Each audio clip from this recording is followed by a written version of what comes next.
Our issue of our debauch. I accepted his offer with pleasure, and we went thither in a hackney coach, where I saw a great number of gay figures fluttering about, most of whom spoke to the doctor with great familiarity. Among the rest stood a group of them around the fire, whom I immediately knew to be the very persons who had the night before, by their laughing, alarmed my suspicion of the lady who had put herself under my protection. They no sooner perceived me enter with Dr. Wagtail, for that was my companion's name, than they tittered and whispered one to another, and I was not a little surprised to find that they were the gentlemen to whose acquaintance he designed to recommend me; for, when he observed them together, he told me who they were, and desired to know by what name he should introduce me. I satisfied him in that particular, and he advanced with great gravity, saying, "Gentlemen, your most obedient servant. Give me leave to introduce my friend Mr. Random to your society." Then, turning to me, "Mr. Random, this is Mr. Bragwell, Mr. Banter, sir, Mr. Chatter, my friend, Mr. Slyboot, and Mr. Rentner, sir." I saluted each of them in order, and when I came to take Mr. Slyboot by the hand, I perceived him thrust his tongue in his cheek, to the no small entertainment of the company. But I did not think proper to take any notice of it on this occasion. Mr. Ranter too, who I afterwards learned was a player, displayed his talents, by mimicking my air, features, and voice, while he returned my compliment. This feat I should not have been so sensible of, had I not seen him behave in the same manner to my friend Wagtail, when he made up to them at first. But for once I let him enjoy the fruits of his dexterity without question or control, resolved however to chastise his insolence at a more convenient opportunity. Mr. Slyboot, guessing I was a stranger, asked if I had been lately in France; and when I answered in the affirmative, inquired if I had seen the Luxembourg gallery. I told him I had considered it more than once with great attention. Upon this a conversion ensued, in which I discovered him to be a painter. While we were discoursing upon the particulars of this famous performance, I overheard Banter ask Dr. Wagtail where he had picked up this Mr. Random; to which question the physician answered, "Upon my word, a mighty pretty sort of gentleman, a man of fortune, sir. He has made the grand tour, and seen the best company in Europe, sir."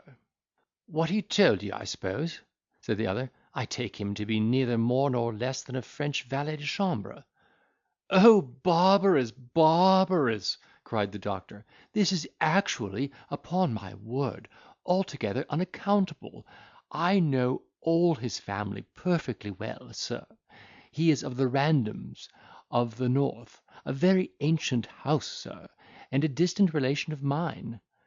I was extremely nettled at the conjecture of Mr. Banter, and began to entertain a very indifferent opinion of my company in general; but, as I might possibly by their means acquire a more extensive and agreeable acquaintance, I determined to bear these little mortifications as long as I could without injuring the dignity of my character. After having talked for some time on the weather, plays, politics, and other coffee house subjects, it was proposed that we should spend the evening at a noted tavern in the neighbourhood, whither we repaired in a body. Having taken possession of a room, called for French wine and bespoke supper, the glass went about pretty freely, and the characters of my associates opened upon me more and more. It soon appeared that the doctor was entertained as butt for the painter and player to exercise their wit upon, for the diversion of the company.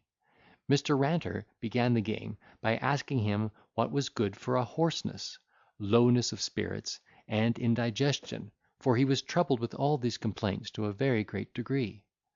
Wagtail immediately undertook to explain the nature of his case, and in a very prolix manner harangued upon prognostics, diagnostics, symptomatics, therapeutics, inanition, and repletion; then calculated the force of the stomach and lungs in their respective operations, ascribed the player's malady to a disorder in these organs, proceeding from hard drinking and vociferations, and prescribed a course of stomachics, with abstinence from venery wine, loud speaking, laughing, singing, coughing, sneezing, or hallooing. "Pah, pah!" cried Ranter, interrupting him, "the remedy is worse than the disease. I wish I knew where to find some tinder water." "Tinder water!" said the doctor. "Upon my word, I don't apprehend you, Mr. Ranter. "Water extracted from tinder," replied the other, "a universal specific for all distempers incident to man. It was invented by a learned German monk, who, for a valuable consideration, imparted the secret to Paracelsus." "Pardon me," cried the painter, "it was first used by Solomon, as appears by a Greek manuscript in his civil handwriting, lately found at the foot of Mount Lebanon, by a peasant who was digging for potatoes." "Well," said Wagtail, "in all my vast reading, I never met with such a preparation; neither did I know till this minute that Solomon understood Greek, or that potatoes grew in Palestine." Here Banter interposed, saying he was surprised that Dr. Wagtail should make the least doubt of Solomon's understanding Greek, when he is represented to us as the wisest and best educated prince in the world; and as for potatoes, they were transplanted thither from Ireland, in the time of the Crusade, by some knights of that country. "I profess," said the doctor, "there is nothing more likely. I would actually give a vast sum for a sight of that manuscript, which must be inestimable; and, if I understood the process, would set about it immediately." The player assured him the process was very simple; that he must cram 100 weight of dry tinder into a glass retort, and distilling it by the force of animal heat, it would yield half a scruple of insipid water, one drop of which is a full dose. "Upon my integrity," exclaimed the incredulous doctor, "this is very amazing and extraordinary, that a caput mortuum should yield any water at all. I must own I have always been an enemy to specifics, which I thought inconsistent with the nature of animal economy; but certainly the authority of Solomon is not to be questioned. I wonder where I shall find a glass retort large enough to contain such a vast quantity of tinder, the consumption of which must, undoubtedly, raise the price of paper; or where shall I find animal heat sufficient even to warm such a mass?" Slyboot informed him that he might have a retort blown for him as big as a church, and that the easiest method of raising the vapour by animal heat would be to place it in the middle of an infirmary for feverish patients, who might be upon mattresses around and in contact with it. He had no sooner pronounced these words, than Wagtail exclaimed in a rapture, "An admirable expedient, as I hope to be saved! I will positively put it in practice." This simplicity of the physician furnished excellent diversion for the company, who in their turn sneered at him in ironical compliments, which his vanity swallowed as the genuine sentiments of their hearts. Mr. Chatter, impatient of so long a silence, now broke out and entertained us with a catalogue of all the people who danced at the last Hampstead assembly, with a most circumstantial account of the dress and ornaments of each, from the lappets of the ladies to the shoe buckles of the men, concluding with telling Bragwell that his mistress Melinda was there, and seemed to miss him, and soliciting his company at the next occasion of that kind. "No, damme," said Bragwell, "I have something else to mind than dangling after a parcel of giddy-headed girls. Besides, you know my temper is so unruly, that I am apt to involve myself in scrapes when a woman is concerned. The last time I was there, I had an affair with Tom Trippet." "Oh, I remember that," cried Banter. "You lugged out before the ladies, and I commend you for so doing, because you had an opportunity of showing your manhood without running any risk."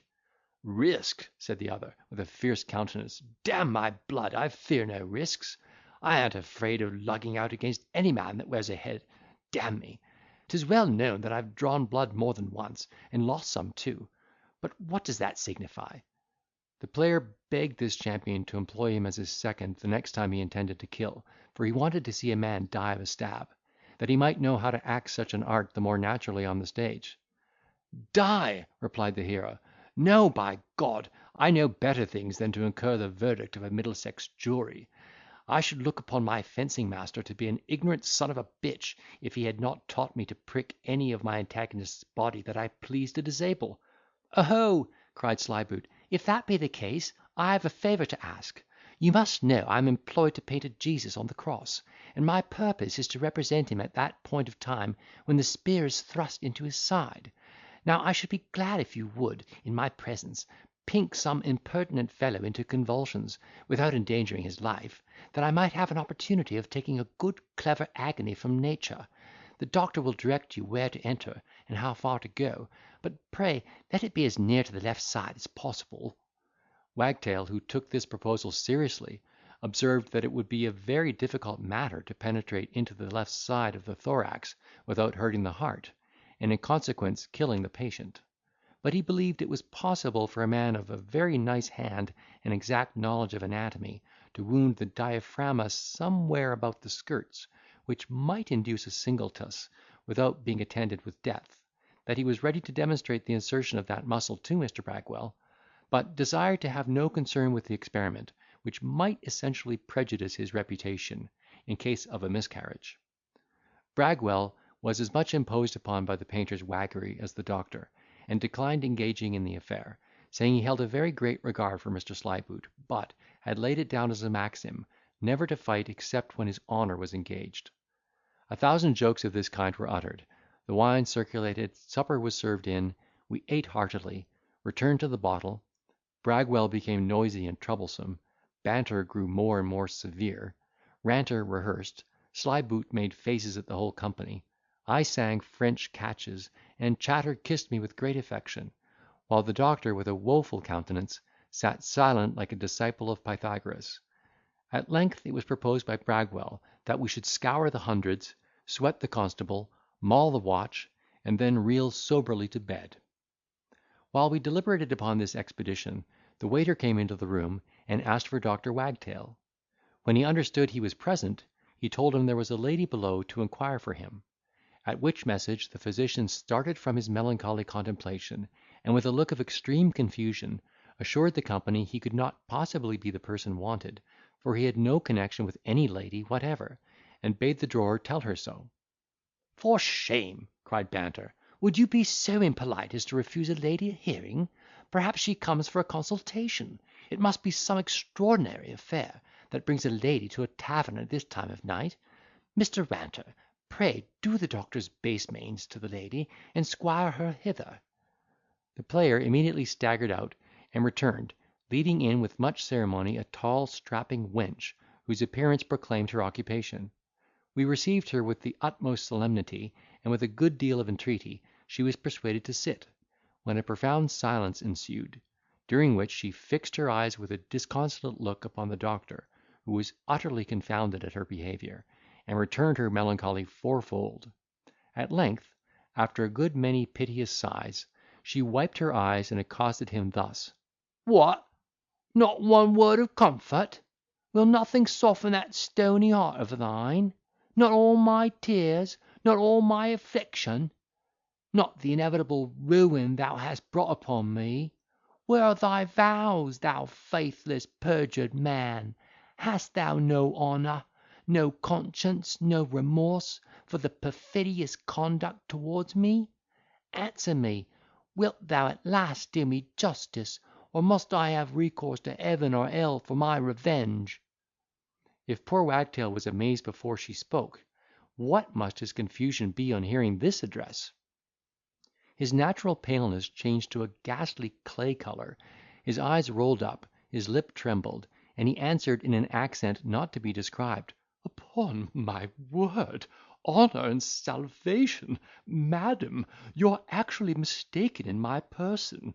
I have a most particular veneration for your sex, and am actually incapable of injuring any lady in the smallest degree, madam.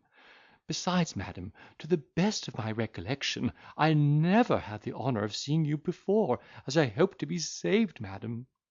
"How, traitor!"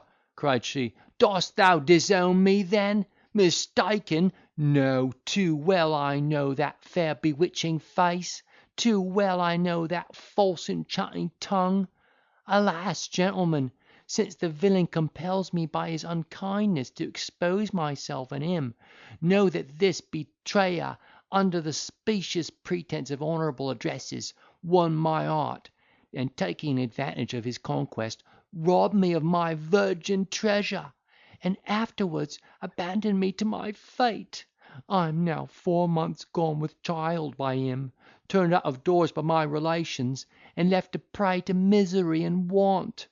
Yes, thou barbarian," she said, turning to Wagtail, "thou tiger, thou succubus, too well thou knowest my situation, but I will tear out thy faithless heart, and deliver the world from such a monster." So saying, she sprang forward at the doctor, who, with incredible agility, jumped over the table, and ran behind Bragwell, while the rest of us endeavoured to appease the furious heroine.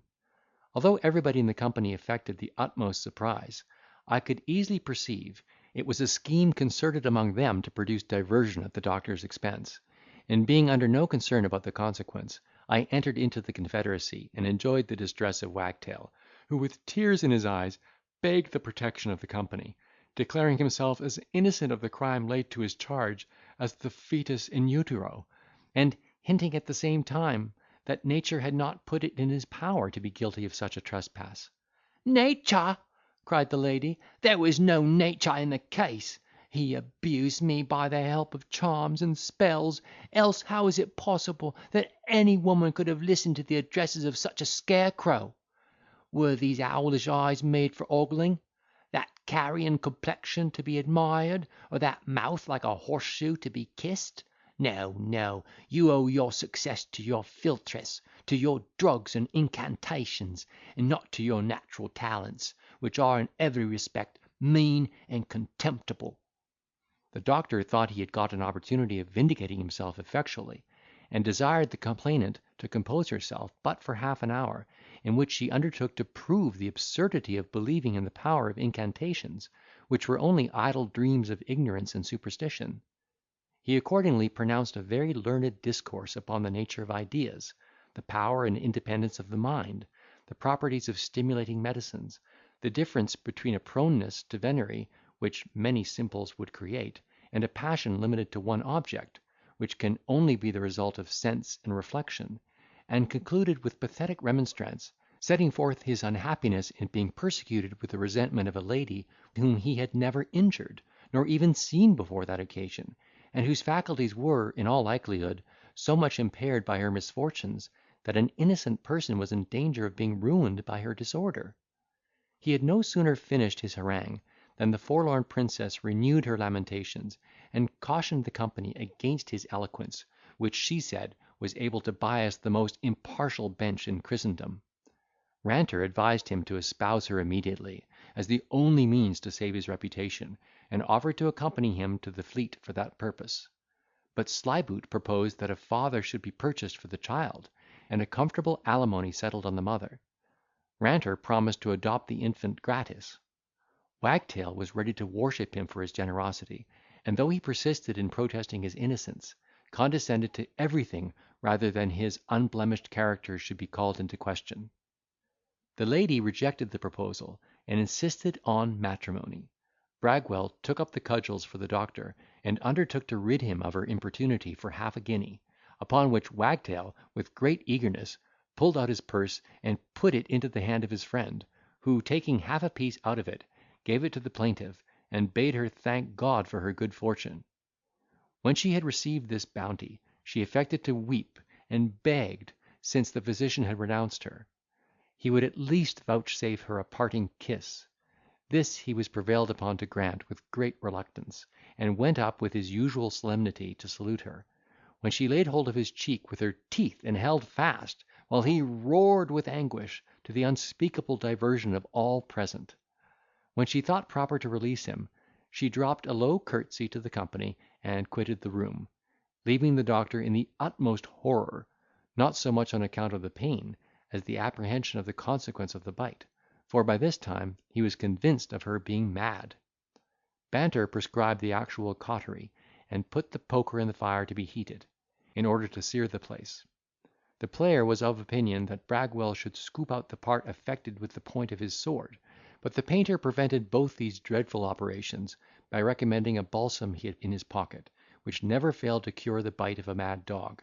So saying, he pulled out a small bladder of black paint, with which he instantly anointed not only the sore, but the greatest part of the patient's face, and left it in a frightful condition. In short, the poor creature was so harassed with fear and vexation, that I pitied him extremely, and sent him home in a chair, contrary to the inclination of everybody present. This freedom of mine gave umbrage to Bragwell, who testified his displeasure by swearing a few threats, without making any application; which being perceived by Slyboot, who sat by me, he, with a view of promoting a quarrel, whispered to me that he thought Bragwell used me very ill, but every man was the best judge of his own affairs. I answered aloud, that I would neither suffer Mr. Bragwell nor him to use me ill with impunity, and that I stood in no need of his counsel in regard to the regulation of my conduct. He thought proper to ask 1,000 pardons, and assured me he meant no offence, while Bragwell feigned himself asleep, that he might not be obliged to take notice of what passed. But the player, who had more animal spirits and less discretion than Slyboot, unwilling to let the affair rest where he had dropped it, jogged Mr. Bragwell, and told him softly that I had called him names, and threatened to cudgel him. This particular I understood by his starting up, and crying, "Blood and wounds! You lie! No man durst treat me so ignominiously. Mr. Random, did you call me names, and threaten to drub me?"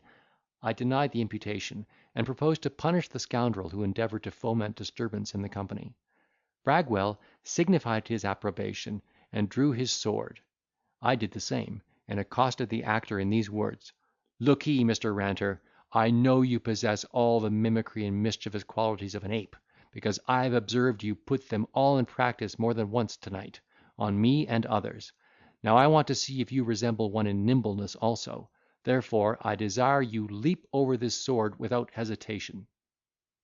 So saying, I held it parallel to the horizon, at the distance of about 3 feet from the floor, and called, "Once, twice, thrice, and away!"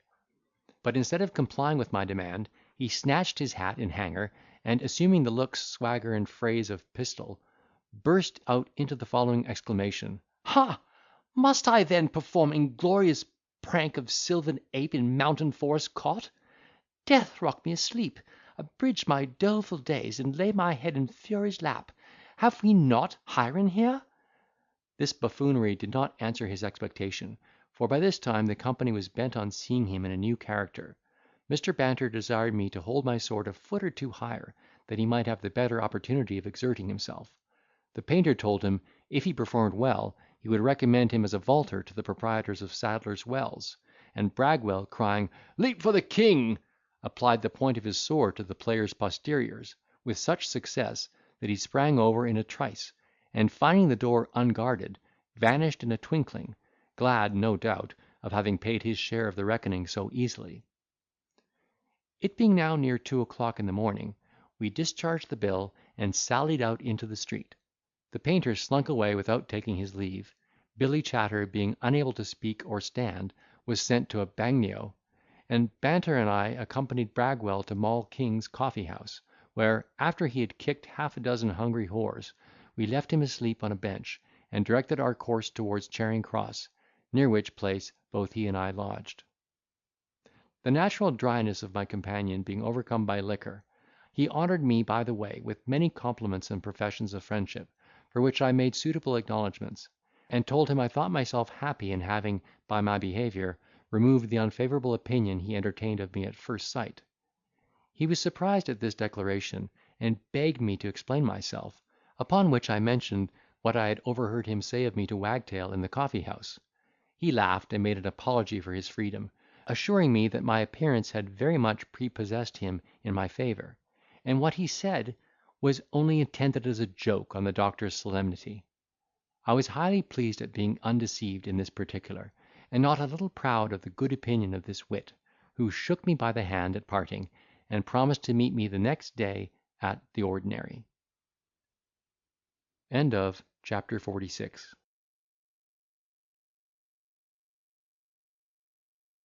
Chandler's widow finds himself miserably mistaken. I go to the opera. Admire Melinda. Am cautioned by Banter. Go to the assembly at Hampstead. Dance with that young lady. Receive an insolent message from Bragwell, whose mettle is soon cooled. Am in favour with my mistress, whom I visit next day, and am bubbled out of 18 guineas at cards. Strap triumphs at my success, but is astonished at my expense. Banter comes to my lodging, is very sarcastic at my expense, and borrows 5 guineas from me, as a proof of his friendship. In the morning before I got up, Strap came into my chamber, and finding me awake, hemmed several times, scratched his head, cast his eyes upon the ground, and with a very foolish kind of simper upon his face, gave me to understand he had something to communicate. "By your countenance," said I expect to hear good tidings." "Indifferently," replied he, tittering; "that is, hereafter as it shall be. You must know I have some thoughts of altering my condition." "What!" cried I, astonished, "a matrimonial scheme? Oh, rare Strap! thou hast got the heels of me at last." "No less, I assure you," said he, bursting into a laugh of self-approbation. "A tallow chandler's widow, that lives hard by, has taken a liking to me. A fine jolly dame, as plump as a partridge. She has a well furnished house, a brisk trade, and a good deal of the ready. I may have her for the asking. She told a friend of mine, a brother footman, that she would take me out of a stinking clout; but I refused to give my final answer, till I knew your opinion of the matter." I congratulated Monsieur d'Estrapes upon his conquest, and approved of the scheme, provided he could be assured of those circumstances of her fortune, but advised him to do nothing rashly, and give me an opportunity of seeing the lady before matters should be brought to a conclusion. He assured me he would do nothing without my consent and approbation, and that very morning, while I was at breakfast, introduce his inamorata to my acquaintance. She was a short thick woman, about the age of 36, had a particular prominence of belly, which I perceived at first sight, not without some suspicion of foul play. I desired her, however, to sit, and treated her with a dish of tea, the discourse turning on the good qualities of Strap, whom I represented as a prodigy of sobriety, industry, and virtue. When she took her leave, he followed her to the door, and returned licking his lips, and asking if I did not think she was a luscious creature. I made no mystery of my apprehension, but declared my sentiments of her without reserve; at which he was not surprised, telling me he had observed the same symptom, but was informed by his friend that she was only liver grown, and would in a few months be as small in the waist as ever. "Yes," said I, "in a few weeks, I believe, will do the business.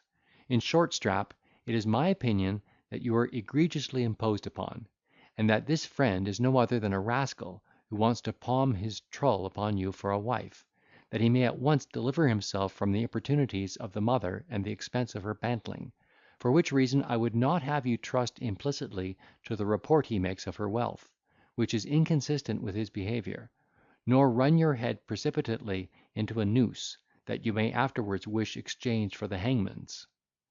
He seemed very much startled at my insinuation, and promised to look twice before he leaped, saying with some heat, "Odds, if I find his intention is to betray me, I shall see which of us is the better man." My prediction was verified. In less than a fortnight her great belly producing an infant, to the unspeakable amazement of Strap, who was before this happened inclinable to believe I had refined a little too much in my penetration. His false friend disappeared, and a few days after an execution was issued against her goods and household furniture, which were seized by the creditors. Meanwhile, I met my friend Banter at the ordinary, and in the evening went to the opera with him and Mr. Chatter, who pointed out Melinda in one of the boxes, and offered to introduce me to her, observing at the same time that she was a reigning toast worth 10,000 pounds. This piece of information made my heart bound with joy, and I discovered great eagerness to accept the proposal; upon which he assured me I should dance with her at the next assembly, if he had any influence in that quarter. So saying, he went round, spoke to her some minutes, and, as I imagined, pointed at me; then returning, told me, to my inexpressible pleasure, that I might depend upon what he had promised, for she was now engaged as my partner. Banter, in a whisper, gave me to understand that she was an incorrigible coquette, who would grant the same favour to any young fellow in England of a tolerable appearance, merely to engage him among the herd of her admirers, that she might have the pleasure of seeing them daily increase; that she was of a cold insensible disposition, dead to every passion but vanity, and so blind to merit, that he would lay any wager the wealthiest fool would carry her at last. I attributed a good deal of this intelligence to the satirical turn of my friend, or resentment for having himself suffered a rebuff from the lady in question, and at any rate trusted so much to my own accomplishments as to believe no woman could resist the ardour of my addresses. Full of this confidence, I repaired to Hampstead, in company with Billy Chatter, my Lord Hobble, and Dr. Wagtail. There I saw a very brilliant assembly, before whom I had the honour to walk a minuet with Melinda, who charmed me with her frank manner and easiness of behaviour. Before the country dances began, I received a message by a person I did not know from Bragwell, who was present, importing that nobody who knew him presumed to dance with Melinda while he was there in person; that I would do well to relinquish her without noise, because he had a mind to lead up a country dance with her. This extraordinary intimation, which was delivered in the lady's hearing, did not at all discompose me, who, by this time, was pretty well acquainted with the character of my rival. I therefore, without the least symptom of concern, bade the gentleman tell Mr. Bragwell that, since I was so happy as to obtain the lady's consent, I should not be solicitous about his, and desired the bearer himself to bring me no such impertinent messages for the future. Melinda affected a sort of confusion, and pretended to wonder that Mr. Bragwell should give himself such liberties with regard to her, who had no manner of connection with the fellow. I laid hold of this opportunity to display my valour, and offered to call him to an account for his insolence, a proposal which she absolutely refused, under pretence of consulting my safety, though I could perceive by the sparkling of her eyes that she would not have thought herself affronted by being the subject of a duel. I was by no means pleased with this discovery of her thoughts, which not only argued the most unjustifiable vanity, but likewise the most barbarous indifference. However, I was allured by her fortune, and resolved to gratify her pride, in making her the occasion of a public quarrel between me and Bragwell, who, I was pretty certain, would never drive matters to a dangerous extremity. While we danced together, I observed this formidable rival at one end of the room, encircled with a cluster of beaux, to whom he talked with great vehemence, casting many big looks at me from time to time. I guessed the subject of his discourse, and as soon as I had handed my partner to her seat, strutted up to the place where he stood, and cocking my hat in his face, demanded aloud if he had anything to say to me.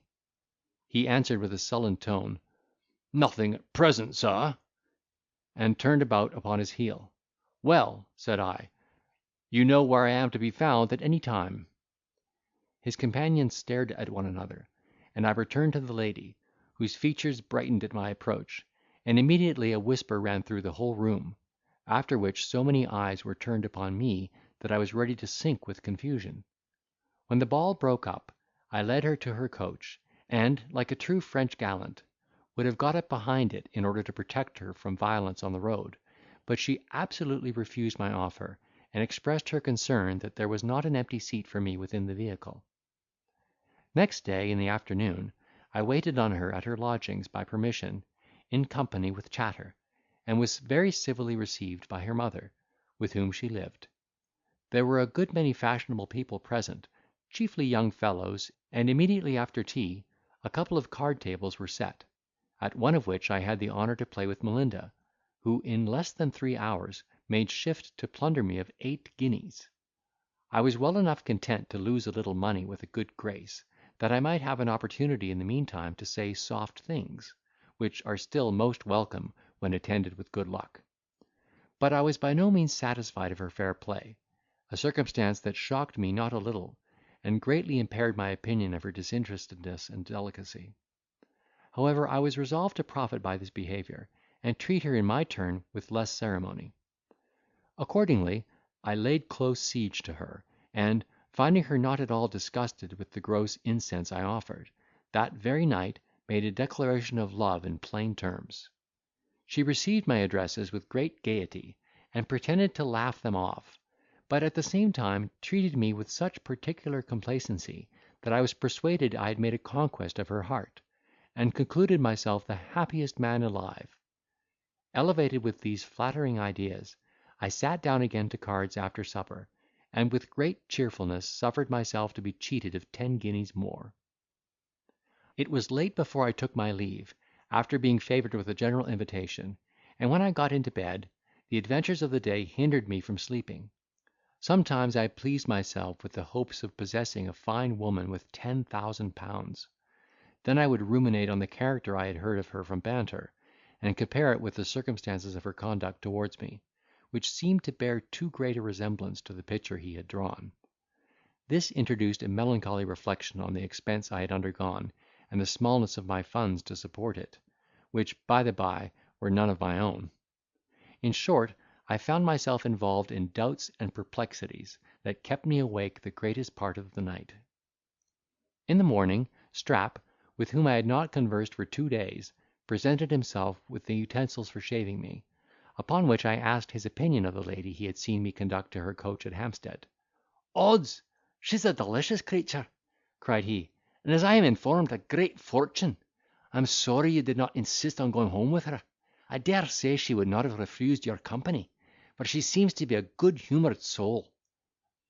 "There's a time for all things," said I. "You must know, Strap, I was in company with her till 1 o'clock this morning." I had no sooner pronounced these words, than he began to caper about the room, and snap his fingers, crying in a transport, "The day's our own! The day's our own!" I gave him to understand that his triumph was a little premature, and that I had more difficulties to surmount than he was aware of. Then I recounted to him the intelligence I had received from Banter; at which he changed colour, shook his head, and observed there was no faith in a woman. I told him I was resolved to make a bold push notwithstanding, although I foresaw it would lead me into a great expense, and bade him guess the sum I had lost last night at cards. He scratched his chin, and protested his abhorrence of cards, the very name of which being mentioned made him sweat with vexation, as it recalled the money dropper to his remembrance. "But, however," said he, "you have to do with other guess people now. Why, I suppose, if you had a bad run last night, you would scarce come off for less than 10 or 12 shilling." I was mortified at this piece of simplicity, which I imagined at the time was all affected by way of reprimand for my folly, and asked with some heat if he thought I had spent the evening in a cellar with chairmen and bunters, giving him to know, at the same time, that my expense had amounted to 18 guineas. It would require the pencil of Hogarth to express the astonishment and concern of Strap on hearing this piece of news. The basin in which he was preparing the lather for my chin dropped out of his hands, and he remained some time immovable in that ludicrous attitude, with his mouth open, and his eyes thrust forward considerably beyond their station. But remembering my disposition, which was touchy, and impatient of control, he smothered his chagrin, and attempted to recollect himself. With this view he endeavoured to laugh, but, in spite of his teeth, broke out in a whimper, took up his wash ball and pewter pot, scrubbed my beard with the one, and discharged the other upon my face. I took no notice of this confusion, but after he had fully recovered himself, put him in mind of his right, and assured him of my readiness to surrender my effects whenever he should think proper to demand them. He was nettled at my insinuation, which he thought proceeded from my distrust of his friendship, and begged I would never talk to him in that strain again, unless I had a mind to break his heart. This good creature's unalterable friendship for me affected me with the most grateful sentiments, and acted as a spur to my resolution of acquiring a fortune, that I might have it in my power to manifest my generosity in turn. For this purpose I determined to bring matters to a speedy conclusion with Melinda, well knowing that a few such nights as the last would effectually incapacitate me from prosecuting that or any other advantageous amour. While my meditation was busied in planning out my future conduct, Mr. Banter favoured me with a visit, and after breakfast asked how I had passed the preceding evening. I answered I was very agreeably entertained at a private house. "Yes," said he, with a sarcastic smile, "you deserve something extraordinary for the price you paid." I was surprised at this remark, and pretended ignorance of his meaning. "Come, come, Mr. Random," continued he, "you need not make a mystery of it to me. The whole town has it. I wish that foolish affair between you and Bragwell at Hampstead had been less public. It has set all the busybodies at work to find out your real character and situation, and you cannot imagine what conjectures have already circulated at your expense. One suspects you to be a Jesuit in disguise; another thinks you are an agent from the Pretender; a third believes you to be an upstart gamester, because nobody knows anything of your family or fortune; a fourth is of opinion that you are an Irish fortune hunter. This last hypothesis touched me so nearly, that to conceal my confusion I was fain to interrupt his detail, and damn the world for an envious meddling community, that would not suffer a gentleman to live without molestation.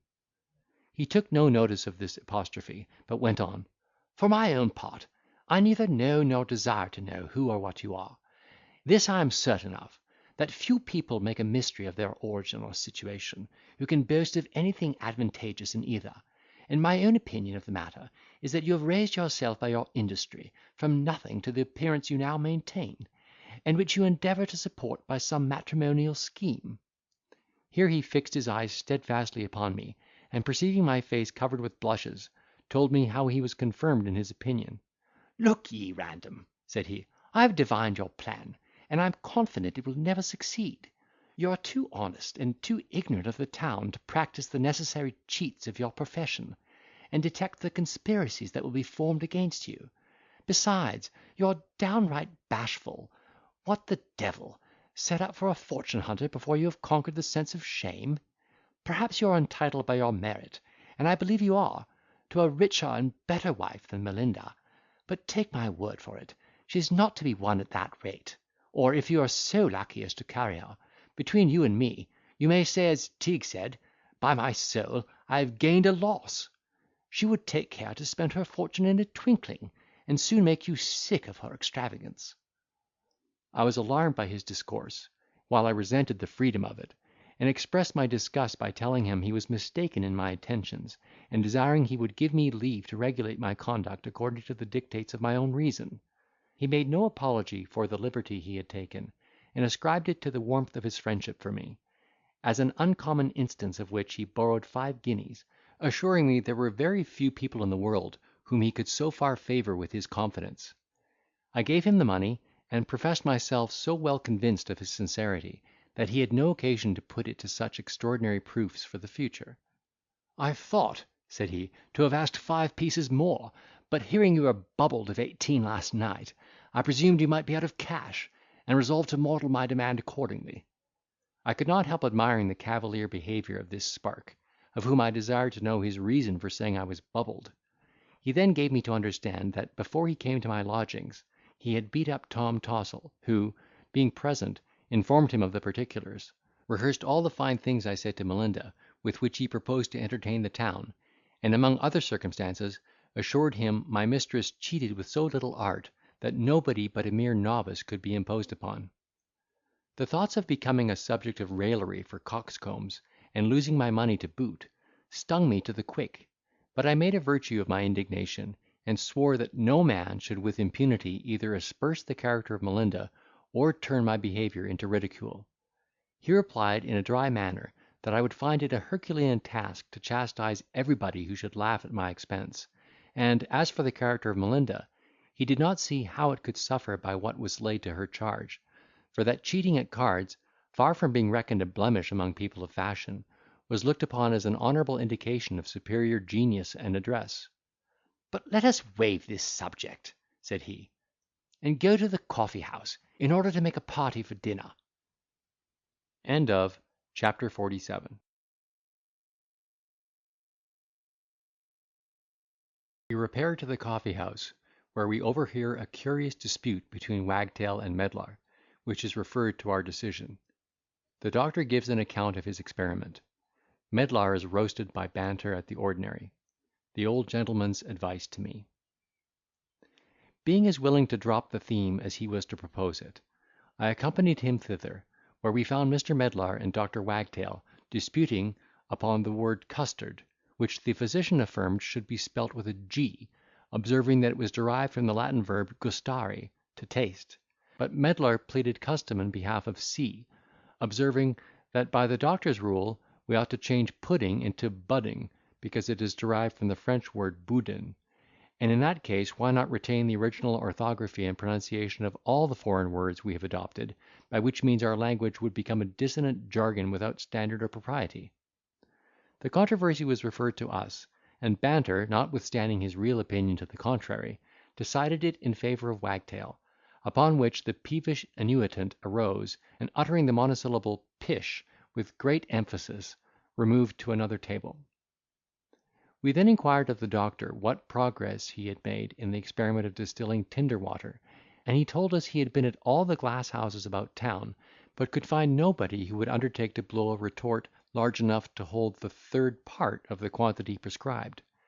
But he intended to try the process on as much as would produce 5 drops, which would be sufficient to prove the specific, and then he would make it a parliamentary affair.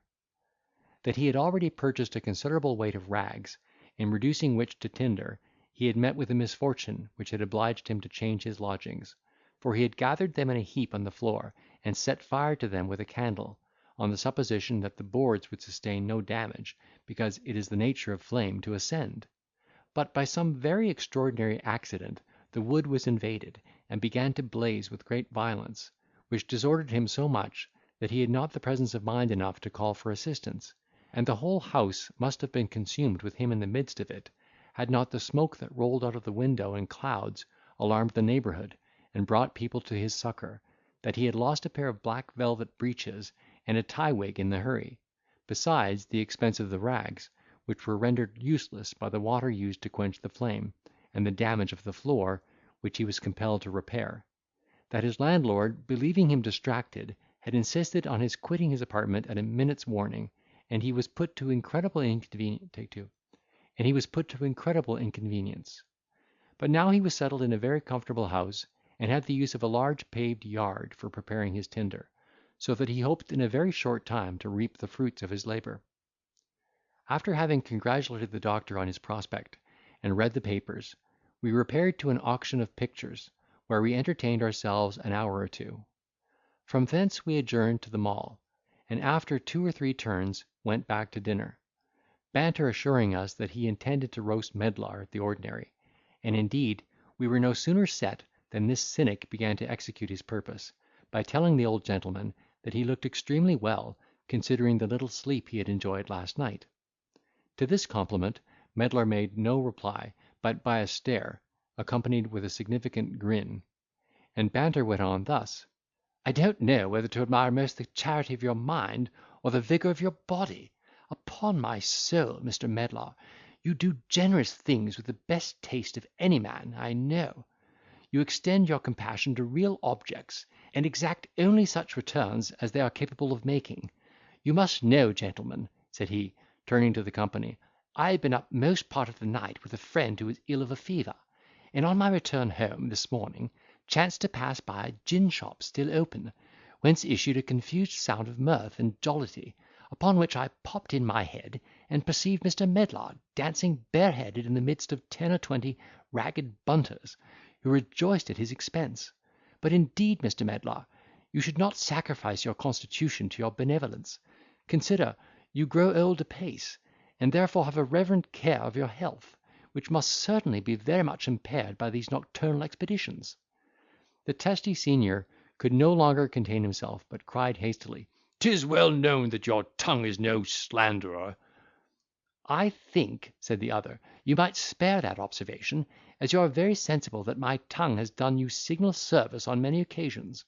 You may remember, that, when you made your addresses to the fat widow who kept a public house at Islington, there was a report spread very much to the prejudice of your manhood, which, coming to the ears of your mistress, you were discarded immediately; and I brought matters to a reconciliation, by assuring her you had 3 bastards at nurse in the country. How you ruined your own affair afterwards is neither my business nor inclination to relate." This anecdote, which had no other foundation than in Banter's own invention, afforded a good deal of mirth to everybody present, and provoked Mr. Medlar beyond all sufferance, so that he started up in a mighty passion, and, forgetting that his mouth was full, bespattered those who sat next to him, while he discharged his indignation in a volley of oaths, and called Banter insignificant puppy, impertinent jackanapes, and 100 such appellations, telling the company he had invented these false and malicious aspersions, because he would not lend him money to squander away upon rooks and whores. "A very likely story," said Banter, "that I should attempt to borrow money of a man who is obliged to practise 1,000 shifts to make his weekly allowance hold out till Saturday night. Sometimes he sleeps 24 hours at a stretch, by which means he saves 3 meals, besides coffee-house expense. Sometimes he is fain to put up with bread and cheese and small beer for dinner, and sometimes he regales on twopennyworth of ox cheek in a cellar." "You are a lying miscreant!" cried Medlar in an ecstasy of rage. "I can always command money enough to pay your tailor's bill, which I am sure is no trifle, and I have a good mind to give you a convincing proof of my circumstances, by prosecuting you for defamation, sirrah." By this time the violence of his wrath had deprived him of his appetite, and he sat silent, unable to swallow one mouthful, while his tormentor enjoyed his mortification, and increased his chagrin, by advising him to lay in plentifully for his next day's fast. Dinner being ended, we came downstairs to the coffee room, and Banter went away to keep an appointment, saying he supposed he should see Wagtail and me in the evening at the Bedford coffee house. He was no sooner gone than the old gentleman took me aside, and said he was sorry to see me so intimate with that fellow, who was one of the most graceless rakes about town, and had already wasted a good estate and constitution upon harlots; that he had been the ruin of many a young man by introducing them into debauched company, and setting a lewd example of all manner of wickedness; and that, unless I were on my guard, he would strip me in a short time of both my money and reputation. I thanked him for his information, and promised to conduct myself accordingly, wishing, however, his caution had been a few hours more early, by which means I might have saved 5 guineas. Notwithstanding this intelligence, I was inclinable to impute some part of the charge to Medlar's revenge for the liberties taken with him at dinner, and therefore, as soon as I could disengage myself, applied to Wagtail for his opinion of the character in question, resolved to compare their accounts, allowing for the prejudice of each, and to form my judgment upon both, without adhering strictly to either. The doctor assured me that he was a very pretty gentleman of family and fortune, a scholar, a wit, a critic, and perfectly well acquainted with the town; that his honour and courage were unquestionable, though some extravagances he had been guilty of, and his talents for satire had procured him enemies, and made some people shy of his acquaintance. From these different sketches, I concluded that Banter was a young fellow of some parts, who had spent his fortune, but retained his appetites, and fallen out with the world, because he could not enjoy it to his wish. I went to the Bedford coffee house in the evening, where I met my friends, from thence proceeding to the play, and afterwards carried them home to my lodgings, where we supped in great good humour. End of Chapter 48.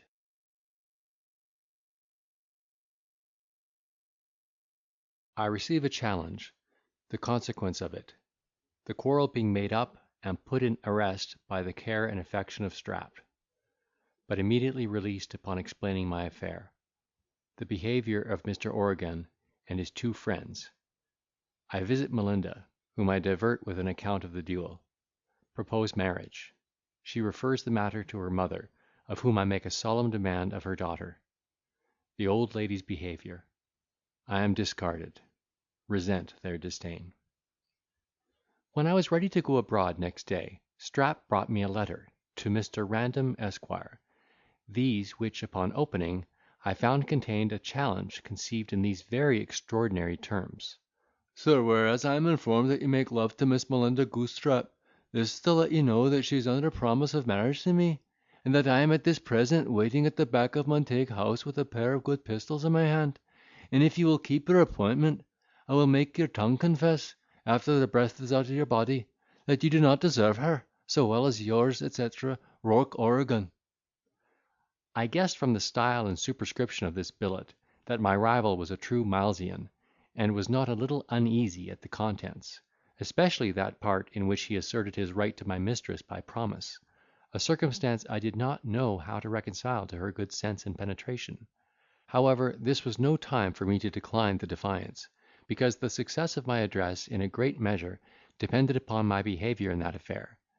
I therefore immediately loaded my pistols, and betook myself in a hackney coach to the place appointed, where I found a tall raw-boned man, with a hard-featured countenance, and black bushy beard, walking by himself, wrapped up in a shabby green coat, over which his own hair descended in a leathern queue from his head, that was covered with a greasy hat, trimmed with a tarnished point d'Espagne. He had no sooner perceived me advancing, than he pulled a pistol from his bosom, and, presenting it at me, snapped it without the least preamble. Alarmed at this rude salutation, I made a stand, and before he could adjust his other piece, fired one of mine at him, without doing any damage. By this time he was ready with his second, that flashed in the pan without going off, upon which he called with a true Tipperary cadence, "Fire away, honey," and began to hammer his flint with great deliberation. But I was resolved to make use of the advantage fortune had given me, and therefore stepped up without throwing away my fire, desiring him to ask his life, or prepare for another world. But this stout Hibernian refused to condescend, and complained bitterly of my having quitted my ground before he could return my shot, saying I ought to go back to my station, and let him have an equal chance with me. I endeavoured to persuade him that I had given him a double chance already, and it was my business to prevent him from enjoying a third. But now, since I had an opportunity, I demanded a parley, and desired to know his condition and reason for calling me to the field, who, to the best of my remembrance, far from having done him any injury, had never before seen him. He told me that he was a gentleman of fortune, who had spent all he had, and, hearing that Melinda had got £10,000, he intended to make himself master of that sum by espousing her, and he was determined, in an honourable way, to cut the throats of all those who stood between him and his hopes. I then demanded to know the foundation of his hopes, and now that I had seen him, being more and more astonished at the circumstance of the promise, desired that he would explain that mystery. He gave me to understand that he trusted entirely to his birth and personal merit, that he had frequently written to Melinda, setting forth his claim and pretensions, but she was never kind enough to send an answer, or even to admit him into her presence; and that the promise he mentioned in his letter was made by his friend Mr. Gahagan, who assured him that no woman could resist a man of his appearance. I could not forbear laughing to excess at the simplicity of my rival, who did not seem to relish my mirth, but began to be very serious; upon which I endeavoured to appease him by giving him my word and honour that, far from prejudicing his addresses to the lady, I would represent him to her in the most favourable light I could with any regard to truth; but he must not be surprised if she should remain blind to his deserts, for nothing was more capricious than a woman's mind, and the affection of that sex was seldom purchased with virtue alone. That my declaration might have the better effect, I took notice of his dishabille, and professing sorrow at seeing a gentleman reduced, slipped 2 guineas into his hand, at sight of which he threw away his pistols, and hugging me in his arms, cried, "Arrah, by Jesus, now, you are the best friend I have met with these 7 long years." When I had suffered some minutes in his embrace, he quitted me, and picking up his rusty arms, wished the devil might burn him if ever he should give me any further trouble about womankind. The quarrel being thus amicably composed, I begged leave to look at his pistols, which I found so crazy and so foul, that I believe it was happy for him neither of them was discharged, for one of them would certainly have split in the going off, and he would, in all probability, have lost his hand in the explosion. But what gave me a lively idea of the man's character was, to find, upon examination, that one of them had been loaded without being primed, and the other primed without a charge. While we walked home together, I expressed a desire of knowing my new friend's history, and he informed me of his having served in the German army as a volunteer against the Turks; that for his behaviour at the siege of Belgrade had been honoured with an ensign's commission, and afterwards promoted to the rank of lieutenant, in which station it was his misfortune to affront his captain, who challenged him to the field, and was killed in the duel, upon which he was obliged to retreat; that he had been in England some years soliciting his friends for provision in the British army, but, being hitherto unsuccessful, was desired by Mr. Gahagan to turn his thoughts to matrimony, and make his fortune by an advantageous match; in consequence of which advice he had made up to Melinda, and, having heard by means of an Irish footman in the family that I was her chief favourite, had called me out in hopes of removing by my death the greatest obstruction to his desires. But now he was convinced of my honour and generosity, he swore by the blessed Virgin he would think of her no more, if there were not another woman in the world. As a further proof of his veracity, which I did not at all doubt, he opened an old iron snuff box, and pulled out his commission in the imperial army, and his captain's challenge, which he preserved as testimonials of his character.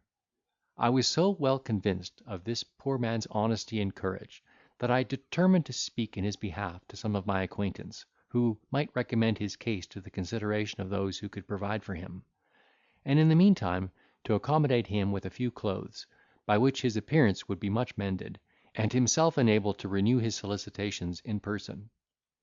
As we walked along conversing socially together, we were met by a file of musketeers, and Strap at their head, who no sooner approached than with a frantic look he cried, "Seize them! In the name of God, seize them!"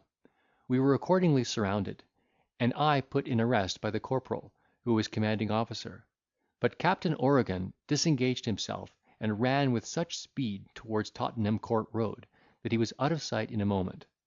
When my arms were delivered up, and myself secured, Strap became a little more composed, and asked pardon for the liberty he had taken, which he hoped I would excuse, as it proceeded from his affection.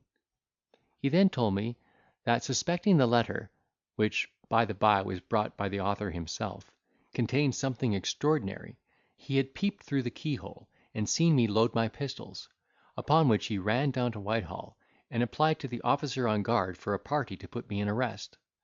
But before he returned, I was gone in a coach, that he had inquired which way I went, and having heard that duels were commonly fought at the back of Montague House, he conducted the guard to this place, where he thanked God for having found me safe and sound.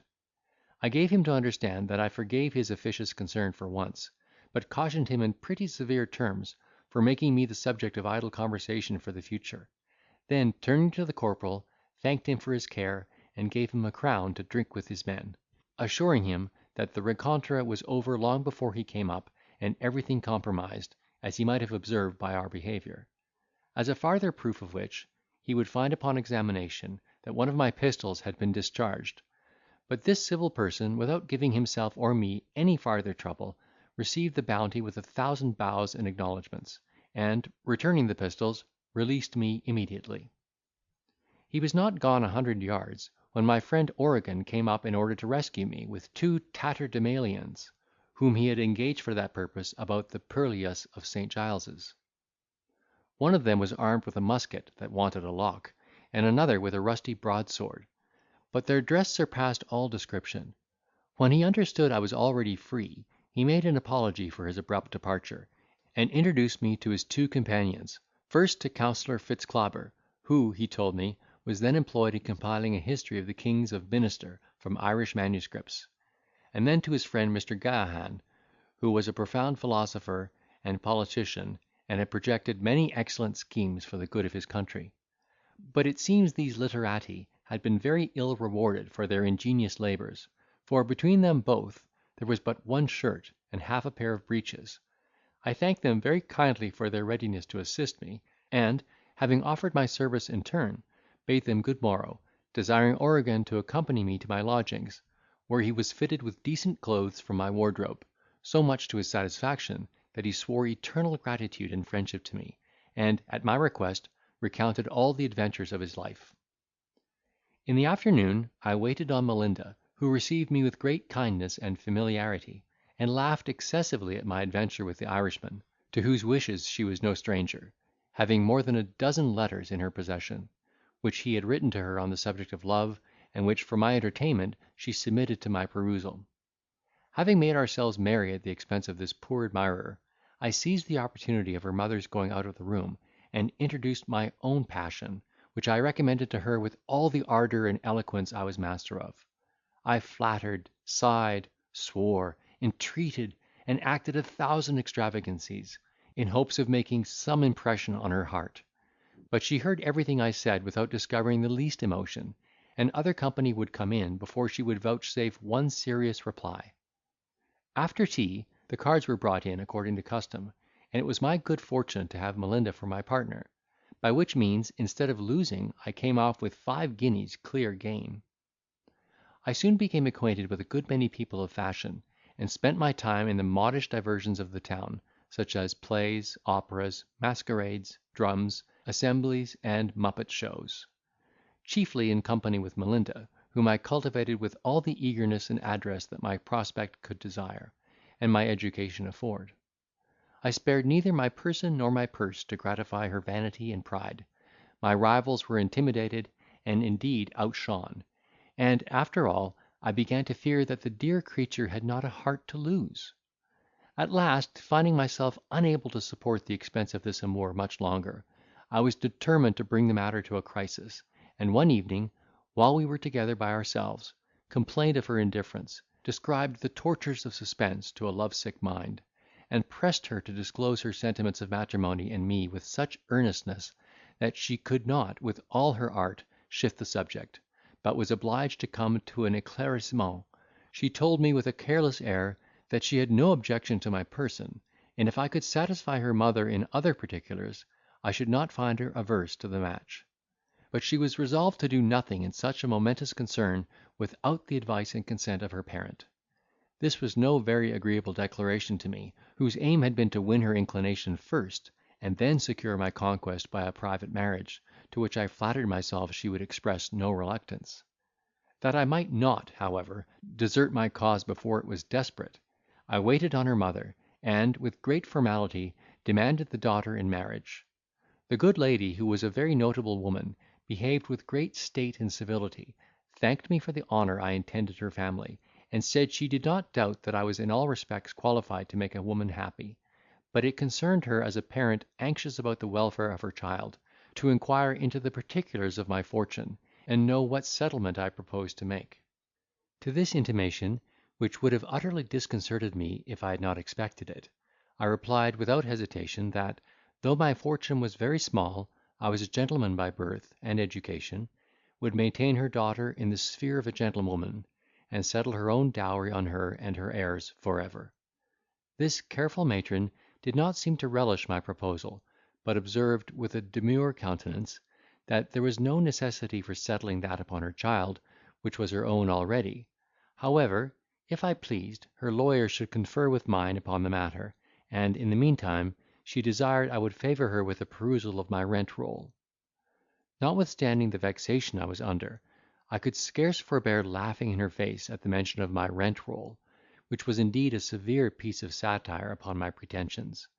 I frankly owned I had no landed estate, and told her that I could not exactly specify the sum I was master of, until I had regulated my affairs, which were at present in some disorder, but that I would take an opportunity of satisfying her on that head very soon. It was not long before I took my leave, and returned to my lodgings in a very melancholy mood, persuaded that I had nothing more to expect from that quarter. I was confirmed in this opinion next day, when I went back with a view of explaining myself more fully to the old gentlewoman, and was told by the footman that his ladies were not at home, although I had seen Melinda through the blinds at a parlour window, as I went up to the door. Incensed at this affront, I quitted the door without saying one word, and, as I repassed the parlour, bowed to Miss, who still remained in the same situation, securely screened, as she thought, from my view. This disappointment gave me more uneasiness on Strap's account than on my own, for I was in no danger of dying for love of Melinda. On the contrary, the remembrance of my charming Narcissa was a continual check upon my conscience during the whole course of my addresses, and perhaps contributed to the bad success of my scheme, by controlling my raptures and condemning my design. There was a necessity for informing my companion of everything that happened to me, and I performed this piece of duty in an affected passion, swearing I would be his pack horse no longer, and desiring him to take the management of his affairs into his own hands. This finesse had the desired effect, for, instead of grumbling over my miscarriage, Strap was frightened at the passion I feigned, and begged me, for the love of God, to be appeased, observing that, although we had suffered a great loss, it was not irreparable, and if fortune frowned to-day, she might perhaps smile to-morrow. I pretended to acquiesce in his remarks, praise his equanimity, and promised to improve my misfortune. He, on the other hand, pretended to be perfectly well satisfied with my conduct, and conjured me to follow the dictates of my own reflection; but, in spite of all his affectation, I could perceive his inward affliction, and his visage sensibly increased in longitude from that day. End of chapter 49.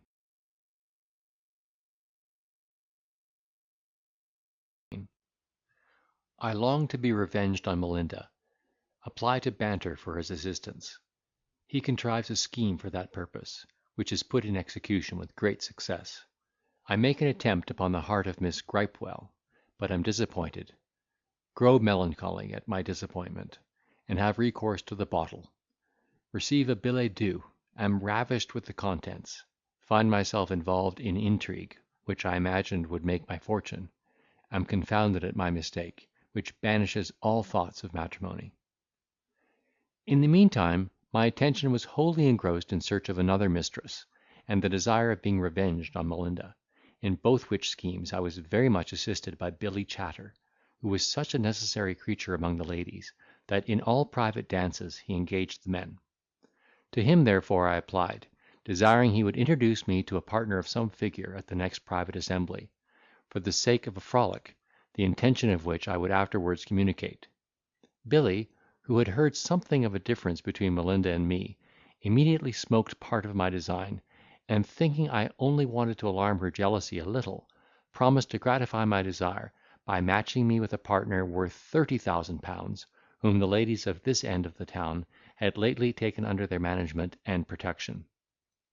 Upon further inquiry, I found this person's name was Miss Biddy Gripewell, that her father, who had been a pawnbroker, died intestate, by which means all his substance descended to his daughter, who was so little a favourite, that, could the old man have prevailed with his own rapacious disposition to part with as much money as would have paid the expense of a will, she would not have inherited the sixth part of his fortune.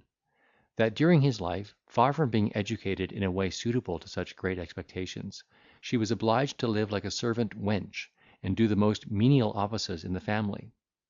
But his funeral was no sooner performed than she assumed the fine lady, and found so many people of both sexes to flatter, caress, and instruct her, that, for want of discretion and experience, she was grown insufferably vain and arrogant, and pretended to no less than a duke or earl at least for her husband. That she had the misfortune to be neglected by the English quality, but a certain poor Scottish lord was then making interest to be introduced to her acquaintance. In the meantime, she was fallen into the hands of a notable lady, who had already disposed of her to a lieutenant of foot, a distant relation of her ladyship's, though Miss as yet knew nothing of the affair; and lastly, that if I proposed to dance with her, I must give him leave to represent me as a knight, or foreign count at least. I was ravished at this piece of information, and consented for one night to personate a French marquis, that I might the easier fulfil my revenge. Having made the appointment with Chatter, I went to Banter's lodgings, as I had by this time conceived a great opinion of his penetration and knowledge; and after I had enjoined secrecy, told him every circumstance of my disgrace with Melinda, and imparted the plan I had projected to mortify that proud coquette, desiring his advice in proving, and assistance in executing the scheme. Nothing could be more agreeable to his misanthropical temper than an account of her behaviour and my resentment. He applauded my resolution, and proposed that I should not only provide myself with a proper partner, but also procure such a one for Miss Goosetrap as should infallibly entail upon her the ridicule of all her acquaintance.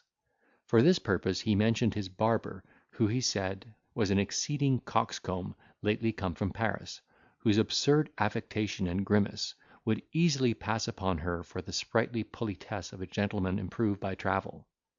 I hugged him for this hint, and he assured me it would be no difficult matter to make him believe, that Melinda, having seen him by accident, was captivated by his appearance, and begged for his acquaintance. He actually engaged him on this pretence, and painted his good fortune in such colours, that the poor shaver was quite beside himself with joy. He was immediately fitted with a tawdry suit of clothes belonging to Banter, and by him recommended to Chatter as a very pretty fellow just returned from his travels. Master Billy, who acted as a gentleman usher to a great many of the fair sex in and about town, undertook at once to bespeak Melinda in his behalf, and everything happened according to my wish. At the time appointed, I appeared dressed to the best advantage, and in the character of a marquis, had the honour of opening the ball with the rich heiress, who attracted the eyes of the whole company by the prodigious number of jewels with which she was adorned. Among others, I perceived Melinda, who could not more conceal her envy than astonishment at my success. Her curiosity was still more flagrant and tormenting, for she had never seen Miss Gripewell before; and Chatter, who alone could give her any satisfaction on that head, was engaged in conversation at the other end of the room. I observed her impatience, and exulted in her chagrin, and after my partner was set, took the opportunity of passing by her to make a slight bow without stopping, which completed my triumph and her indignation. She changed colour, bridled up, assumed an air of disdain, and flirted with her fan with such a fury that it went to pieces in a moment, to the no small entertainment of those who sat near and observed her. At length the metamorphosed barber took her out, and acted his part with such ridiculous extravagance, that the mirth of the whole company was excited at his expense; and his partner was so much ashamed, that, before the country dances began, she retired in great confusion, under pretence of being taken suddenly ill, and was followed by her gallant, who no doubt imagined her indisposition was nothing but love, and laid hold of the occasion of conducting her home, to comfort her, with an assurance of his entertaining a reciprocal passion. They were no sooner gone, than an inquisitive whisper of "Who is he?" ran round the room, and Chatter could give them no other intelligence about him than he was a man of fortune, just returned from his travels. I, who alone was acquainted with his real quality, affected ignorance, well knowing that female curiosity would not rest satisfied with such a general account, and that the discovery would proceed with a better grace from anybody than me. Meanwhile, I was tempted by the richness of the prize to practise upon Miss Gripewell's heart, but soon found it too well fortified with pride and indifference to yield to any efforts in my own character, and I neither would nor could preserve the title I had borrowed longer than that night. As I expected, everything came to light next day. The barber, in pure simplicity of heart, detected himself to Melinda, and discovered the foundation of his hopes. She sickened at the affront, and was ashamed to show her face in public for many weeks after this accident. Poor Chatter found it impossible to justify himself to her satisfaction, was in utter disgrace with Miss Gripewell, for having imposed me upon her as a nobleman, and suffered very much in his character and influence among the ladies in general. Finding my finances diminished more than one half, and my project as little advanced as on the first day of my arrival in town, I began to despair of my success, and grew melancholy at the prospect of approaching want. To dispel the horrors of this fiend, I had recourse to the bottle, and kept more company than ever.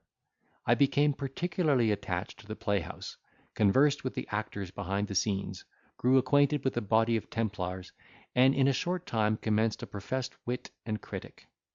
Indeed, I may say, without vanity, that I was much better qualified than any one of my companions, who were, generally speaking, of all the creatures I ever conversed with, the most ignorant and assuming. By means of these avocations, I got the better of care, and learned to separate my ideas in such a manner, that, whenever I was attacked by a gloomy reflection, I could shove it aside, and call in some agreeable reverie to my assistance. This was not the case with Strap, who practised 1,000 shifts to conceal the sorrow that preyed upon his carcass, and reduced him to the resemblance of a mere skeleton. While I thus posted, in a thoughtless manner, towards poverty, I one day received, by the penny post, a letter written in a woman's hand, containing a great many high-flown compliments, warm protestations of love, couched in a very poetical style, an earnest desire of knowing whether or not my heart was engaged, by leaving an answer at a certain place, directed to R. B., and the whole subscribed "Your Incognita." I was transported with joy on reading the contents of this billet doux, which I admired as a masterpiece of tenderness and elegance, and was already up to my ears in love with the author, whom my imagination represented as a lady of fortune, in the bloom of youth and beauty. Elevated with this conjecture, I went to work, and exhausted my invention in composing an answer suitable to the sublimity of her style and the ardour of her sentiments.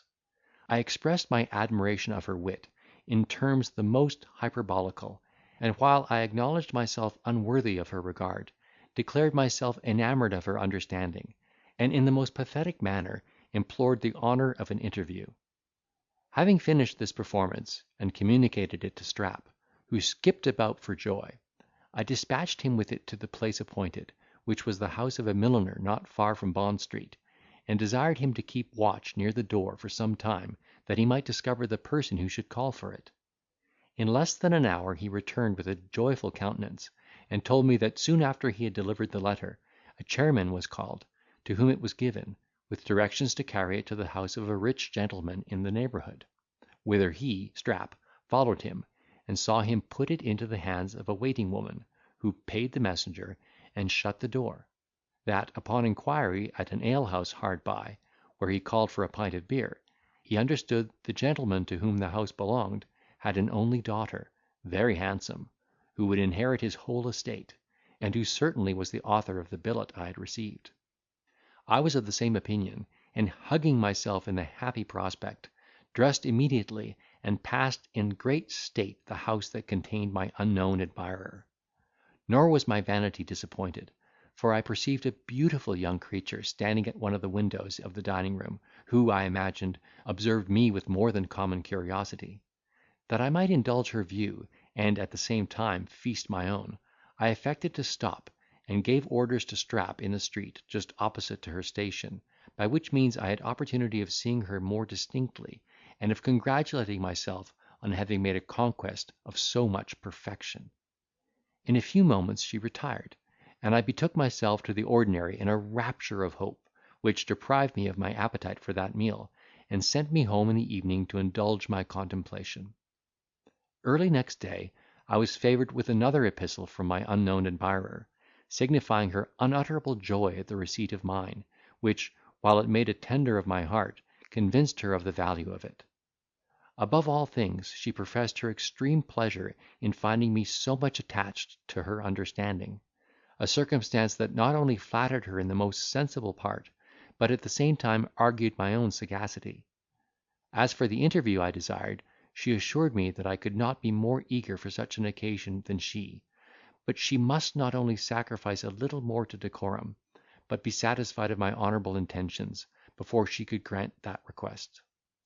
Meanwhile, she gave me to understand that, although she might owe some deference to the opinion of certain persons, she was resolved in an affair that so nearly concerned her happiness to consult her own inclination, preferable to the advice of the whole world; especially as she was urged to such condescension by no consideration of fortune, what she depended upon being her own without restriction or control.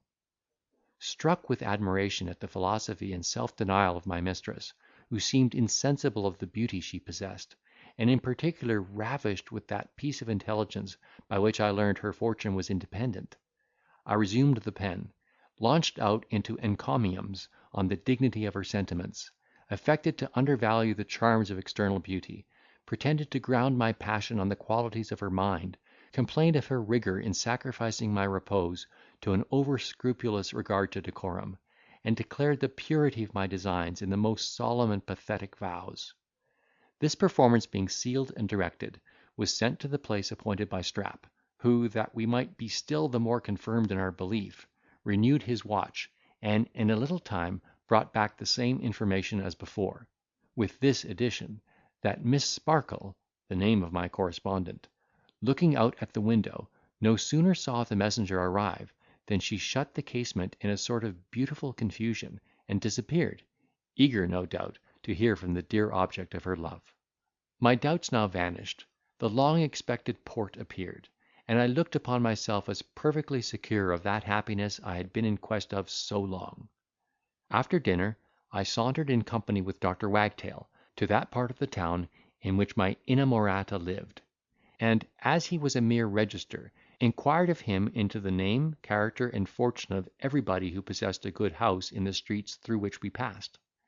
When it came to his turn to mention Sir John Sparkle, he represented him as a man of immense estate and narrow disposition, who mewed up his only child, a fine young lady, from the conversation of mankind, under the strict watch and inspection of an old governante, who was either so honest, envious, or insatiable, that nobody had been as yet able to make her a friend, or get access to her charge, though numbers attempted it every day, not so much on account of her expectations from her father, who, being a widower, might marry again and have sons, as for a fortune of £12,000 left her by an uncle, of which she could not be deprived. This piece of news, exactly tallying with the last part of the letter I had been honoured with in the morning, had such an effect on me, that any man except Wagtail might have observed my emotion; but his attention was too much engrossed by the contemplation of his own importance to suffer him to be affected with the deportment of any other body, unless it happened to be so particular that he could not help taking notice of it. When I had disengaged myself from him, whose conversation grew insipid to me, I went home, and made Strap acquainted with the fruit of my researches. This faithful squire was almost choked with transport, and even wept with joy; but whether on account of himself or me I shall not pretend to determine. Next day a third billet doux was brought to me, containing many expressions of tenderness, mingled with some affecting doubts about the artifice of man, the inconstancy of youth, and the jealous often attending the most sincere passion; withal desiring I would excuse her, if she should try me a little longer before she declared herself beyond the power of retracting. These interesting scruples added fuel to my flame, and impatience to my hope.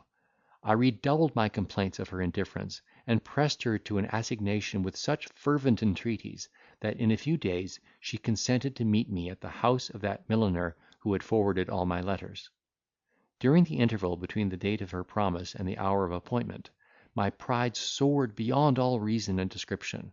I lost all remembrance of the gentle Narcissa, and my thoughts were wholly employed in planning triumphs over the malice and contempt of the world. At length the happy hour arrived. I flew to the place of rendezvous, and was conducted into an apartment, where I had not waited 10 minutes, when I heard the rustling of silk, and the sound of feet ascending the stairs. My heart took the alarm, and beat quick. My cheeks glowed, my nerves thrilled, and my knees shook with ecstasy. I perceived the door opening, saw a gold brocade petticoat advance, and sprang forward to embrace my charmer. Heaven and earth! How shall I paint my situation, when I found Miss Sparkle converted into a wrinkled hag turned of 70! I was struck dumb with amazement, and petrified with horror. This ancient Urganda perceived my disorder, and approaching with a languishing air, seized my hand, asking in a squeaking tone if I was indisposed.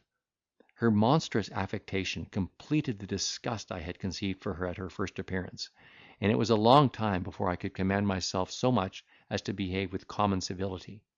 At length, however, I recollected myself, and pronounced an apology for my behaviour, which I said proceeded from a dizziness that seized me all of a sudden. My hoary Dulcinea, who, no doubt, had been alarmed at my confusion, no sooner learned the cause to which I now ascribed it, than she discovered her joy in 1,000 amorous coquetries, and assumed the sprightly airs of a girl of 16.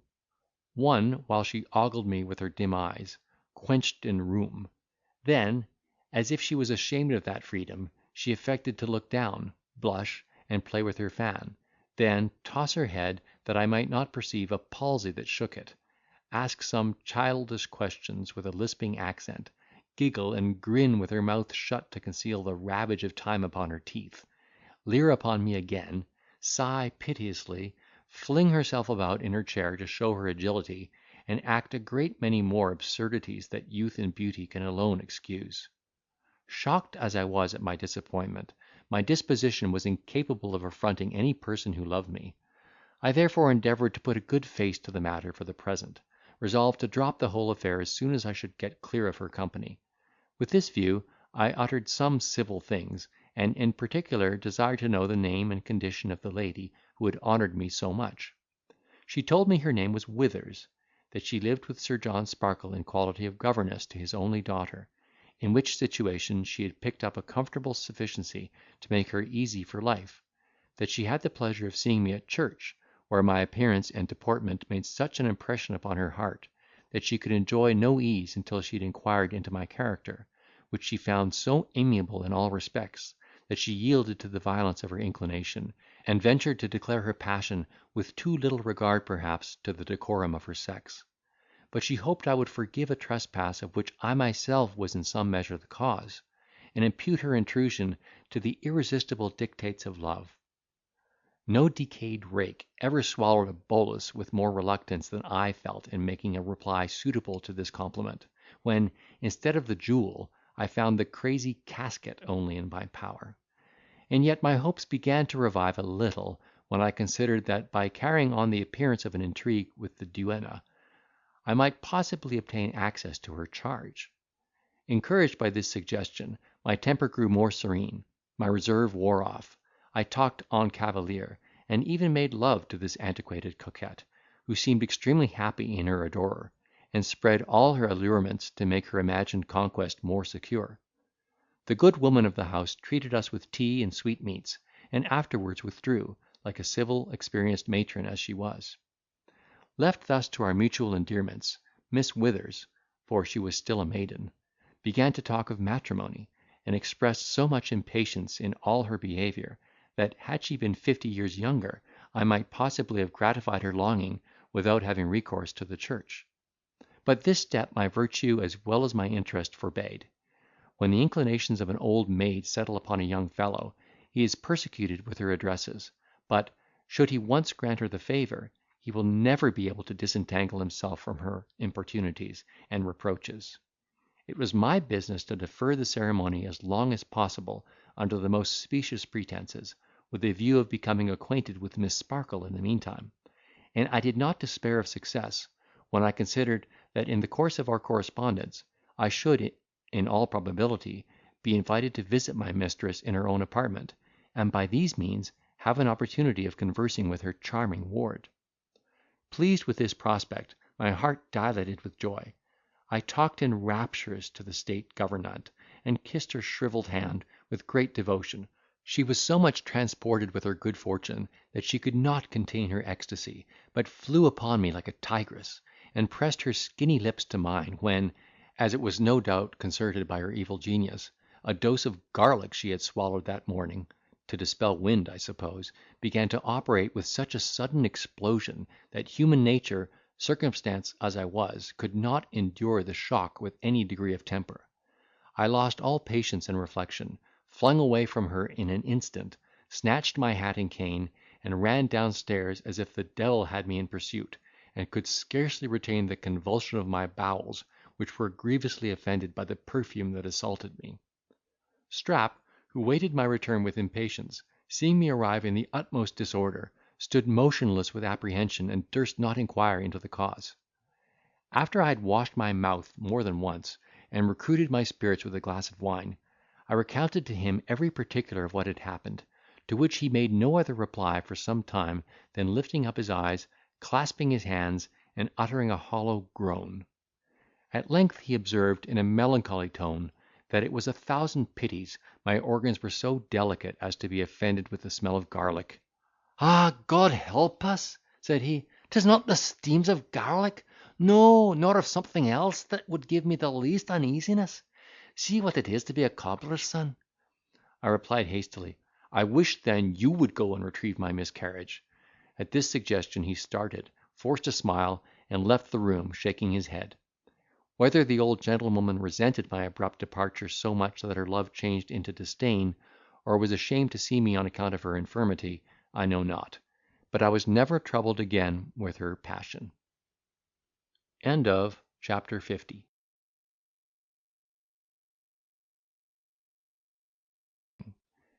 I cultivate an acquaintance with two noblemen, am introduced to Earl Strutwell, his kind promise and invitation, the behaviour of his porter and lackey. He receives me with an appearance of uncommon affection, undertakes to speak in my behalf to the minister, informs me of his success, and wishes me joy, introduces a conversation about Petronius Arbiter, falls in love with my watch, which I press upon him. I make a present of a diamond ring to Lord Straddle, impart my good fortune to Strap and Banter, who disabuses me to my utter mortification. Baffled hitherto in my matrimonial schemes, I began to question my talents for the science of fortune hunting, and to bend my thoughts towards some employment under the government; with the view of procuring which, I cultivated the acquaintance of Lord Straddle and Swillpot, whose fathers were men of interest at court. I found these young noblemen as open to my advances as I could desire. I accompanied them in their midnight rambles, and often dined with them at taverns, where I had the honour of paying the reckoning. I one day took the opportunity, while I was loaded with protestations of friendship, to disclose my desire of being settled in some sinecure, and to solicit their influence in my behalf. Swillpot, squeezing my hand, said, I might depend upon his service, by God. The other swore that no man would be more proud than he to run my errands. Encouraged by these declarations, I ventured to express an inclination to be introduced to their fathers, who were able to do my business at once. Swillpot frankly owned he had not spoken to his father these 3 years, and Straddle assured me, his father having lately disobliged the minister by subscribing his name to a protest in the House of Peers, was thereby rendered incapable of serving his friends at present; but he undertook to make me acquainted with Earl Strutwell, who was hand in glove with a certain person who ruled the roost.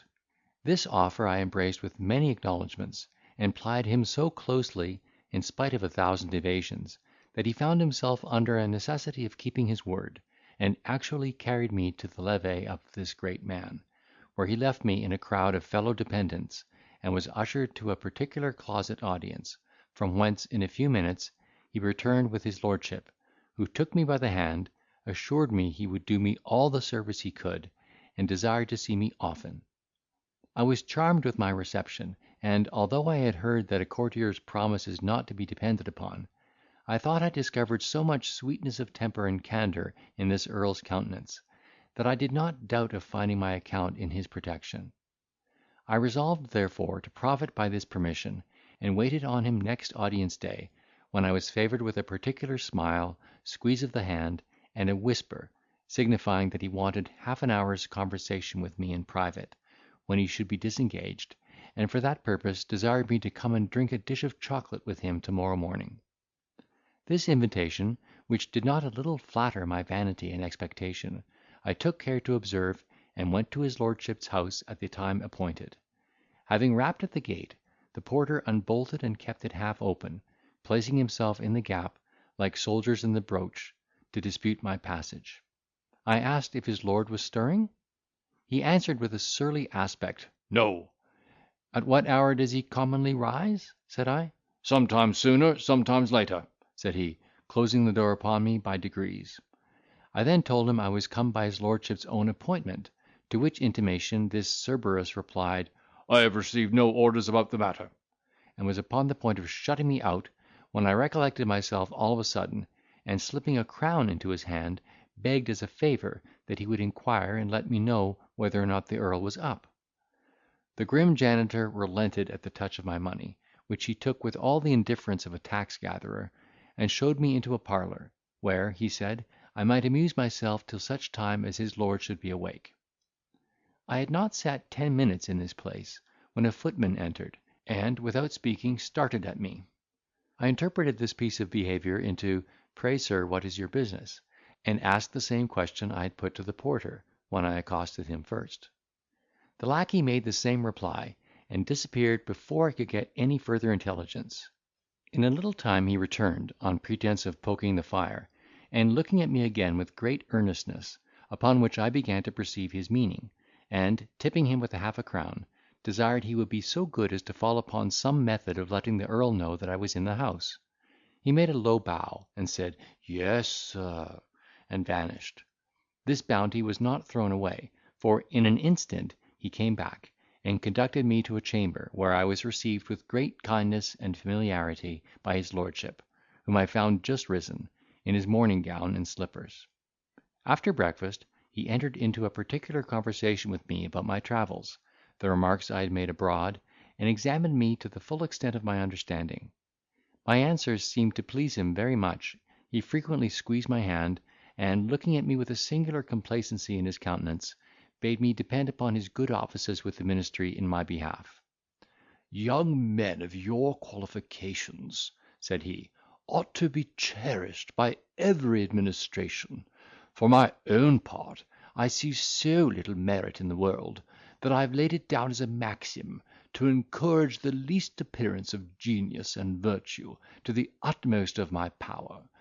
You have a great deal of both. I will not fail of making a figure one day, if I am not mistaken. But you must lay your account with mounting by gradual steps to the summit of your fortune. Rome was not built in a day. As you understand the languages perfectly well, how would you like to cross the sea as secretary to an embassy?" I assured his lordship with great eagerness that nothing could be more agreeable to my inclination; upon which he bade me make myself easy, my business was done, for he had a place of that kind in his view. This piece of generosity affected me so much, that I was unable for some time to express my gratitude, which at length broke out in acknowledgments of my own unworthiness, and encomiums of his benevolence. I could not even help shedding tears at the goodness of this noble lord, who no sooner perceived them than he caught me in his arms, and hugged and kissed me with a seemingly paternal affection. Confounded at this uncommon instance of fondness for a stranger, I remained a few moments silent and ashamed, then rose and took my leave, after he had assured me that he would speak to the minister in my favour that very day, and desired that I would not for the future give myself the trouble of attending at his levee, but come at the same hour every day when he should be at leisure, that is, 3 times a week. Though my hopes were now very sanguine, I determined to conceal my prospect from everybody, even from Strap, until I should be more certain of success; and in the meantime give my patron no respite from my solicitations. When I renewed my visit, I found the street door opened to me as if by enchantment; but in my passage toward the presence room, I was met with the valet de chambre, who cast some furious looks at me, by the meaning of which I could not comprehend. The earl saluted me at entrance with a tender embrace, and wished me joy of his success with the premier, who, he said, had preferred his recommendation to that of 2 other noblemen very urgent in behalf of their respective friends, and absolutely promised that I should go to a certain foreign court in quality of secretary to an ambassador, and plenipotentiary, who was to set out in a few weeks an affair of vast importance to the nation. I was thunderstruck with my good fortune, and could make no other reply than kneel and attempt to kiss my benefactor's hand, which submission he would not permit, but, raising me up, pressed me to his breast with surprising emotion, and told me he had now taken upon himself the care of making my fortune. What enhanced the value of the benefit still the more, was his making light of the favour, and shifting the conversation to another subject. Among other topics of discourse, that of the belles lettres was introduced; upon which his lordship held forth with great taste and erudition, and discovered an intimate knowledge of the authors of antiquity. "Here's a book," said he, taking one from his bosom, "written with great elegance and spirit; and though the subject may give offence to some narrow-minded people, the author will always be held in esteem by every person of wit and learning." So saying, he put into my hand Petronius Arbiter, and asked my opinion of his wit and manner. I told him that, in my opinion, he wrote with great ease and vivacity, but was withal so lewd and indecent, that he ought to find no quarter or protection among people of morals and taste. "I own," replied the earl, "that his taste in love is generally decried, and indeed condemned by our laws; but perhaps that may be more owing to prejudice and misapprehension than to true reason and deliberation. The best man among the ancients is said to have entertained that passion. One of the wisest of their legislators was permitted the indulgence of it in his commonwealth. The most celebrated poets have not scrupled to avow it. At this day it prevails not only all over the East, but in most parts of Europe.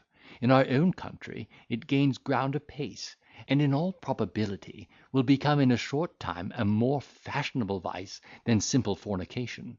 Indeed, there is something to be said in vindication of it; for, notwithstanding the severity of the law against offenders in this way, it must be confessed that the practice of this passion is unattended with that curse and burthen upon society which proceeds from a race of miserable and deserted bastards, who are either murdered by their parents, deserted to the utmost want and wretchedness, or bred up to prey upon the commonwealth; and it likewise prevents the debauchery of many a young maiden, and the prostitution of honest men's wives, not to mention the consideration of health, which is much less liable to be impaired in the gratification of this appetite, than in the exercise of common venery, which, by ruining the constitutions of our young men, has produced a puny progeny that degenerates from generation to generation.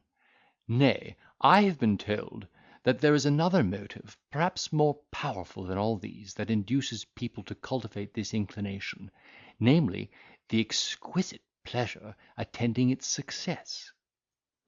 From this discourse I began to be apprehensive that his lordship, finding I had travelled, was afraid I might have been infected with this spurious and sordid desire abroad, and took this method of sounding my sentiments on the subject. Fired at this supposed suspicion, I argued against it with great warmth, as an appetite unnatural, absurd, and of pernicious consequence, and declared my utter detestation and abhorrence of it in these lines by the satirist: Eternal infamy the wretch confound, Who planted first that vice on British ground; A vice that, spite of nature and sense, reigns, And poisons genial love, and manhood stains. The Earl smiled at my indignation, and told me he was glad to find my opinion of the matter so conformable to his own, and that what he had advanced was only to provoke me to an answer, with which he professed himself perfectly well pleased. After I had enjoyed a long audience, I happened to look at my watch, in order to regulate my motions by it, and his lordship, observing the chased case, desired to see the device, and examined the exception, which he approved with some expressions of admiration. Considering the obligations I lay under to his lordship, I thought there could be not a fitter opportunity than the present to manifest, in some shape, my gratitude. I therefore begged he would do me the honour to accept of the watch as a small testimony of the sense I had of his lordship's generosity; but he refused it in a peremptory manner, and said he was sorry I should entertain such a mercenary opinion of him, observing at the same time that it was the most beautiful piece of workmanship he had ever seen, and desiring to know where he could have such another. I begged 1,000 pardons for the freedom I had taken, which I hoped he would impute to nothing else than the highest veneration for his person; told him that, as it came to my hand by accident in France, I could give him no information about the maker, for there was no name on the inside; and once more humbly entreated that he would indulge me so far as to use it for my sake. He was still positive in refusing it, but was pleased to thank me for my generous offer, saying it was a present that no nobleman need be ashamed of receiving; though he was resolved to show his disinterestedness with regard to me, for whom he had conceived a particular friendship, and insisted, if I were willing to part with the watch, upon knowing what it had cost, that he might at least indemnify me by refunding the money. On the other hand, I assured his lordship that I should look upon it as an uncommon mark of distinction if he would take it without further question; and rather than disoblige me, he was at last persuaded to put it in his pocket, to my no small satisfaction, who took my leave immediately, after having received a kind squeeze and injunction to depend upon his promise. Buoyed up with this reception, my heart opened. I gave away a guinea among the lacqueys who escorted me to the door, flew to the lodgings of Lord Straddle, upon whom I forced my diamond ring as an acknowledgment for the great service he had done me, and from thence hied me home, with an intent of sharing my happiness with honest Strap. I determined, however, to heighten his pleasure by depressing his spirits at first, and then bringing in good news with double relish. For this purpose I affected the appearance of disappointment and chagrin, and told him in an abrupt manner that I had lost the watch and diamond. Poor Hugh, who had been already harassed into a consumption by intelligence of this sort, no sooner heard these words, than, unable to contain himself, he cried, with distraction in his looks, "God in heaven forbid!" I could carry on the farce no longer, but, laughing in his face, told him everything that had passed, as above recited. His features were immediately unbended, and the transition was so affecting that he wept with joy, calling my Lord Strutwell by the appellations of Jewel, Phoenix, Rara Avis, and praising God that there was still some virtue left among our nobility. Our mutual congratulations being over, we gave way to our imagination, and anticipated our happiness by prosecuting our success through the different steps of promotion, till I arrived at the rank of a prime minister, and he to that of my first secretary. Intoxicated with these ideas, I went to the ordinary, where, meeting with Banter, I communicated the whole affair in confidence to him, concluding with an assurance that I would do him all the service in my power. He heard me to an end with great patience, then, regarding me a good while with a look of disdain, pronounced, "So your business is done, do you think?" "As good as done, I believe," said I. "I'll tell you," replied he, "what will do it still more effectually, a halter. 'Sdeath, if I had been such a gull to two such scoundrels as Strutwell and Straddle, I would without any more ado tuck myself up."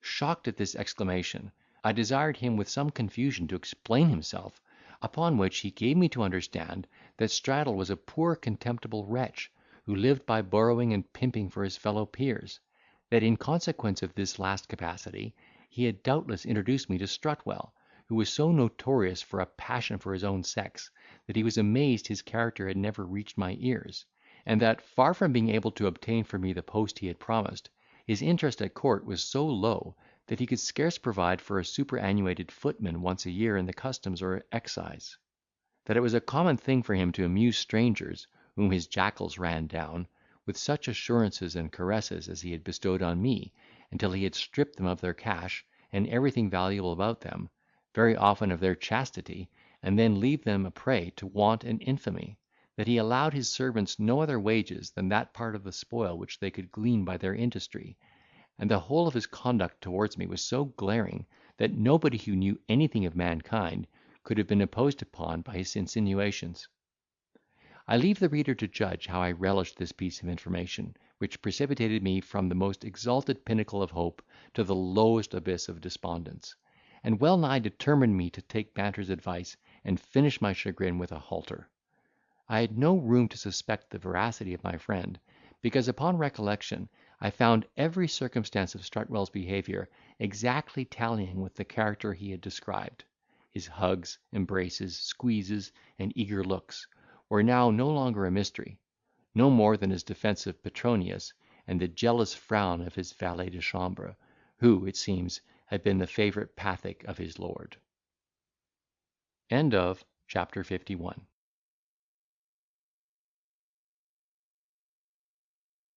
Myself on Strutwell by my importunity. Am reduced to my last guinea. Obliged to inform Strap of my necessity, who is almost distracted with the news, but nevertheless obliged upon my best sword for present subsistence. That small supply being exhausted, I am almost stupefied with my misfortunes. Go to the gaming table by the advice of Banter, and come off with unexpected success. Strap's ecstasy. Mrs. Gawky waits upon me, professes remorse for her perfidy, and implores my assistance. I do myself a piece of justice by her means, and afterwards reconcile her to her father. I was so confounded that I could make no reply to Banter, who reproached me with great indignation for having thrown away upon rascals that which, had it been converted into ready money, would have supported the rank of a gentleman for some months, and enabled me, at the same time, to oblige my friends. Stupefied as I was, I could easily divine the source of his concern, but sneaked away in a solitary manner, without yielding the least answer to his expostulations, and began to deliberate within myself in what manner I should attempt to retrieve the movables I had so foolishly lost. I should have thought it no robbery to take them again by force, could I have done it without any danger of being detected; but, as I could have no such opportunity, I resolved to work by finesse, and go immediately to the lodgings of Straddle, where I was so fortunate as to find him. "My lord," said I have just now recollected that the diamond I had the honour of presenting to you is loosened a little in the socket, and there is a young fellow just arrived from Paris, who is reckoned the best jeweller in Europe. I knew him in France, and, if your lordship will give me leave, will carry the ring to him to be set rights." His lordship was not to be caught in this snare. He thanked me for my offer, and told me that, having himself observed the defect, he had sent it to his own jeweller to be mended, and indeed by this time I believe it was in the jeweller's hands, though not in order to be mended, for it stood in need of no alteration. Balked in this piece of politics, I cursed my simplicity, but resolved to play a surer game with the earl, which I thus devised. I did not doubt of being admitted into familiar conversation with him, as before, and hoped by some means to get the watch into my hand. Then, on pretence of winding or playing with it, drop it on the floor, when in all probability the fall would disorder the work so as to stop its motion. This event would furnish me with an opportunity of insisting upon carrying it away in order to be repaired, and then I should be in no hurry to bring it back. What pity it was I could not find an occasion of putting this fine scheme in execution! When I went to renew my visit to his lordship, my access to the parlour was as free as ever; but, after I had waited for some time, the valet de chambre came in with his lord's compliments, and a desire to see me to-morrow at his levee, he being at present so much indisposed that he could not see company. I interpreted this message into a bad omen, and came away muttering curses against his lordship's politeness, and ready to go to loggerheads with myself for being so egregiously duped. But, that I might have some satisfaction for the loss I had sustained, I besieged him so closely at his levee, and persecuted him with my solicitations, not without faint hopes indeed of reaping something more for my industry than the bare pleasure of making him uneasy; though I could never obtain another private hearing the whole course of my attendance, neither had I resolution enough to undeceive Strap, whose looks in a little time were so whetted with impatience, that, whenever I came home, his eyes devoured me, as it were, with eagerness of attention. At length, however, finding myself reduced to my last guinea, I was compelled to disclose my necessity, though I endeavoured to sweeten the discovery by rehearsing to him the daily assurances I received from my patron. But these promises were not of efficacy sufficient to support the spirits of my friend, who no sooner understood the lowness of my finances, than, uttering a dreadful groan, he exclaimed, "In the name of God, what shall we do?" In order to comfort him, I said that many of my acquaintances, who were in a worse condition than we, supported, notwithstanding, the character of gentlemen; and, advising him to thank God that as yet we had incurred no debt, proposed that he should pawn my sword of steel, inlaid with gold, and trust my discretion for the rest. This expedient was wormwood and gall to poor Strap, who, in spite of his invincible affection for me, still retained notions of economy and expense suitable to the narrowness of his education. Nevertheless, he complied with my request, and raised 7 pieces on the sword in a twinkling. This supply, inconsiderable as it was, made me as happy for the present as if I had kept £500 in bank; for by this time I was so well skilled in procrastinating every troublesome reflection, that the prospect of want seldom affected me very much, let it be ever so near; and now indeed it was nearer than I imagined. My landlord, having occasion for money, put me in mind of my being indebted to him 5 guineas in lodging, and telling me he had a sum to make up, begged I would excuse his importunity, and discharge the debt. Though I could ill spare so much cash, my pride took the resolution of dispersing it. This I did in a cavalier manner, after he had written a discharge, telling him with an air of scorn and resentment, I saw he was resolved that I should not be long in his books; while Strap, who stood by and knew my circumstances, wrung his hands in secret, gnawed his nether lip, and turned yellow with despair. Whatever appearance of indifference my vanity enabled me to put on, I was thunderstruck with this demand, which I had no sooner satisfied than I hastened into company, with a view of beguiling my cares with conversation, or drowning them with wine. After dinner, a party was accordingly made in the coffee house, from whence we adjourned to the tavern, where, instead of sharing the mirth of the company, I was as much chagrined at their good humour as a damned soul in hell would be at a glimpse of heaven.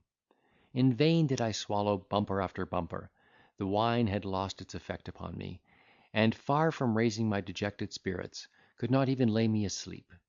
Banter, who was the only intimate I had, Strap excepted, perceived my anxiety, and, when we broke up, reproached me with pusillanimity, for being cast down at my disappointment that such a rascal as Strutwell could be the occasion of.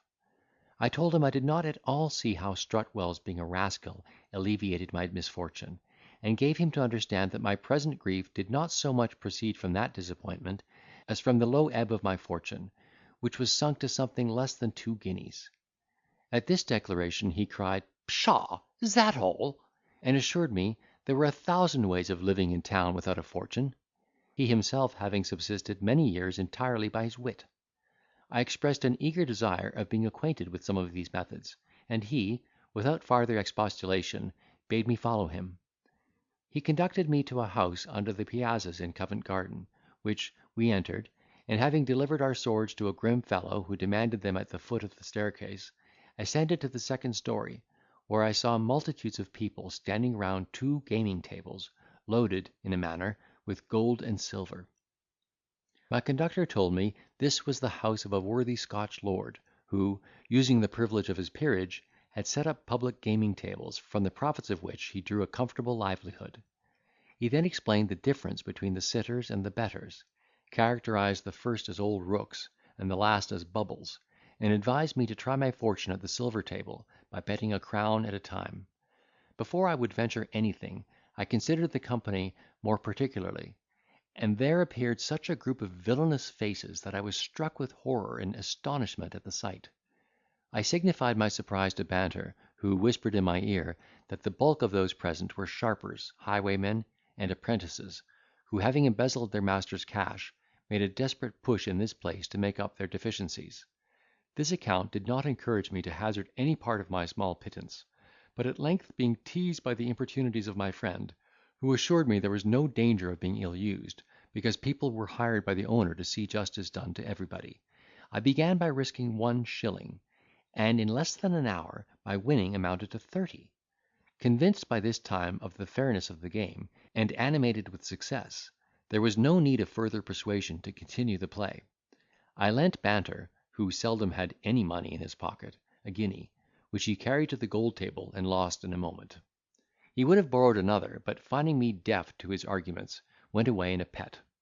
Meanwhile my gain advanced to 6 pieces, and my desire of more increased in proportion, so that I moved to the higher table, where I laid half a guinea on every throw, and fortune still favouring me, I became a sitter, in which capacity I remained until it was broad day, when I found myself, after many vicissitudes, 150 guineas in pocket.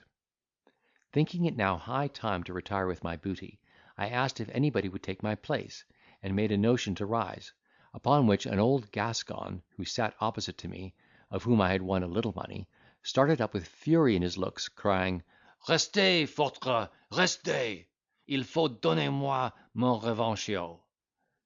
At the same time a Jew, who sat near the other, insinuated that I was more beholden to art than fortune for what I had got; that he had observed me wipe the table very often, and that some of the divisions appeared to be greasy.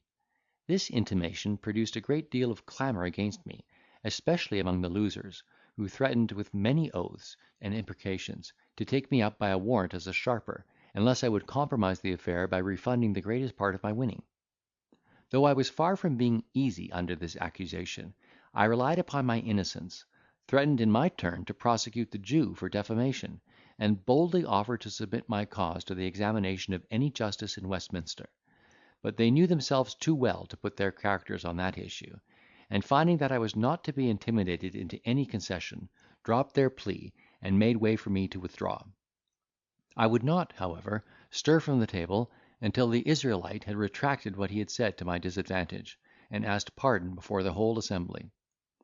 As I marched out with my prize, I happened to tread on the toes of a tall raw-boned fellow, with a hooked nose, fierce eyes, black thick eyebrows, a pigtail wig of the same colour, and a formidable hat pulled over his forehead, who stood gnawing his fingers in the crowd; and he sooner felt the application of my shoe heel than he roared out in a tremendous voice, "Blood and wounds, you son of a whore! What's that for?"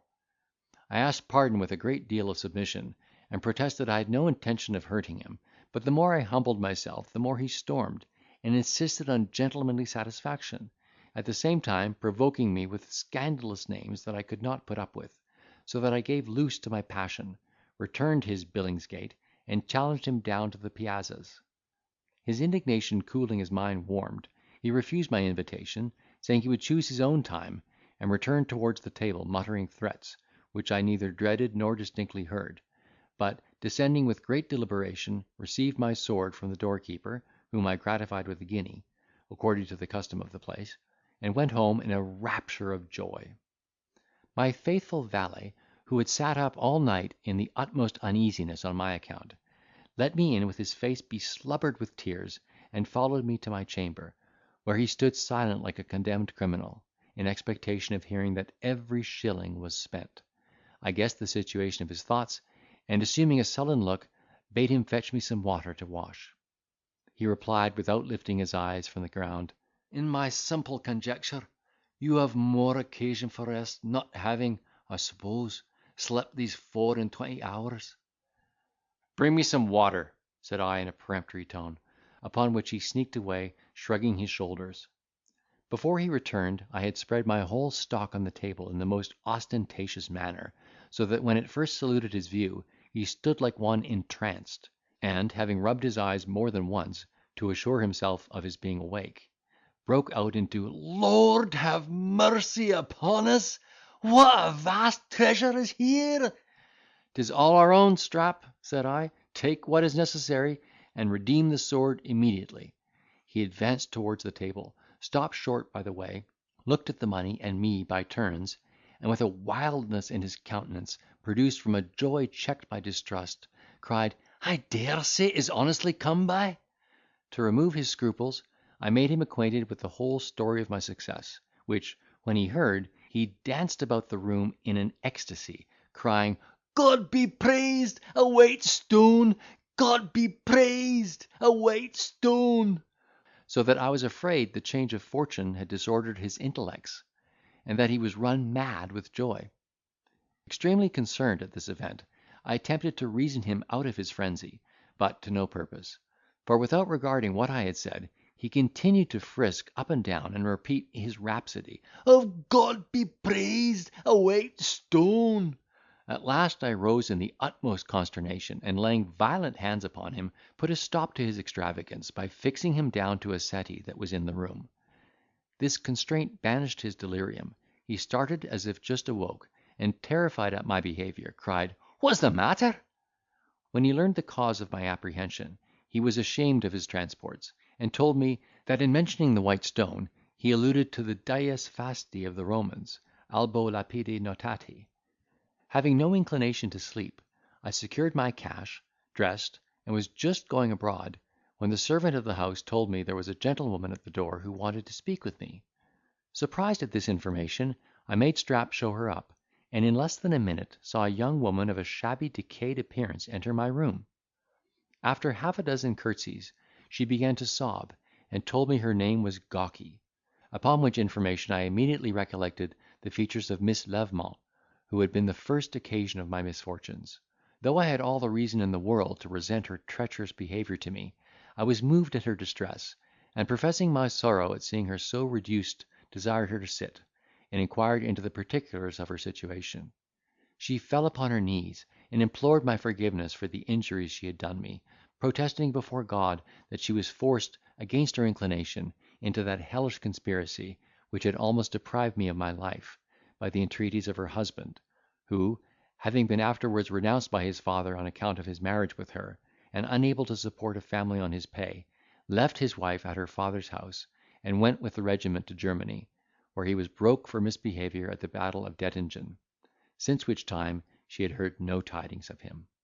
She then gave me to understand, with many symptoms of penitence, that it was her misfortune to bear a child 4 months after marriage, by which event her parents were so incensed, that she was turned out of doors with the infant that died soon after, and had hitherto subsisted in a miserable indigent manner on the extorted charity of a few friends, who were now quite tired of giving, that, not knowing where or how to support herself one day longer, she had fled for succour even to me, who, of all mankind, had the least cause to assist her, relying upon the generosity of my disposition, which she hoped would be pleased with this opportunity of avenging itself in the noblest manner on the wretch who had wronged me.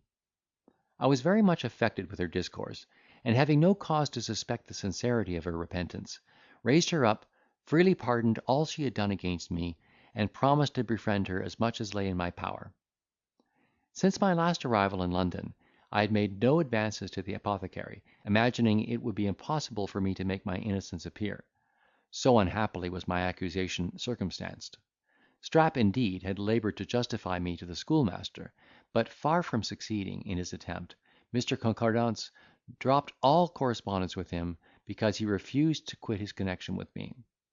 Things being in this situation, I thought a fairer opportunity of vindicating my character would not offer than that which now presented itself. I therefore stipulated with Mrs. Gawky, that, before I would yield her the least assistance, she should do me the justice to clear my reputation by explaining upon oath before a magistrate the whole of the conspiracy, as it had been executed against me. When she had given me this satisfaction, I presented her with 5 guineas, a sum so much above her expectation, that she could scarce believe the evidence of her senses, and was ready to worship me for my benevolence. The declaration signed with her own hand I sent to her father, who, upon recollecting and comparing the circumstances of my charge, was convinced of my integrity, and waited on me next day, in company with his friend the schoolmaster, to whom he had communicated my vindication. After mutual salutation, Monsieur Lavement began a long apology for the unjust treatment I had received, but I saved him a good deal of breath by interrupting his harangue, and assuring him that, far from entertaining a resentment against him, I thought myself obliged to his lenity, which allowed me to escape, after such strong assumptions of guilt appeared against me. Mr. Concordance, thinking it now his turn to speak, observed that Mr. Random had too much candour and sagacity to be disobliged at their conduct, which, all things considered, could not have been otherwise with any honesty of intention. "Indeed," said he, "if the plot had been unravelled to us by any supernatural intelligence, if it had been whispered by a genius, communicated by a dream, or revealed by an angel from on high, we should have been to blame in crediting ocular demonstration. But, as we were left in the midst of mortality, it cannot be expected we should be incapable of imposition. I must assure you, Mr. Random, no man on earth is more pleased than I am at this triumph of your character, and as the news of your misfortune panged me to the very entrails, this manifestation of your innocence makes my midriff quiver with joy."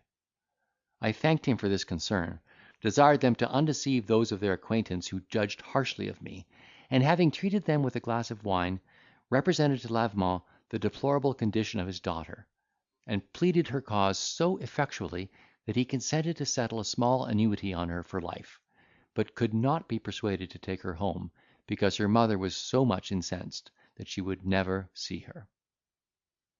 End of chapter 52.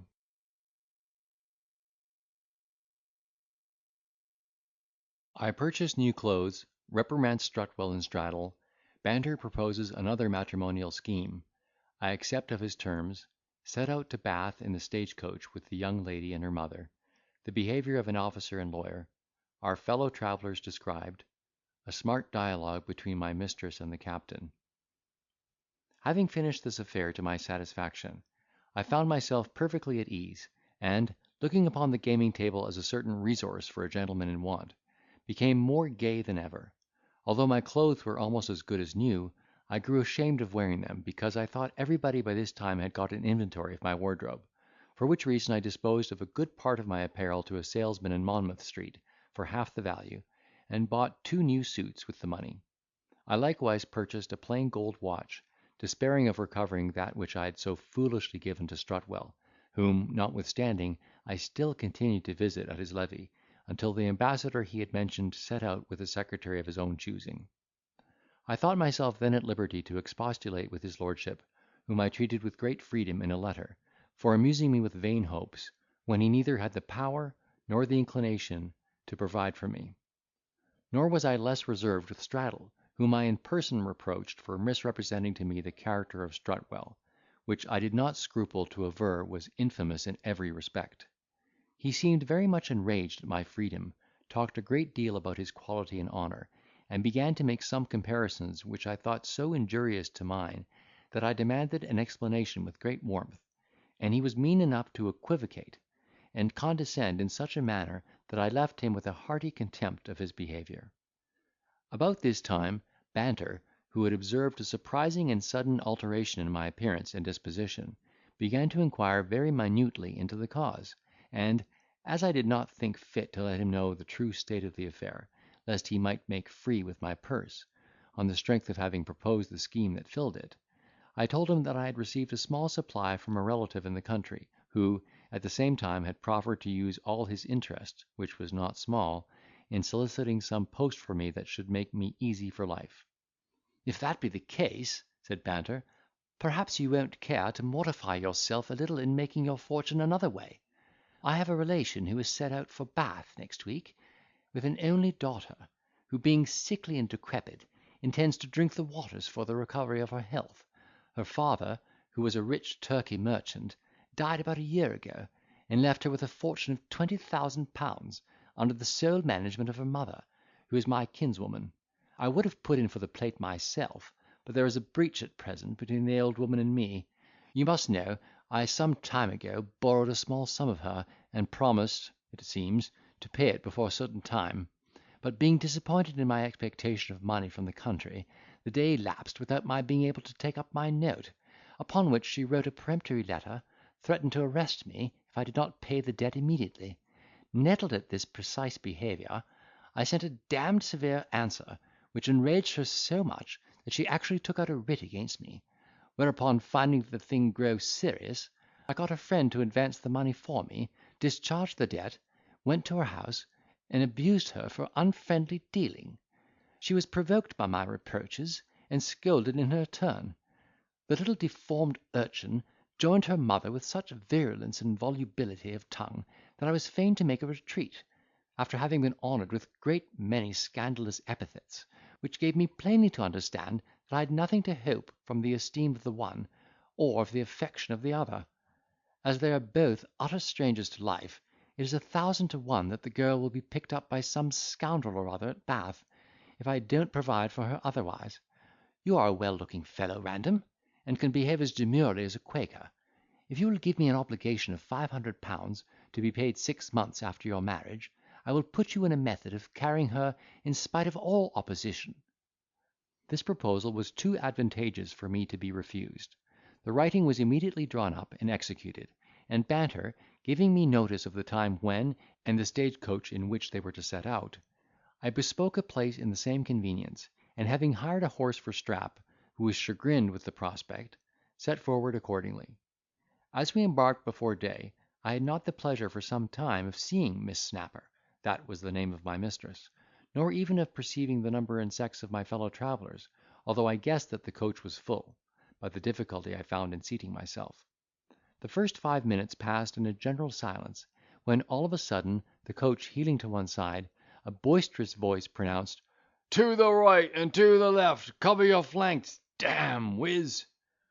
I easily discovered by the tone and manner of this exclamation that it was uttered by a son of Mars; neither was it hard to conceive the profession of another person who sat opposite to me, and observed that we ought to have been well satisfied of her security before we entered upon the premises. These two sallies had not the desired effect. We continued a good while as mute as before, till at length the gentleman of the sword, impatient of longer silence, made a second effort, by swearing he had got into a meeting of Quakers. "I believe so too," said a shrill female voice at my left hand, "for the spirit of folly begins to move." "Out with it then, madam," replied the soldier. "You seem to have no occasion for a midwife," cried the lady. "Damn my blood!" exclaimed the other, "a man can't talk to a woman but she immediately thinks of a midwife." "True, sir," said she, "I long to be delivered." "What, of a mouse, madam?"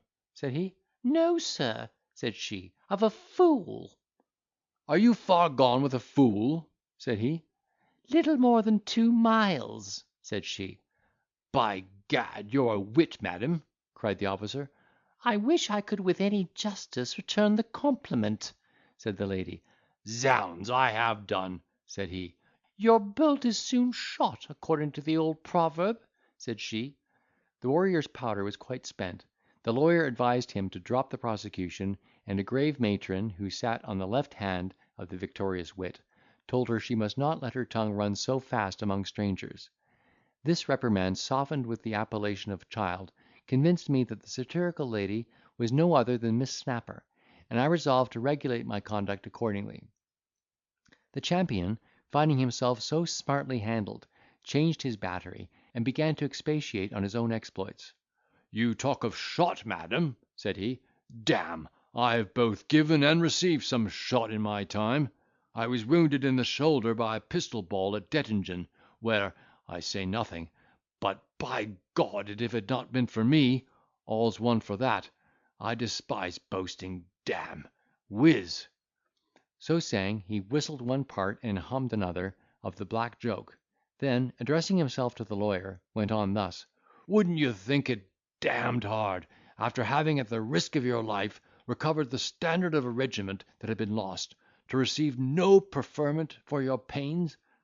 I don't choose to name no names, sink me; but howsomever, this I will refer, by God, and that is this: a musketeer of the French guards, having a standard from a certain cornet of a certain regiment, d—me, was retreating with his prize as fast as a horse's heels could carry him, sink me; upon which I snatched up firelock that belonged to a dead man, d—n me, whiz, and shot his horse under him, d—n my blood.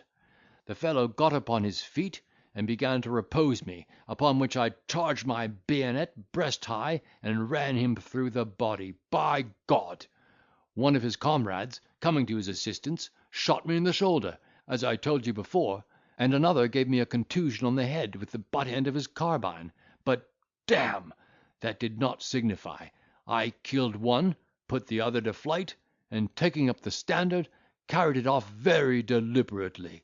But the best joke of all was the son of a bitch of a cornet, who had surrendered in a cowardly manner, seeing it in my possession, demanded it from me in the front of the line.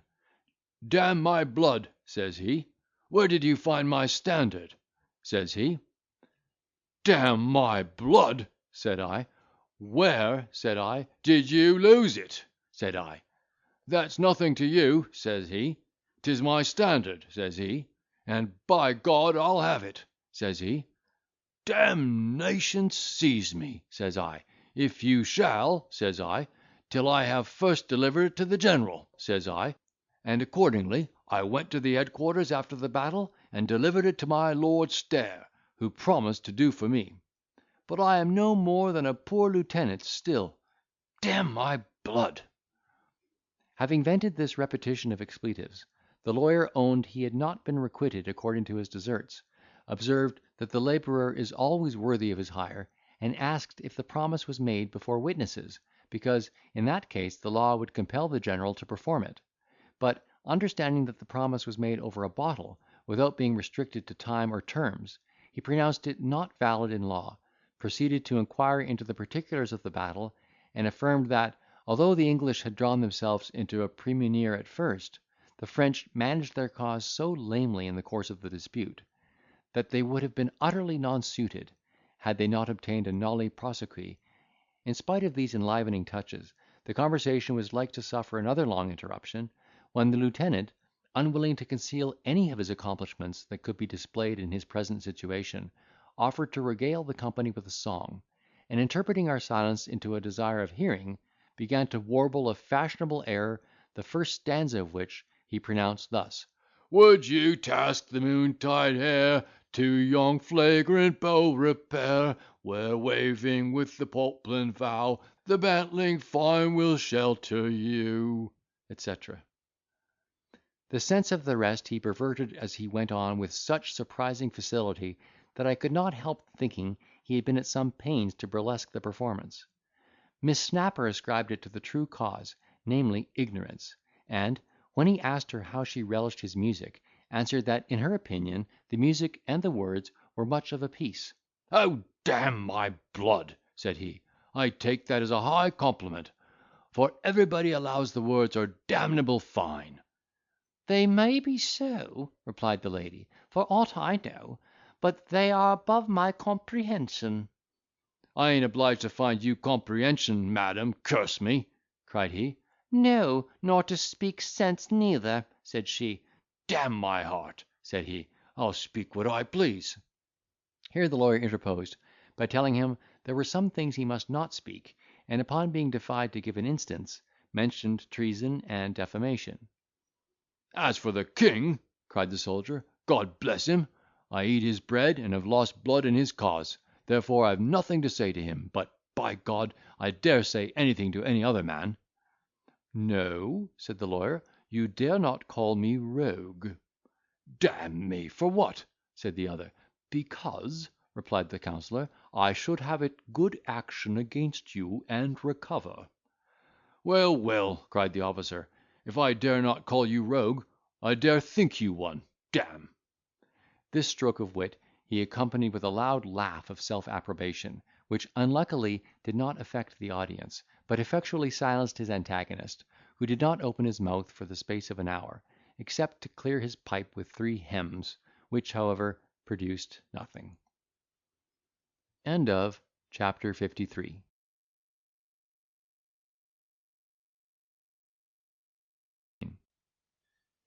Day breaking, I have the pleasure of viewing the person of Miss Snapper, whom I had not seen before. The soldier is witty upon me, is offended, talks much of his valour, is reprimanded by a grave gentlewoman. We are alarmed by the cry of highwaymen. I get out of the coach, and stand in my own defence. They ride off without having attacked us. I pursue them. One of them is thrown from his horse and taken. I return to the coach. Am complimented by Miss Snapper. The captain's behaviour on this occasion. The prude reproaches me in a soliloquy. I upbraid her in the same manner. The behaviour of Miss Snapper at breakfast disobliges me. The lawyer is witty upon the officer, who threatens him. In the meantime, the day breaking in upon us, discovered to one another the faces of their fellow travellers, and I had the good fortune to find my mistress not quite so deformed nor disagreeable as she had been represented to me. Her head, indeed, bore some resemblance to a hatchet, the edge being represented by her face, but she had a certain delicacy in her complexion, and a great deal of vivacity in her eyes, which were very large and black, and though the protuberance of her breast, when considered alone, seemed to drag her forwards, it was easy to perceive an equivalent on her back which balanced the other, and kept her body in equilibrio. On the whole, I thought, I should have great reason to congratulate myself if it should be my fate to possess £20,000 encumbered with such a wife. I began, therefore, to deliberate about the most probable means of acquiring the conquest, and was so much engrossed by this idea, that I scarce took any notice of the rest of the people in the coach, but revolved my project in silence. While the conversation was maintained as before by the object of my hopes, the son of Mars, and the barrister, who by this time recollected himself, and talked in terms as much as ever. At length a dispute happened, which ended in a wager to be determined by me, who was so much absorbed in contemplation, that I neither heard the reference nor the question which was put to me by each in his turn. Affronted at my supposed contempt, the soldier with great vociferation swore I was either dumb or deaf, if not both, and that I looked as if I could not say boo to a goose. Aroused at this observation, I fixed my eyes upon him, and pronounced with emphasis the interjection, boo! Upon which he cocked his hat in a fierce manner, and cried, "Damme, sir, what do you mean by that?" Had I intended to answer him, which, by the bye, was not my design, I should have been anticipated by Miss, who told him, my meaning was to show that I could cry boo to a goose, and laughed very heartily at my laconic reproof. Her explanation and mirth did not help to appease his wrath, which broke out in several martial insinuations, such as, "I do not understand such freedoms, damn my blood! I'm a gentleman, and bear the king's commission, s'blood. Some people deserve to have their noses pulled for their impertinence." I thought to have checked these ejaculations by a frown, because he had talked so much of his valour that I had long ago rated him as an ass in a lion's skin; but this expedient did not answer my expectation. He took umbrage at the contraction of my brow, swore he did not value my sulky looks a fig's end, and protested he feared no man breathing. Miss Snapper said, she was very glad to find herself in such company with a man of so much courage, who, she did not doubt, would protect her from all the attempts of highwaymen during our journey. "Make yourself perfectly easy on that head, madam," replied the officer. "I have got a pair of pistols, here they are, which I took from a horse officer at the battle of Dettingen. They are double loaded, and if any highwayman in England robs you of the value of a pin while I have the honour of being in your company, damn my heart." When he had expressed himself in this manner, a prim gentlewoman, who had sat silent hitherto, opened her mouth, and said she wondered how any man could be so rude as to pull out such weapons before ladies. "Damme, madam," cried the champion, "if you are so much afraid of the sight of a pistol, how do ye propose to stand fire if there should be occasion?" She then told him that, if she thought he could be so unmannerly as to use firearms in her presence, whatever might be the occasion, she would get out of the coach immediately, and walk to the next village, where she might procure a convenience to herself. Before he could make any answer, my Dulcinea interposed, and observed that, far from being offended at a gentleman's using his arms in his own defence, she thought herself very lucky in being along with one by whose valour she stood a good chance of saving herself from being rifled. The prude cast a disdainful look at Miss, and said that people who have but little to lose are sometimes the most solicitous about preserving it. The old lady was affronted at this innuendo, and took notice, that people ought to be very well informed before they speak slightingly of other people's fortune, lest they discover their own envy, and make themselves ridiculous. The daughter declared that she did not pretend to vie with anybody in point of riches, and if the lady, who insisted upon non-resistance, would promise to indemnify us all for the loss we should sustain, she would be one of the first to persuade the captain to submission, in case we should be attacked. To this proposal, reasonable as it was, the reserved lady made no other reply than a scornful glance and a toss of her head. I was very well pleased with the spirit of my young mistress, and even wished for an opportunity of distinguishing my courage under her eye, which I believed could not fail of prepossessing her in my favour, when all of a sudden Strap rode up to the coach door, and told us in a great fright that two men on horseback were crossing the heath, for by this time we had passed Hounslow, and made directly towards us. This piece of information was no sooner delivered than Mrs. Snapper began to scream, her daughter grew pale, the old lady pulled out her purse to be in readiness, the lawyer's teeth chattered while he pronounced, "'Tis no matter, we'll sue the county and recover." The captain gave evident signs of confusion, and I, after having commanded the coachman to stop, opened the door, jumped out, and invited the warrior to follow me; but finding him backward and astonished, I took his pistols, and giving them to Strap, who had by this time alighted and trembled very much, I mounted on horseback, and taking my own, which I could better depend upon, from the holsters, cocked them both, and faced the robbers, who were now very near us. Seeing me ready to oppose them on horseback, and another man armed afoot, they made a halt at some distance to reconnoitre us, and after having rode round us twice, myself still facing about as they rode, went off the same way they came, at a hand gallop. A gentleman's servant coming up with a horse at the same time, I offered him a crown to assist me in pursuing them, which he no sooner accepted than I armed him with the officer's pistols, and we galloped after the thieves, who, trusting to the swiftness of their horses, stopped till we came within shot of them, and then, firing at us, put their nags to the full speed. We followed them as fast as our beasts could carry us, but not being so well mounted as they, our efforts would have been to little purpose, had not the horse of one of them stumbled, and thrown his rider with such violence over his head, that he lay senseless when we came up, and was taken without the least opposition; while his comrade consulting his own safety in flight, without regarding the distress of his friend. We scarce had time to make ourselves masters of his arms, and tie his hands together, before he recovered his senses, when, learning his situation, he affected surprise, demanded to know by what authority we used a gentleman in that manner, and had the impudence to threaten us with a prosecution for robbery.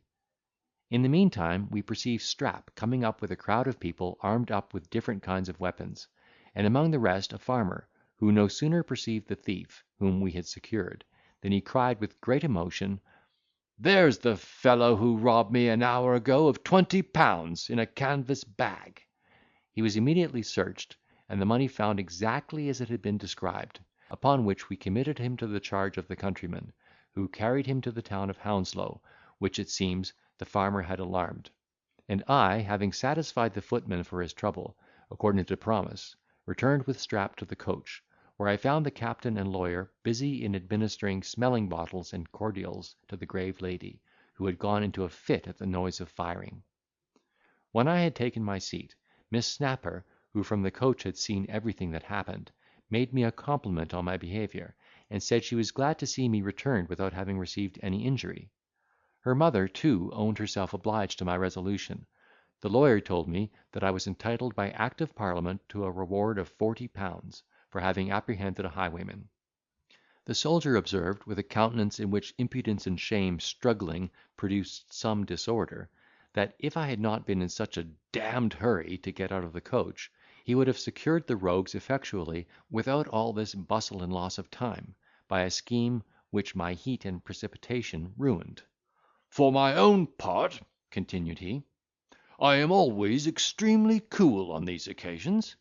"So it appeared by your trembling," said the young lady. "Death and damnation!" cried he, "your sex protects you, madam. If any man on earth durst tell me so much, I'd send him to hell, d—n my heart, in an instant." So saying, he fixed his eyes upon me, and asked if I had seen him tremble. I answered without hesitation, "Yes." "D—n, sir," said he, "do you doubt my courage?" I replied, "Very much." This declaration quite disconcerted him. He looked blank, and pronounced with a faltering voice, "Oh, it's very well. D—n my blood, I shall find a time." I signified my contempt of him by thrusting my tongue in my cheek, which humbled him so much, that he scarce swore another oath aloud during the whole journey. The precise lady, having recruited her spirits by the help of some strong waters, began a soliloquy, in which she wondered that any man, who pretended to maintain the character of a gentleman, could, for the sake of a little paltry coin, throw persons of honour into such quandaries as might endanger their lives, and professed her surprise that women were not ashamed to commend such brutality; at the same time vowing that for the future she would never set foot in a stage-coach, if a private convenience could be had for love or money. Nettled at her remarks, I took the same method of conveying my sentiments, and wondered in my turn that any woman of common sense should be so unreasonable as to expect that people, who had neither acquaintance nor connection with her, would tamely allow themselves to be robbed and maltreated, merely to indulge her capricious humour. I likewise confessed my astonishment at her insolence and ingratitude, in taxing a person with brutality, who deserved her approbation and acknowledgment, and vowed that, if ever she should be assaulted again, I would leave her to the mercy of the spoiler, that she might know the value of my protection. This person of honour did not think fit to carry on the altercation any further, but seemed to chew the cud of her resentment with the crestfallen captain, while I entered into discourse with my charmer, who was the more pleased with my conversation, as she had conceived a very indifferent opinion of my intellects from my former silence. I should have had cause to be equally satisfied with the sprightliness of her genius, could she have curbed her imagination with judgment; but she laboured under such a profusion of talk, that I dreaded her unruly tongue, and felt by anticipation the horrors of an eternal clack. However, when I considered, on the other hand, the joys attending the possession of £20,000, I forgot her imperfections, seized occasion by the forelock, and tried to insinuate myself into her affection. The careful mother kept a strict watch over her, and though she could not help behaving civilly to me, took frequent opportunities of discouraging our communication, by reprimanding her for being so free with strangers, and telling her she must learn to speak less, and think more. Abridged of the use of speech, we conversed with our eyes, and I found the young lady very eloquent in this kind of discourse. In short, I had reason to believe that she was sick of the old gentlewoman's tuition, and that I should find it no difficult matter to supersede her authority. When we arrived at the place where we were to breakfast, I alighted, and helped my mistress out of the coach, as well as her mother, who called for a private room, to which they withdrew in order to eat by themselves. As they retired together, I perceived that Miss had got more twists from nature than I had before observed, for she was bent sideways into the figure of an S, so that her progression very much resembled that of a crab. The prude also chose the captain for her messmate, and ordered breakfast for two only, to be brought into another separate room; while the lawyer and I, deserted by the rest of the company, were fain to put up with each other. I was a good deal chagrined at the stately reserve of Miss Snapper, who I thought did not use me with all the complaisance I deserved, and my companion declared that he had been a traveller for 20 years, and never knew the stage-coach rules so much infringed before. As for the honourable gentlewoman, I could not conceive the meaning of her attachment to the lieutenant, and asked the lawyer if he knew for which of the soldier's virtues she admired him. The counsellor facetiously replied, "I suppose the lady knows him to be an able conveyancer, and wants him to make a settlement in tail." I could not help laughing at the archness of the barrister, who entertained me during breakfast with a great deal of wit of the same kind, at the expense of our fellow travellers, and among other things said he was sorry to find the young lady saddled with such encumbrances. When we had made an end of our repast, and paid our reckoning, we went into the coach, took our places, and bribed the driver with sixpence to revenge us on the rest of his fare, by hurrying them away in the midst of their meal. This task he performed to our satisfaction, after he had disturbed their enjoyment with his importunate clamour. The mother and daughter obeyed the summons first, and coming to the coach door, were obliged to desire the coachman's assistance to get in, because the lawyer and I had agreed to show our resentment by our neglect. They were no sooner seated, than the captain appeared, as much heated as if he had been pursued a dozen miles by an enemy; and immediately after him came the lady, not without some marks of disorder. Having helped her up, he entered himself, growling a few oaths against the coachman for his impertinent interruption; and the lawyer comforted him by saying, that if he had suffered a nisi prius through the obstinacy of the defendant, he might have an opportunity to join issue at the next stage. This last expression gave offence to the grave gentlewoman, who told him, if she was a man, she would make him repent of such obscenity, and thanked God he had never been in such company before. At this insinuation, the captain thought himself under a necessity of espousing the lady's cause, and accordingly threatened to cut off the lawyer's ears, if he should give his tongue any such liberties for the future. The poor counsellor begged pardon, and universal silence ensued. End of chapter 54.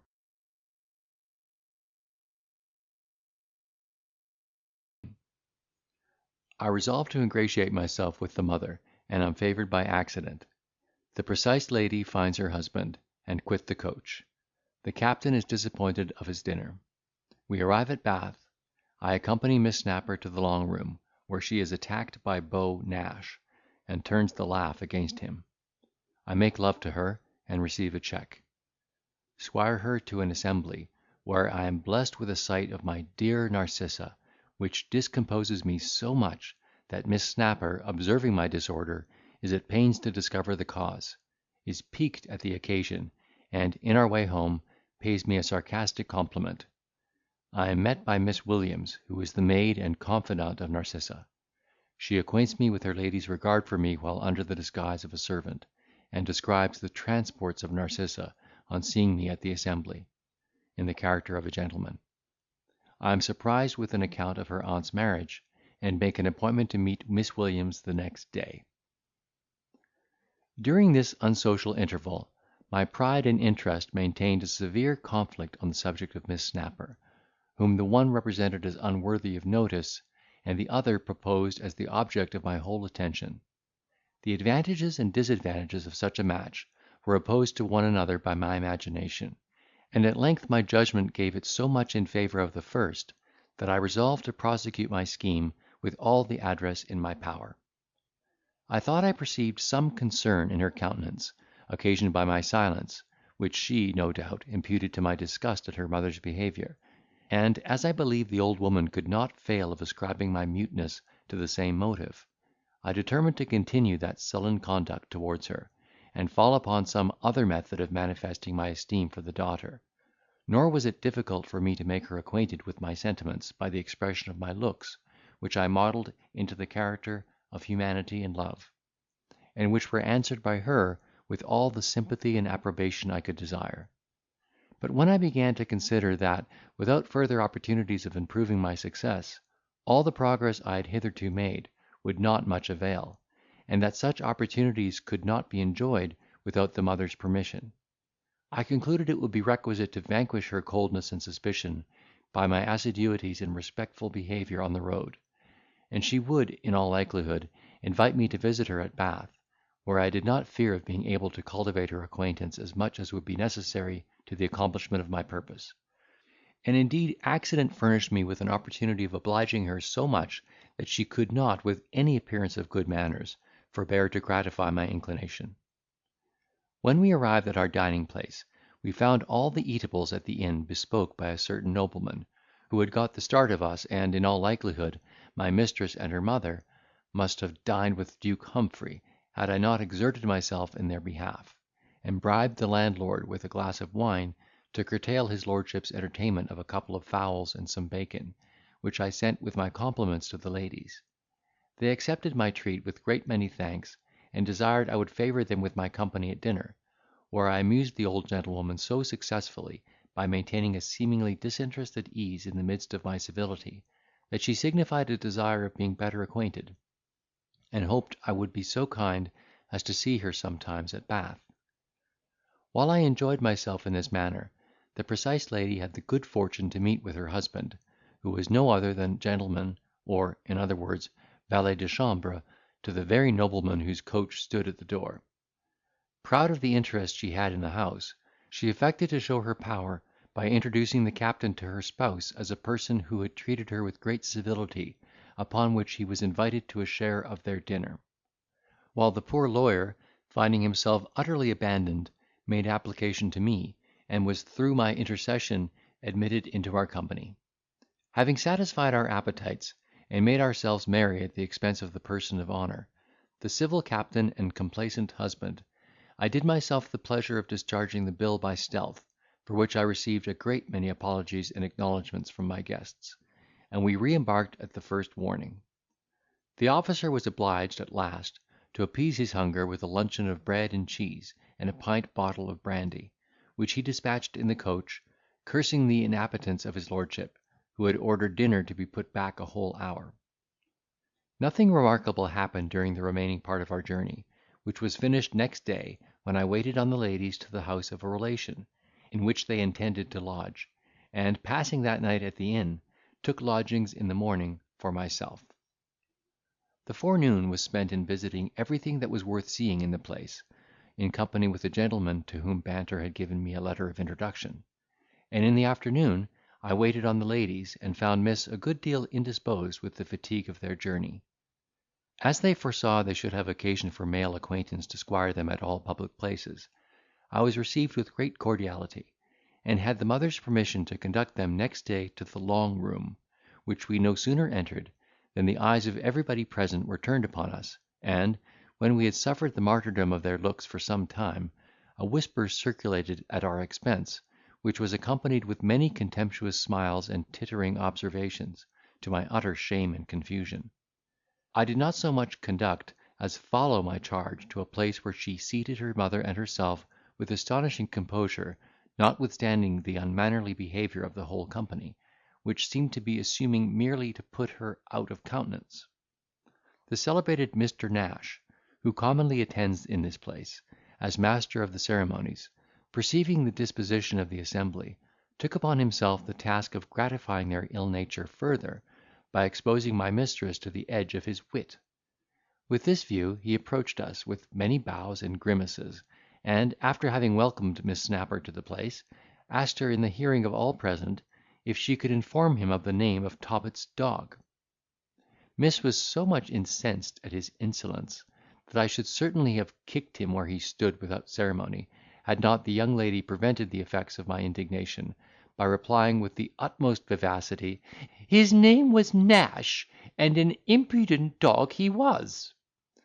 This repartee, so unexpected and just, raised such a universal laugh at the aggressor, that all his assurance was insufficient to support him under their derision; so that, after he had endeavoured to compose himself by taking snuff, and forcing a smile, he was obliged to sneak off in a ludicrous attitude, while my Dulcinea was applauded to the skies for the brilliancy of her wit, and her acquaintance immediately courted by the best people of both sexes in the room.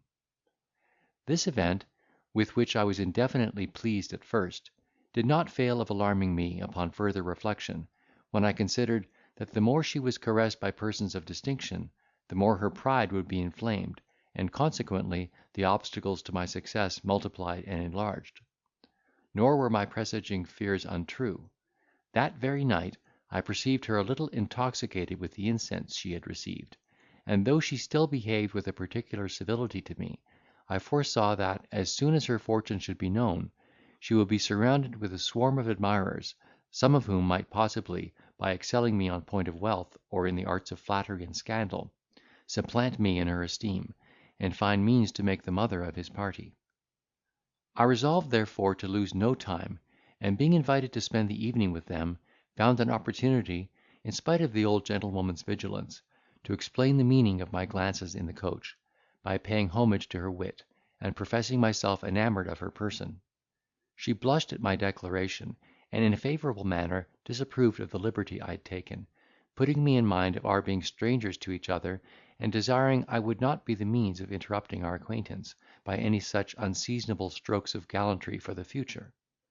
My ardour was effectually checked by this reprimand, which was, however, delivered in a gentle manner, that I had no cause to be disobliged; and the arrival of her mother relieved me from a dilemma in which I should not have known how to demean myself a minute longer. Neither could I resume the easiness of carriage with which I came in. My mistress acted on the reserve, and the conversation beginning to flag, the old lady introduced her kinswoman of the house, and proposed a hand at whist. While we amused ourselves at this diversion, I understood from the gentlewoman that there was to be an assembly next night at which I begged to have the honour of dancing with Miss. She thanked me for the favour I intended her, assured me she never did dance, but signified a desire of seeing the company, when I offered my service, which was accepted, not a little proud of being exempted from appearing with her in a situation that, notwithstanding my profession to the contrary, was not at all agreeable to my inclination. Having supped and continued the game, till such time as the successive yawns of the mother warned me to be gone, I took my leave, and went home, where I made Strap very happy with an account of my progress. Next day I put on my gayest apparel, and went to drink tea at Miss Snapper's, according to appointment, when I found, to my inexpressible satisfaction, that she was laid up with the toothache, and that Miss was to be entrusted to my care. Accordingly, we set out for the ball-room pretty early in the evening, and took possession of a commodious place, where we had not sat longer than a quarter of an hour, when a gentleman dressed in a green frock came in, leading a young lady, whom I immediately discovered to be the adorable Narcissa. Good heaven! What were the thrillings of my soul at that instant!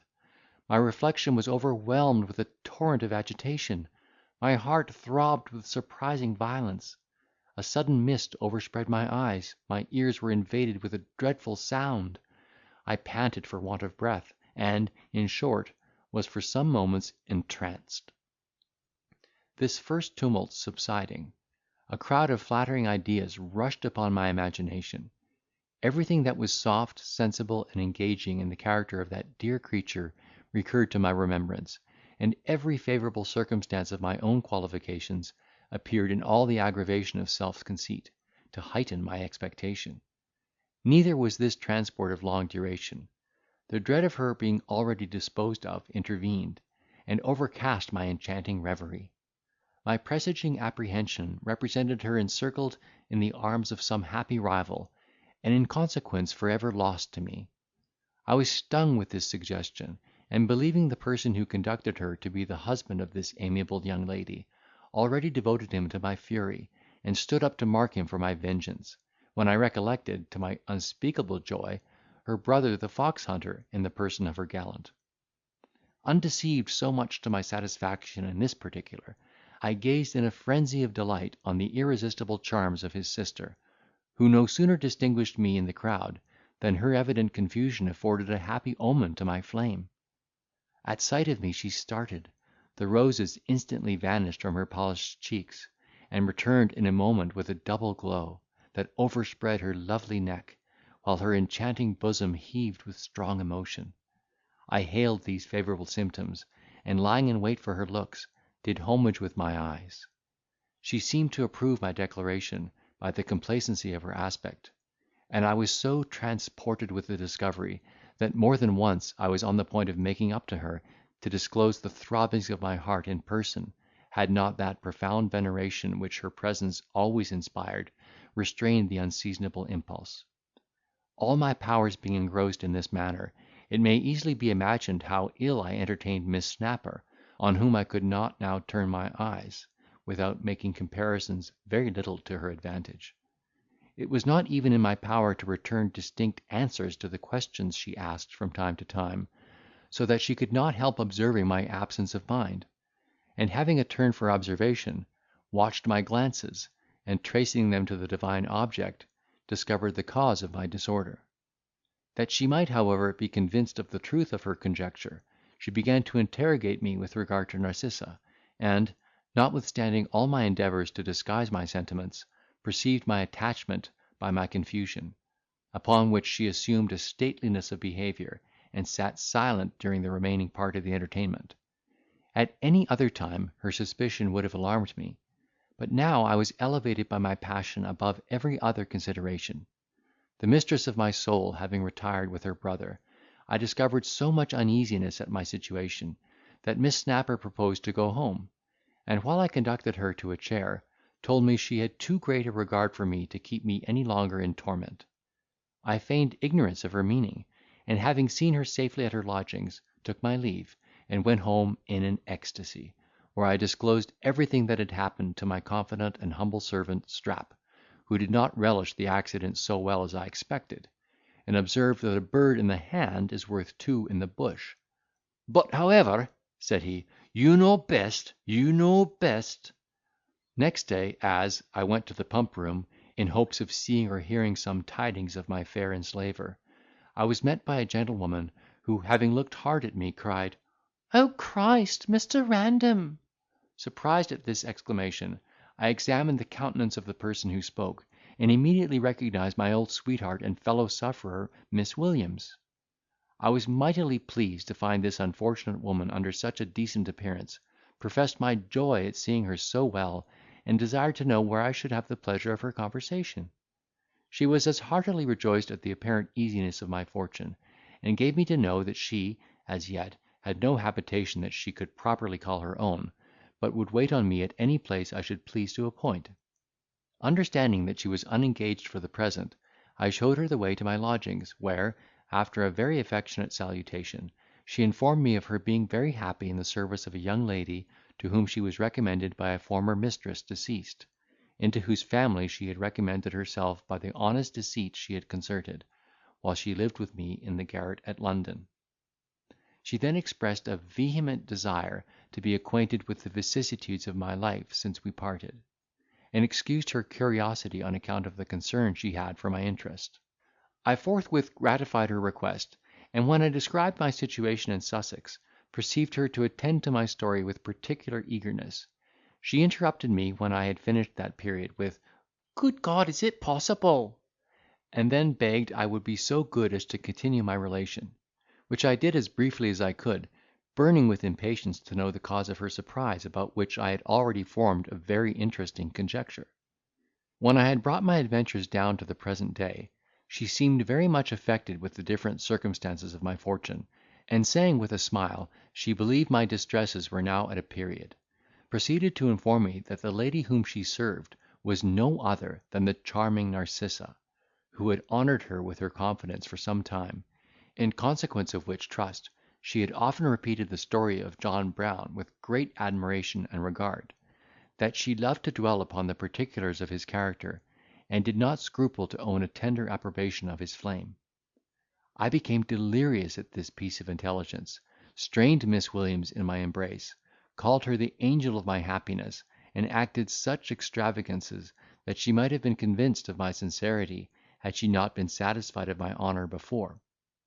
As soon as was in condition to yield attention, she described the present situation of her mistress, who had no sooner reached her lodgings the night before, than she closeted her, and, in a rapture of joy, gave her to know that she had seen me at the ball, where I appeared in the character which she always thought my due, with such advantage of transformation, that, unless my image had been engraven on her heart, it would have been impossible to know me for the person who had worn her aunt's livery; that, by the language of my eyes, she was assured of the continuance of my passion for her, and consequently of my being unengaged to any other; and that, though she did not doubt I would speedily fall upon some method of being introduced, she was so impatient to hear of me, that she, Miss Williams, had been sent abroad this very morning, on purpose to learn the name and character I at present bore. My bosom had been hitherto a stranger to such a flood of joy as now rushed upon it. My faculties were overborne by the tide. It was some time before I could open my mouth, and much longer ere I could utter a coherent sentence. At length I fervently requested her to lead me immediately to the object of my adoration; but she resisted my importunity, and explained the danger of such premature conduct. "How favourable soever," said she, my lady's inclination towards you may be, you may depend upon it, she will not commit the smallest trespass on decorum, either in disclosing her own, or in receiving a declaration of your passion; and although the great veneration I have for you has prompted me to reveal what she communicated to me in confidence, I know so well the severity of her sentiments with respect to the punctilios of her sex, that, if she should learn the least surmise of it, she would not only dismiss me as a wretch unworthy of her benevolence, but also for ever shun the efforts of your love." I assented to the justness of her remonstrance, and desired she would assist me with her advice and direction.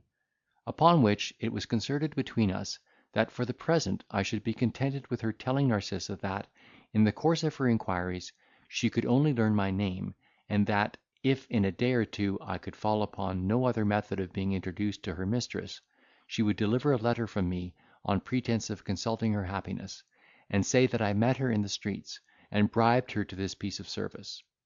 Matters being thus adjusted, I kept my old acquaintance to breakfast, and learned from her conversation that my rival Sir Timothy had drunk himself into an apoplexy of which he died 5 months ago; that the savage was still unmarried, and that his aunt had been seized with a whim which he little expected, and chosen the schoolmaster of the parish for her lord and husband; but matrimony not agreeing with her constitution, she had been hectic and dropsical a good while, and was now at Bath, in order to drink the waters for the recovery of her health; that her niece had accompanied her thither at her request, and attended her with the same affection as before, notwithstanding the mistake she had committed; and that the nephew, who had been exasperated at the loss of her fortune, did not give his attendance out of good will, but purely to have an eye on his sister, lest she should likewise throw herself away without his consent or approbation.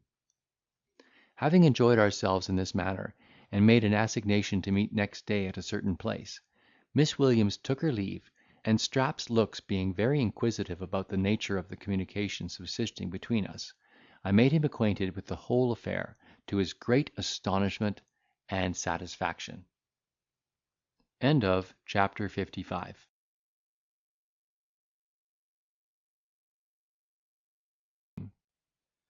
I become acquainted with Narcissa's brother, who invites me to his house, where I am introduced to that adorable creature. After dinner the squire retires to take his nap. Freeman, guessing the situation of my thought, withdraws likewise on pretence of business. I declare my passion for Narcissa, am well received, charmed with her conversation. The squire detains us to supper. I elude his design by a stratagem, and get home sober. In the afternoon I drank tea at the house of Mr. Freeman, to whom I had been recommended by Banter, where I had not sat 5 minutes till the foxhunter came in, and by his familiar behaviour appeared to be intimate with my friend. I was at first under some concern lest he should recollect my features; but when I found myself introduced to him as a gentleman from London, without being discovered, I blessed the opportunity that brought me into his company, hoping that, in the course of my acquaintance, he would invite me to his house. Nor were my hopes frustrated; for, as we spent the evening together, he grew extremely fond of my conversation, asked a great many childish questions about France and foreign parts, and seemed highly entertained with my answers; that in his cups he shook me often by the hand, pronounced me an honest fellow, and in fine desired our company at dinner next day at his civil house. My imagination was so much employed in anticipating the happiness I was to enjoy next day, that I slept very little that night; but rising early in the morning, went to the place appointed, where I met my she friend, and imparted to her my success with the squire.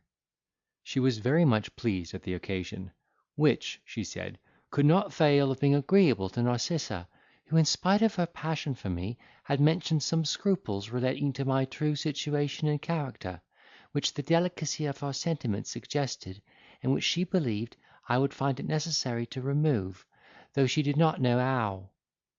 I was a good deal startled at this insinuation, because I foresaw the difficulty I should find in barely doing myself justice. Although it never was my intention to impose myself upon any woman, much less on Narcissa, I laid claim to the character of a gentleman by birth, education, and behaviour; and yet, so unlucky had the circumstances of my life fallen out, I should find it a very hard matter to make good my pretensions even to these, especially to the last, which was the most essential. Miss Williams was as sensible as I of this disadvantage, but comforted me with observing that, when once a woman has bestowed her affections on a man, she cannot help judging of him in all respects with a partiality easily influenced in his favour. She remarked that, although some situations of my life had been low, yet none of them had been infamous; that my indigence had been the crime not of me but of fortune; and that the miseries I had undergone, by improving the faculties both of mind and body, qualified me the more for any dignified station, and would of consequence recommend me to the good graces of any sensible woman. She therefore advised me to be always open and unreserved to the inquiries of my mistress, without unnecessarily betraying the meanest occurrences of my fate, and trust to the strength of her love and reflection for the rest. The sentiments of this sensible young woman on this, as well as on almost every other subject, perfectly agreed with mine. I thanked her for the care she took of my interests, and promising to behave myself according to her directions, we parted, after she had assured me that I depend upon her best offices with her mistress, and that she would from time to time communicate to me such intelligence as she could procure relating to my flame. Having dressed myself to the best advantage, I waited for the time of dinner with the most fearful impatience, and, as the hour drew near, my heart beat with such increased velocity, and my spirits contracted such disorder, that I began to suspect my resolution, and even to wish myself disengaged.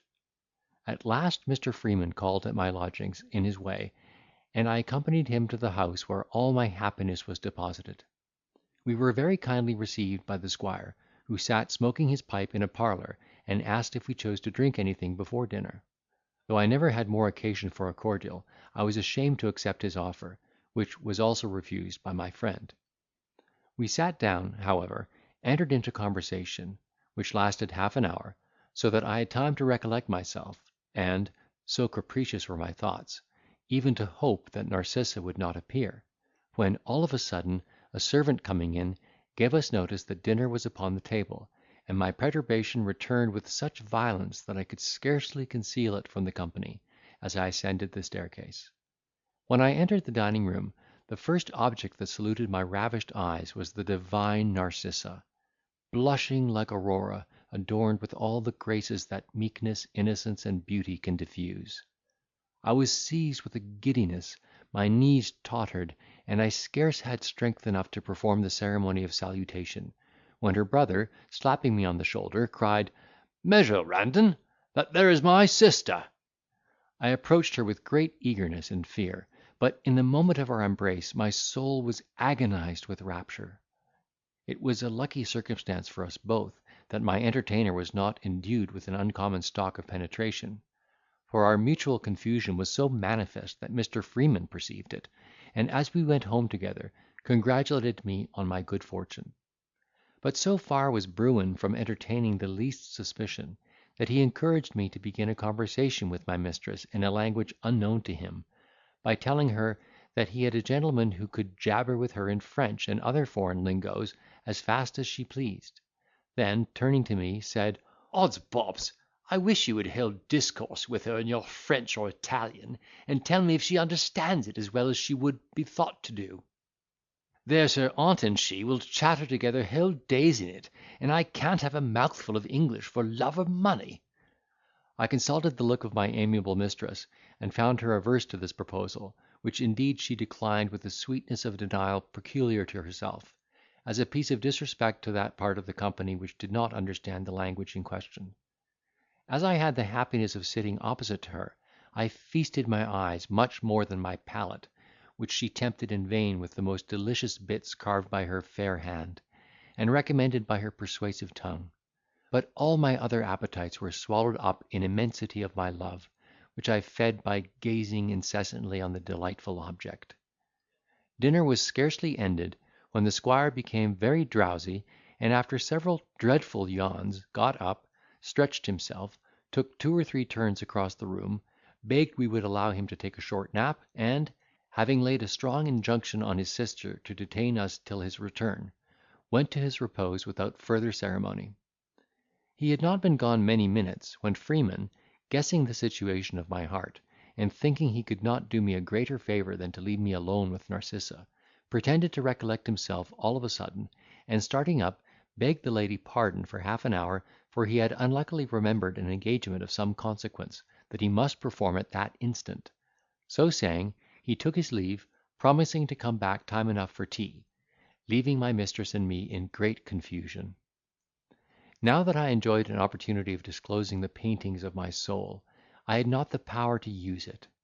I studied many pathetic declarations, but, when I attempted to give them utterance, my tongue denied its office, and she sat silent with a downcast look full of anxious alarm, her bosom heaving with expectation of some great event. At length I endeavoured to put an end to this solemn pause, and began with, "It is very surprising, madam, madam." Here the sound dying away, I made a full stop, while Narcissa, starting, blushed, and with a timid accent answered, "Sir?" Confounded at this note of interrogation, I pronounced with the most sheepish bashfulness, "Madam!" To which she replied, "I beg pardon, I thought you had spoken to me." Another pause ensued.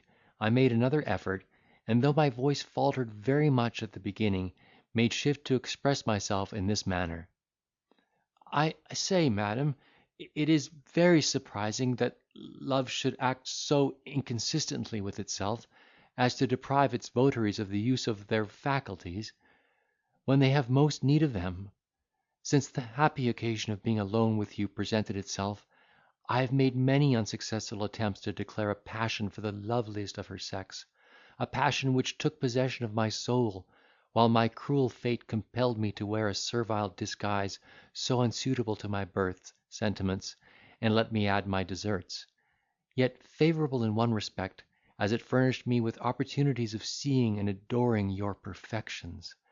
Yes, madam, it was then your dear idea entered my bosom, where it has lived unimpaired in the midst of numberless cares, and animated me against 1,000 dangers and calamities."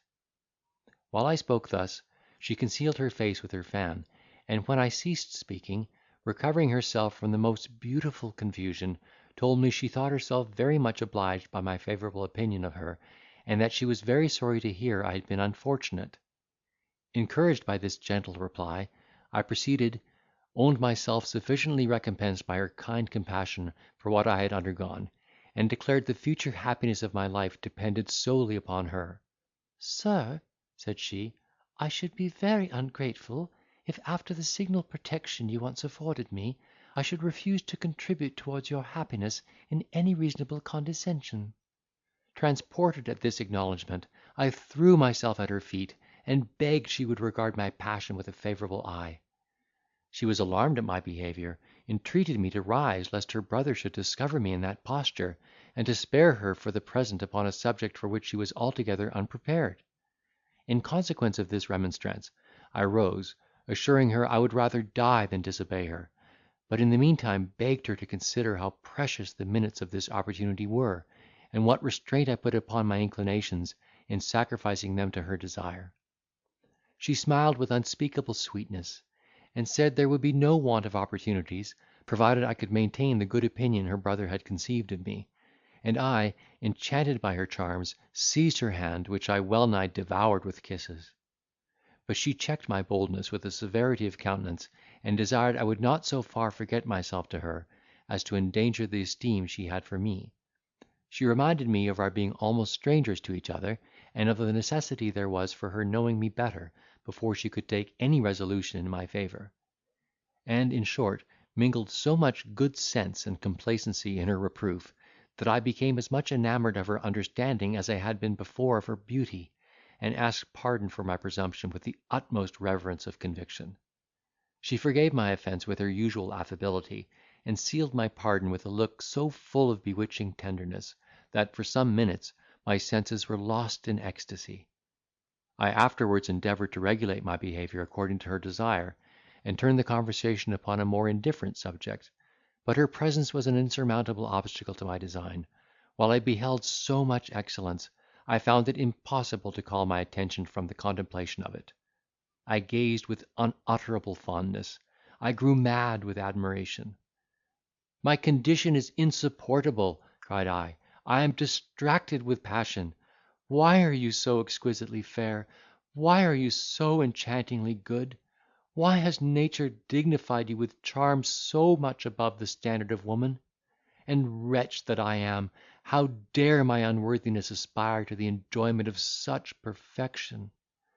She was startled at my ravings, reasoned down my transport, and by her irresistible eloquence soothed my soul into a state of tranquil felicity; but, lest I might suffer a relapse, industriously promoted other subjects to entertain my imagination. She chid me for having omitted to inquire about her aunt, who, she assured me, in the midst of all her absence of temper, and detachment from common affairs, often talked of me with uncommon warmth. I professed my veneration for the good lady, excused my omission by imputing it to the violence of my love, which engrossed my whole soul, and desired to know the situation of her health. Upon which the amiable Narcissa repeated what I had heard before of her marriage, with all the tenderness for her reputation that the subject would admit of; told me she lived with her husband hard by, and was so much afflicted with the dropsy, and wasted by a consumption, that she had small hopes of her recovery. Having expressed my sorrow for her distemper, I questioned her about my good friend, Mrs. Sagely, who, I learned to my great satisfaction, was in good health, and who had, by the encomiums she bestowed upon me after I was gone, confirmed the favourable impression my behaviour at parting had made on Narcissa's heart. This circumstance introduced an inquiry into the conduct of Sir Timothy Thicket, who, she informed me, had found means to incense her brother so much against me, that she found it impossible to undeceive him; but, on the contrary, suffered very much in her own character by his scandalous insinuations, that the whole parish was alarmed, and actually in pursuit of me, so that she had been in the utmost consternation on my account, well knowing how little my own innocence and her testimony would have weighed with the ignorance, prejudice, and brutality of those who must have judged me, had I been apprehended; that Sir Timothy, having been seized with a fit of apoplexy, from which with great difficulty he was recovered, began to be apprehensive of death, and to prepare himself accordingly for that great event, as a step to which he sent for her brother, owned with great contrition the brutal design he had upon her, and in consequence acquitted me of the assault, robbery, and correspondence with her, which he had laid to my charge. After which confession he lived about a month in a languishing condition, and was carried off by a second assault. Every word that this dear creature spoke riveted the chains with which she held me enslaved. My mischievous fancy began to work, and the tempest of my passion to wake again, when the return of Freeman destroyed the tempting opportunity, and enabled me to quell the rising tumult. A little while after, the squire staggered into the room, rubbing his eyes, and called for his tea, which he drank out of a small bowl qualified with brandy, while we took it in the usual way. Narcissa left us in order to visit her aunt; and when Freeman and I proposed to take our leave, the foxhunter insisted on our spending the evening at his house with such obstinacy of affection, that we were obliged to comply. For my own part, I should have been glad of the invitation, by which, in all likelihood, I should be blessed with more of his sister's company, had I not been afraid of risking her esteem, by entering into a debauch of drinking with him, which, from the knowledge of his character, I foresaw would happen; but there was no remedy. I was forced to rely upon the strength of my constitution, which I hoped would resist intoxication longer than the squire's, and to trust to the good nature and discretion of my mistress for the rest. Our entertainer, resolving to begin by times, ordered the table to be furnished with liquor in glasses immediately after tea, but we absolutely refused to set in for drinking so soon, and prevailed upon him to pass away an hour or two at whist, in which we engaged as soon as Narcissa returned. The savage and I happened to be partners at first, and, as my thoughts were wholly employed in a more interesting game, I played so ill that he lost all patience, swore bitterly, and threatened to call for wine, if they would not grant him another associate. This desire was gratified, and Narcissa and I were of a side. He won for the same reason that made him lose before. I was satisfied, my lovely partner did not repine, and the time slipped away very agreeably, until we were told that supper was served in another room. The squire was enraged to find the evening so unprofitably spent, and wreaked his vengeance on the cards, which he tore and committed to the flames with many execrations, threatening to make us redeem our loss with a large glass in quick circulation; and indeed we had no sooner supped, and my charmer withdrawn, than he began to put his threat in execution. 3 bottles of port, for he drank no other sort of wine, were placed before us, with as many water glasses, which were immediately filled to the brim, after his example, by each out of his respective allowance, and emptied in a trice to the best in Christendom. Though I swallowed this, and the next, as fast as the glass could be replenished, without hesitation or show of reluctance, I perceived that my brain would not be able to bear many bumpers of this sort, and dreading the perseverance of a champion who began with such vigour, I determined to make up for the deficiency of my strength by a stratagem, which I actually put in practice when the second course of bottles was called for. The wine being strong and heady, I was already a good deal discomposed by the despatch we had made. Freeman's eyes began to reel, and Bruin himself was elevated into a song, which he uttered with great vociferation. When I therefore saw the second round brought in, I assumed a gay air, entertained him with a French catch on the subject of drinking, which, though he did not rot understand it, delighted him highly; and, telling him your choice spirits at Paris never troubled themselves with glasses, asked if he had not a bowl or cup in the house that would contain a whole quart of wine. "Odds niggers!" cried he, "I have a silver candle cup that holds just the quantity, for all the world. Fetch it hither, numps." The vessel being produced, I bade him decant his bottle into it, which he having done, I nodded in a very deliberate manner, and said, "Pledge you." He stared at me for some time, and crying, "What! all at one pull, Mr. Randon?" I answered, "At one pull, sir, you are no milksop; we shall do you justice." "Shall you?" said he, shaking me by the hand. "Odds then, I'll see it out. And we're a mile to the bottom. Here's to our better acquaintance, Mr. Randon." So saying, he applied it to his lips, and emptied it in a breath. I knew the effect of it would be almost instantaneous; therefore, taking the cup, began to discharge my bottle into it, telling him he was now qualified to drink with the Cham of Tartary. I had no sooner pronounced these words than he took umbrage at them, and, after several attempts to spit, made shift to stutter. "A fart for your charms of Tartary! I am a free-born Englishman, worth 3,000 a year, and value no man, damn me." Then, dropping his jaw, and fixing his eyes, he hiccuped aloud, and fell upon the floor, as mute as a flounder. Mr. Freeman, heartily glad at his defeat, assisted me in carrying him to bed, where we left him to the care of his servants, and went home to our respective habitations, congratulating each other on our good fortune. End of Chapter 56.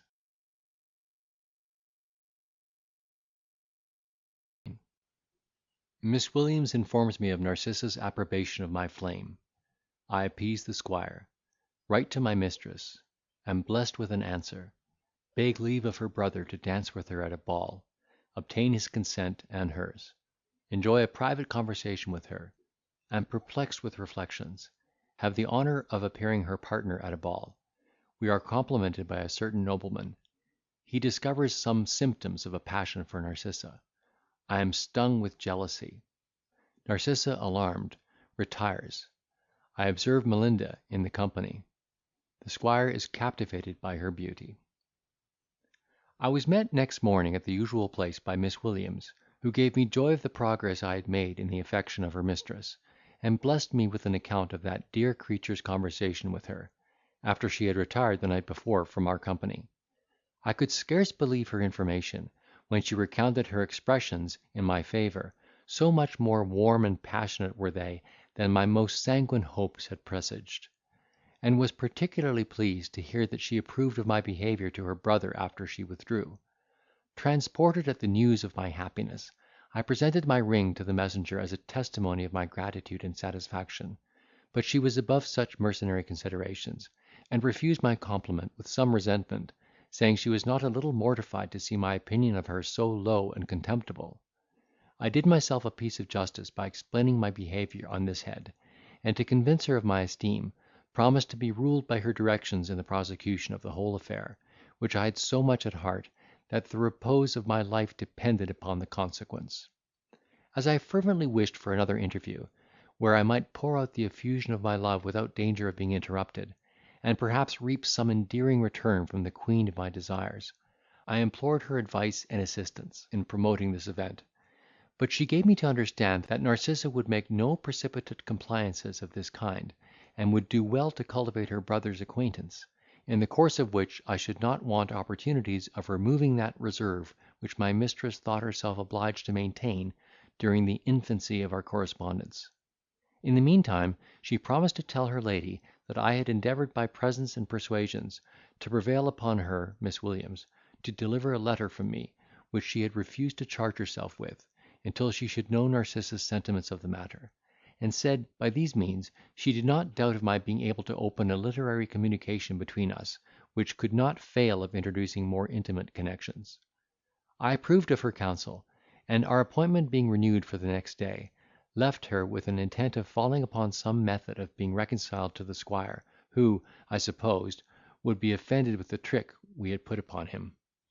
With this view I consulted Freeman, who, from his knowledge of the foxhunter's disposition, assured me there was no other method of pacifying him than that of sacrificing ourselves for one night to an equal match with him in drinking. This expedient I found myself necessitated to comply with for the interest of my passion, and therefore determined to commit the debauch at my own lodgings, that I might run no risk of being discovered by Narcissa in a state of brutal degeneracy. Mr. Freeman, who was to be of the party, went, at my desire, to the squire in order to engage him, while I took care to furnish myself for his reception. My invitation was accepted, my guests honoured me with their company in the evening, when Bruin gave me to understand that he had drunk many tuns of wine in his life, but was never served such a trick as I had played upon him the night before. I promised to atone for my trespass, and having ordered to every man his bottle, began the contest with a bumper to the health of Narcissa. The toasts circulated with great devotion, the liquor began to operate, our mirth grew noisy, and, as Freeman said, I had the advantage of drinking small French claret. The savage was effectually tamed before our senses were in the least affected, and carried home in an apoplexy of drunkenness. I was next morning, as usual, favoured with a visit from my kind and punctual confidante, who, telling me she was permitted to receive my letters for her mistress, I took up the pen immediately, and, following the first dictates of my passion, wrote as follows: Dear Madam, were it possible for the powers of utterance to reveal the soft emotions of my soul, the fond anxiety, the glowing hopes, the chilling flame that rule my breast by turns, I should need no other witness than this paper, to evince the purity and ardour of that flame your charms have kindled in my heart. But, alas! expression wrongs my love. I am inspired with conceptions that no language can convey. Your beauty fills me with wonder, your understanding with ravishment, and your goodness with adoration. I am transported with desire, distracted with doubts, and tortured with impatience. Suffer me then, lovely arbitress of my fate, to approach you in person, to breathe in soft murmurs my passion to your ear, to offer the sacrifice of a heart overflowing with the most genuine and disinterested love, to gaze with ecstasy on the divine object of my wishes, to hear the music of her enchanting tongue, and to rejoice in her smiles of approbation, which will banish the most intolerable suspense from the bosom of your enraptured Roderick Random. Having finished this effusion, I committed it to the care of my faithful friend, with an injunction to second my entreaty with all her eloquence and influence, and in the meantime went to dress, with an intention of visiting Mrs. Snapper and Miss, whom I had utterly neglected, and indeed almost forgotten, since my dear Narcissa had resumed the empire of my soul. The old gentlewoman received me very kindly, and Miss affected a frankness and gaiety, which, however, I could easily perceive was forced and dissembled. Among other things, she pretended to joke me upon my passion for Narcissa, which she averred was no secret, and asked if I intended to dance with her at the next assembly. I was a good deal concerned to find myself become the town talk on this subject, lest the squire, having notice of my inclinations, should disapprove of them, and, by breaking off all correspondence with me, deprive me of the opportunities I now enjoyed. But I resolved to use the interest I had with him while it lasted, and that very night, meeting him occasionally, asked his permission to solicit her company at the ball, which he very readily granted, to my inexpressible satisfaction. Having been kept awake the greatest part of the night by 1,000 delightful reveries that took possession of my fancy, I got up by times, and flying to the place of rendezvous, had, in a little time, the pleasure of seeing Miss Williams approach with a smile on her countenance, which I interpreted into a good omen. Neither was I mistaken in my presage. She presented me with a letter from the idol of my soul, which, after having kissed it devoutly, I opened with the utmost eagerness, and was blessed with her approbation in these terms: Sir, to say I look upon you with indifference would be a piece of dissimulation which I think no decorum requires, and no custom can justify.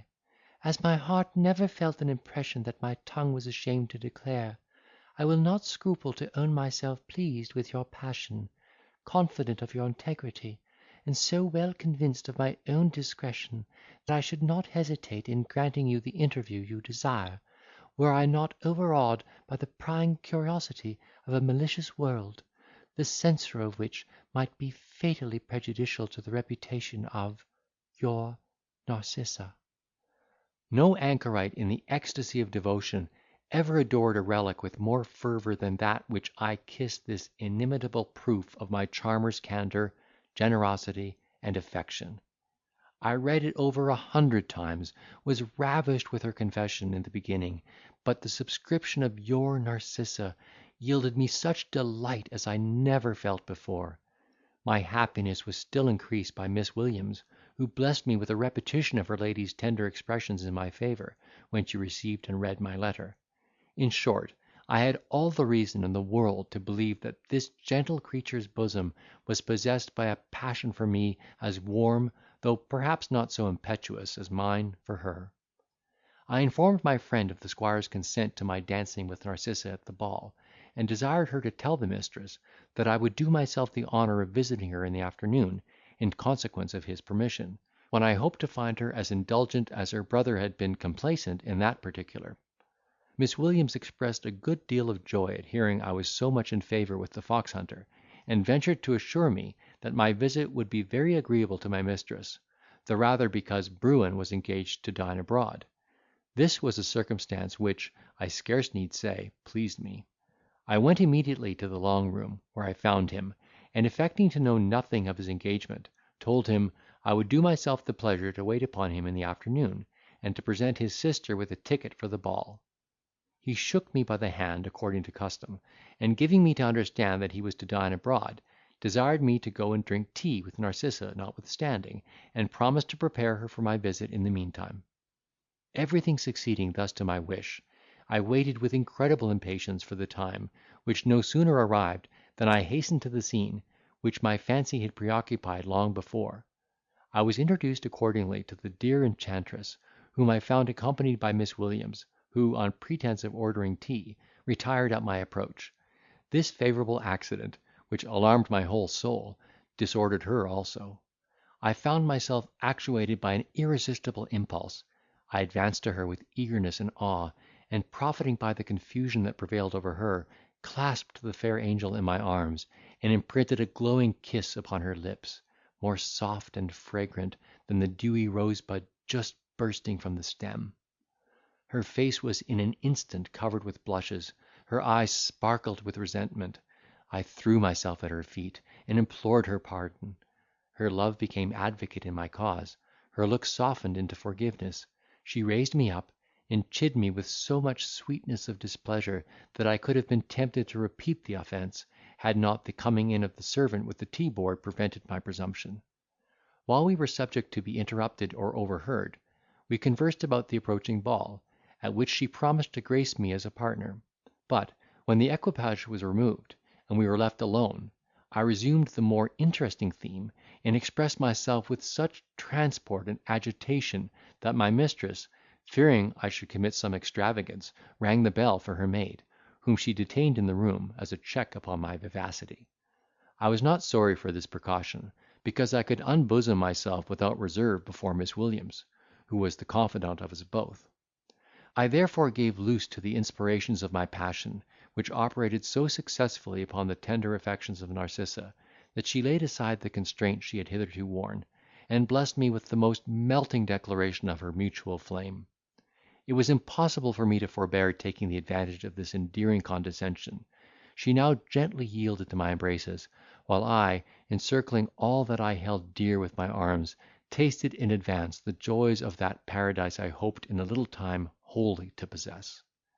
We spent the afternoon in all the ecstasy of hope that the most fervent love exchanged by mutual vows could inspire; and Miss Williams was so much affected with our chaste caresses, which recalled the sad remembrance of what she was, that her eyes were filled with tears.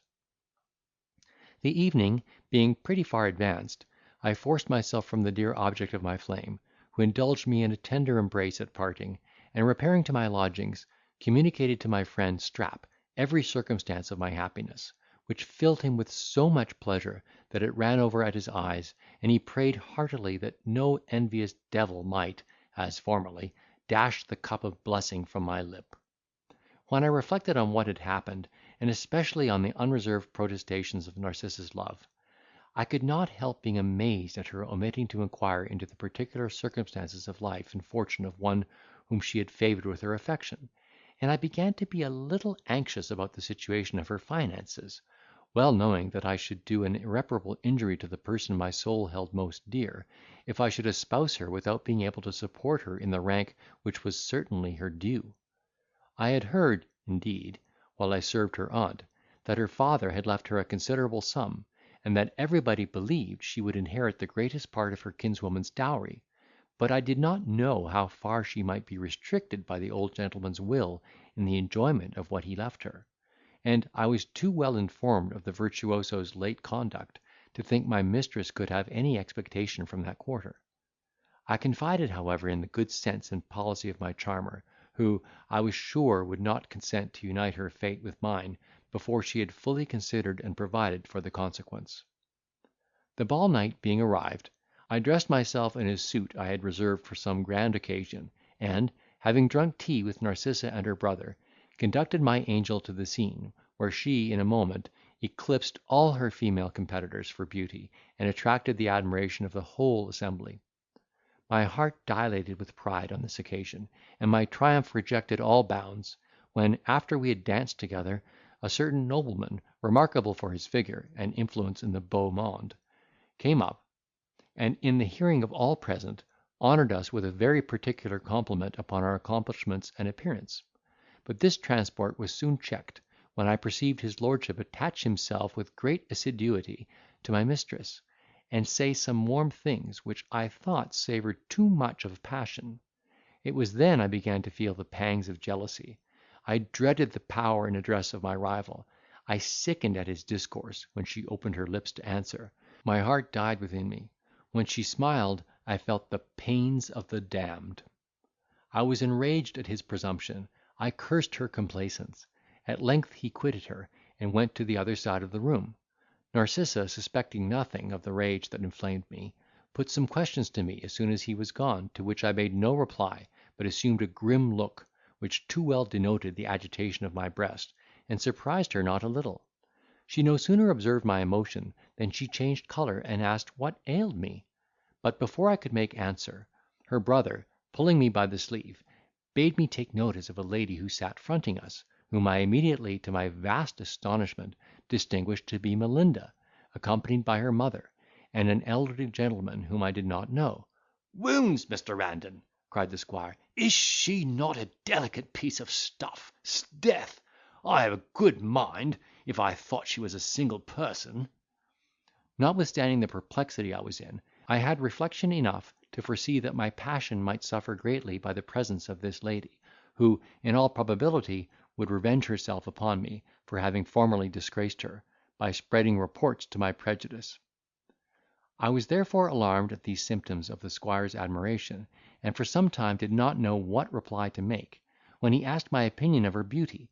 At length I came to a determination, and told him that her name was Melinda, that she had a fortune of £10,000, and was said to be under promise of marriage to a certain lord, who deferred his nuptials a few months, until he should be of age.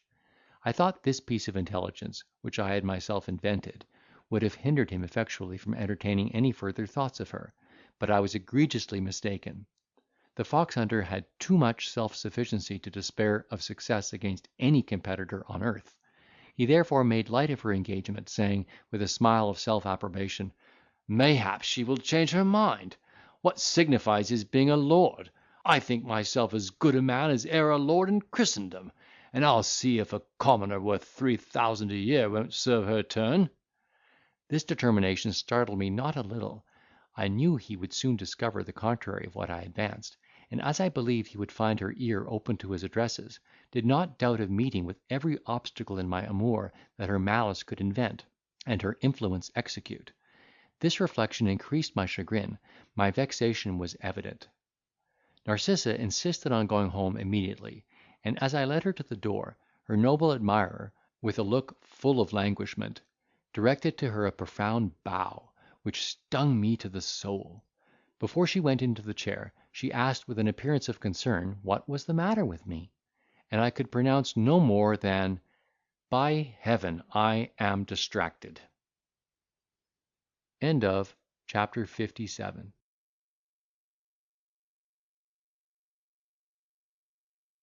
Tortured with jealousy, I go home, and abuse Strap.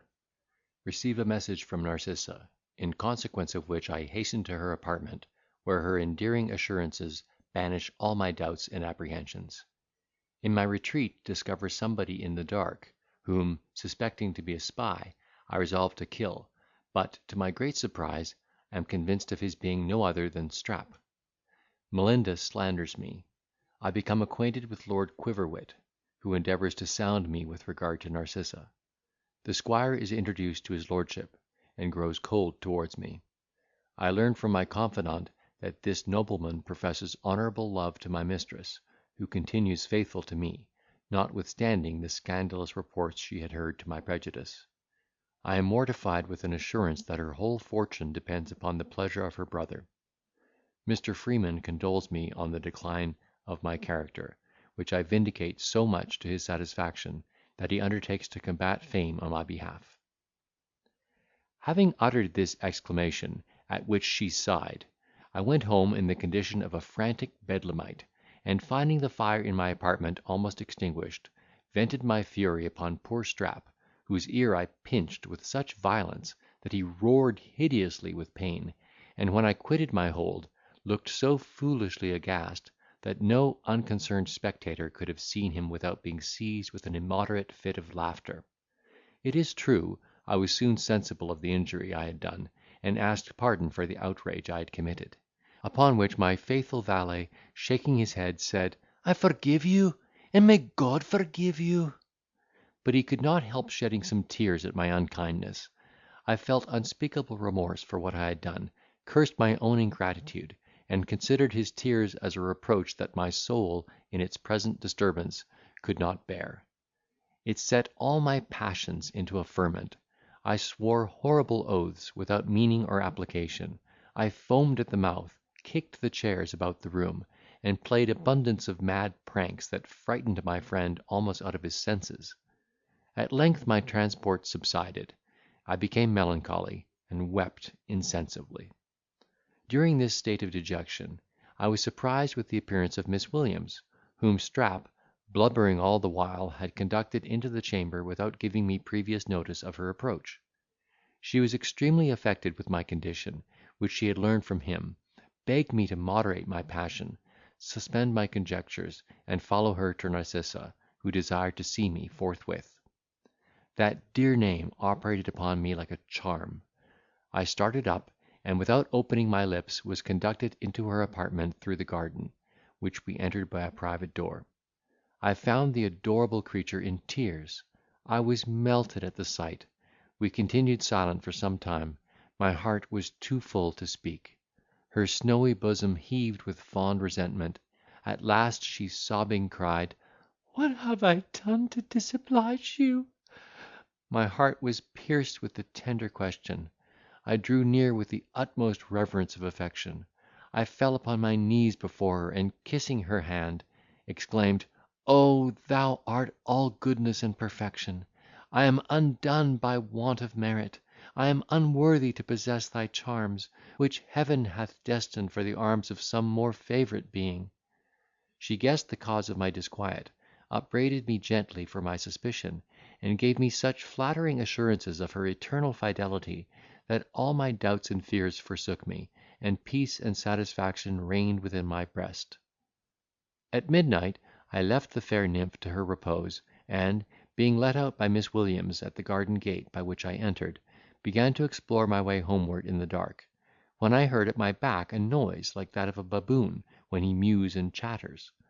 I turned instantly, and perceiving something black, concluded I was discovered by some spy, employed to watch for that purpose.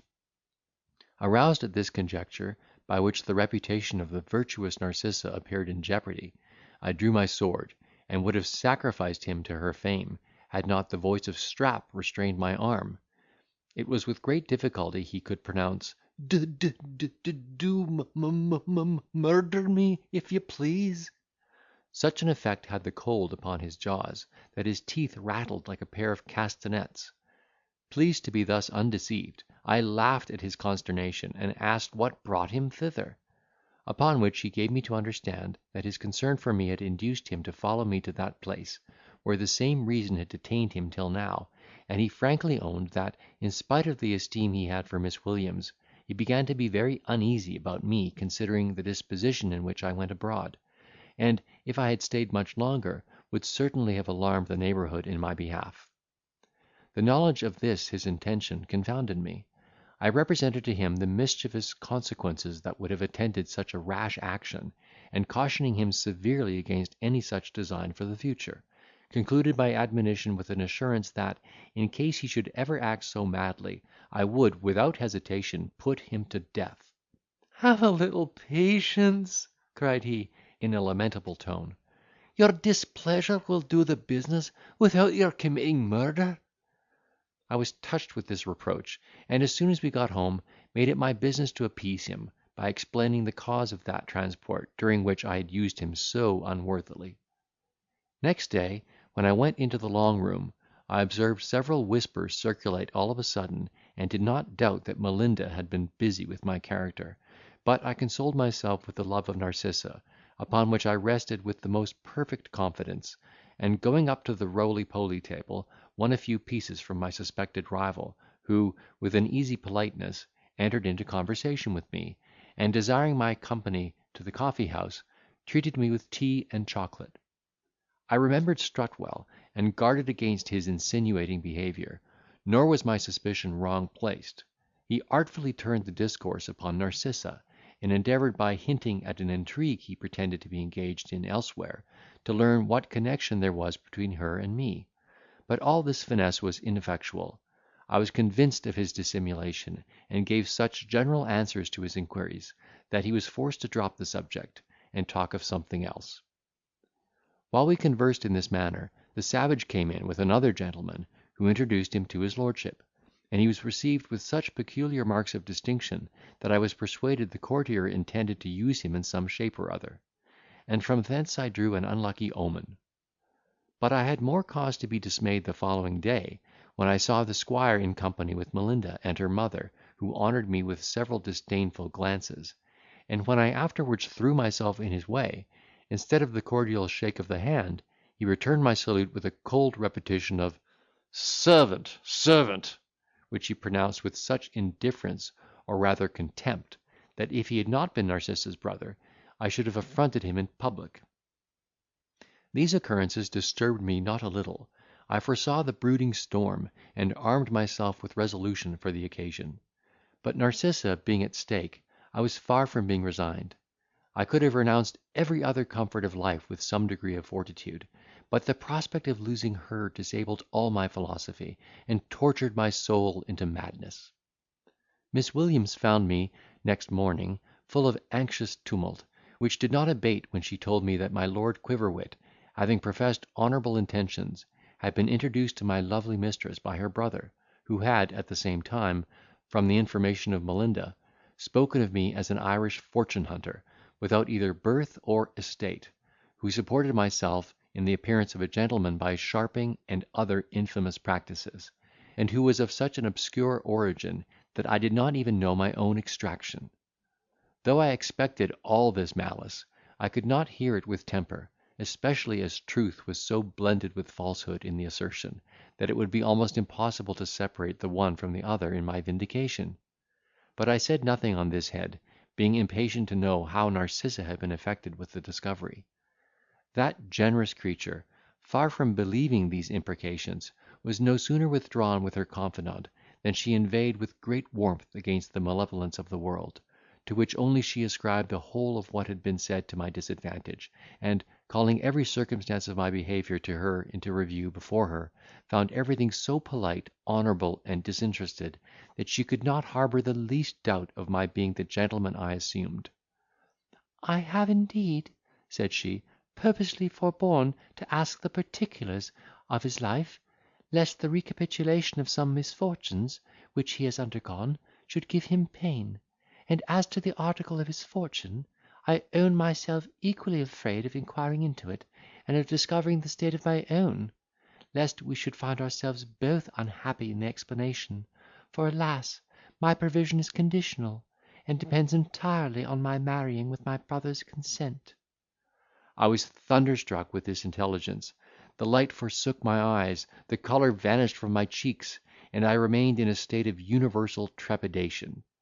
My female friend, perceiving my disorder, encouraged me with assurances of Narcissa's constancy, and the hope of some accident favourable to our love, and, as a further consolation, gave me to understand that she had acquainted my mistress with the outlines of my life, and that, although she was no stranger to the present low state of my finances, her love and esteem were rather increased than diminished by the knowledge of my circumstances. I was greatly comforted by this assurance, which saved me a world of confusion and anxiety, for I must have imparted my situation one day to Narcissa, and this task I could not have performed without shame and disorder. As I did not doubt that by this time the scandalous aspersions of Melinda were diffused all over the town, I resolved to collect my whole strength of assurance to browbeat the efforts of her malice, and to publish her adventure with the Frenchified barber by way of reprisal. In the meantime, having promised to be at the garden gate about midnight, Miss Williams took her leave, bidding me repose myself entirely on the affection of my dear Narcissa, which was as perfect as inviolable. Before I went abroad, I was visited by Freeman, who came on purpose to inform me of the infamous stories that were raised at my expense. I heard them with great temper, and in my turn disclosed everything that had happened between Melinda and me, and among other circumstances entertained him with the story of the barber, letting him know what share his friend Banter had in that affair. He was convinced of the injury my reputation had suffered, and, no longer doubting the fountain from whence this deluge of slander had flowed upon me, undertook to undeceive the town in my behalf, and roll the stream back upon its source; but in the meantime cautioned me from appearing in public, while the prepossession was so strong against me, lest I should meet with some affront that might have bad consequences. Chapter 58. I receive an extraordinary message at the door of the long room, which, however, enter and affront the squire, who threatens to take the law of me. Rebuke Melinda for her malice. She weeps with vexation. Lord Quiverwit is severe upon me. I retort his sarcasm. Am received with the utmost tenderness by Narcissa, who desires to hear the story of my life.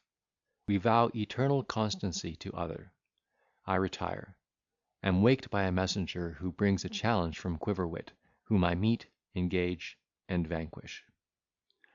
I thanked him for his advice, which, however, my pride and resentment would not permit me to follow; for he no sooner left me, in order to do justice to my character among his friends and acquaintance, than I sallied out, and went directly to the long room. I was met at the door by a servant, who presented a billet to me without any subscription, importing that my presence was disagreeable to the company, and desiring I would take the hint without further disturbance, and bestow myself elsewhere for the future. This peremptory message filled me with indignation. I followed the fellow who delivered it, and seizing him by the collar in presence of all the company, threatened to put him instantly to death, if he did not discover the scoundrel who had charged him with such an impudent commission, that I might punish him as he deserved. The messenger, affrighted at my menaces and furious looks, fell upon his knees, and told me that the gentleman who ordered him to deliver the letter was no other than Narcissa's brother, who, at that time, stood at the other end of the room talking to Melinda. I went up to him immediately, and, in the hearing of his inamorata, accosted him in these words: "Look ye, squire, were it not for one consideration that protects you from my resentment, I would cane you where you stand, for having had the presumption to send me this scurrilous intimation," which I tore to pieces, and threw in his face. At the same time, darting an angry regard at his mistress, I told her, I was sorry she had put it out of my power to compliment her upon her invention, but at the expense of her good nature and veracity. Her admirer, whose courage never rose, but in proportion to the wine he had swallowed, instead of resenting my address in what is called an honourable way, threatened to prosecute me for an assault, and took witnesses accordingly; while she, piqued at his pusillanimous behaviour, and enraged at the sarcasm I had uttered against her, endeavoured to make her quarrel a public cause, and wept aloud with spite and vexation. The tears of a lady could not fail of attracting the notice and concern of the spectators, to whom she complained of my rudeness with great bitterness, saying, if she were a man, I durst not use her so. The greatest part of the gentlemen, already prejudiced against me, were offended at the liberty I had taken, as appeared from their looks, though none of them signified their disgust any other way, except my Lord Quiverwit, who ventured to say, with a sneer, that I was in the right to establish my own character, of which he had now no longer any doubt. Netted at this severe equivocation, which raised a laugh at my expense, I replied with some warmth, "I am proud of having in that particular got the start of your lordship." He made no answer to my repartee, but with a contemptuous smile walked off, leaving me in a very disagreeable situation. In vain did I make up to several people of my acquaintance, whose conversation, I hoped, would banish my confusion. Everybody shunned me like a person infected, and I should not have been able to bear my disgrace, had not the idea of the ever faithful and fond Narcissa come to my relief. I quitted the scene of my mortification, and sauntering about the town, happened to wake from my contemplation, when I found myself just opposite to a toy shop, which I entered, and purchased a ring set, with a ruby in the form of a heart, surrounded by diamond sparks, for which I paid 10 guineas, intending it for a present to the charmer of my soul. I was introduced, at the hour appointed, to this divine creature, who, notwithstanding what she had heard to my disadvantage, received me with the utmost confidence and tenderness; and having been informed of the general sketches of my life by Miss Williams, expressed a desire of knowing the particular circumstances, which I related with great candour, omitting, however, some things which I concluded altogether improper for her ear, and which the reader's reflection will easily suggest. As my story was little else than a recital of misfortunes, the tear of sympathy ceased not to trickle from her enchanting eyes during the whole of the narration, which, when I had finished, she recompensed me for my trouble with the most endearing protestations of eternal love. She bewailed her restricted condition, as it was the means of retarding my happiness; told me that Lord Quiverwit, by her brother's permission, had been to drink tea with her that very afternoon, and actually proposed marriage; and, seeing me extremely affected with this piece of information, offered to give me a convincing proof of her affection, by espousing me in private, and leaving the rest to fate. I was penetrated with this instance of her regard, but, that I might not be outdone in generosity, resisted the bewitching temptation in consideration of her honour and interest. At the same time I presented my ring as a pledge of my inviolable attachment, and, on my knees, implored Heaven to shower its curses on my head, if ever my heart should entertain one thought unworthy of the passion I then avowed. She received my token, gave me in return her picture in miniature, exquisitely drawn and set in gold, and, in the same posture, called Heaven to witness and to judge her flame.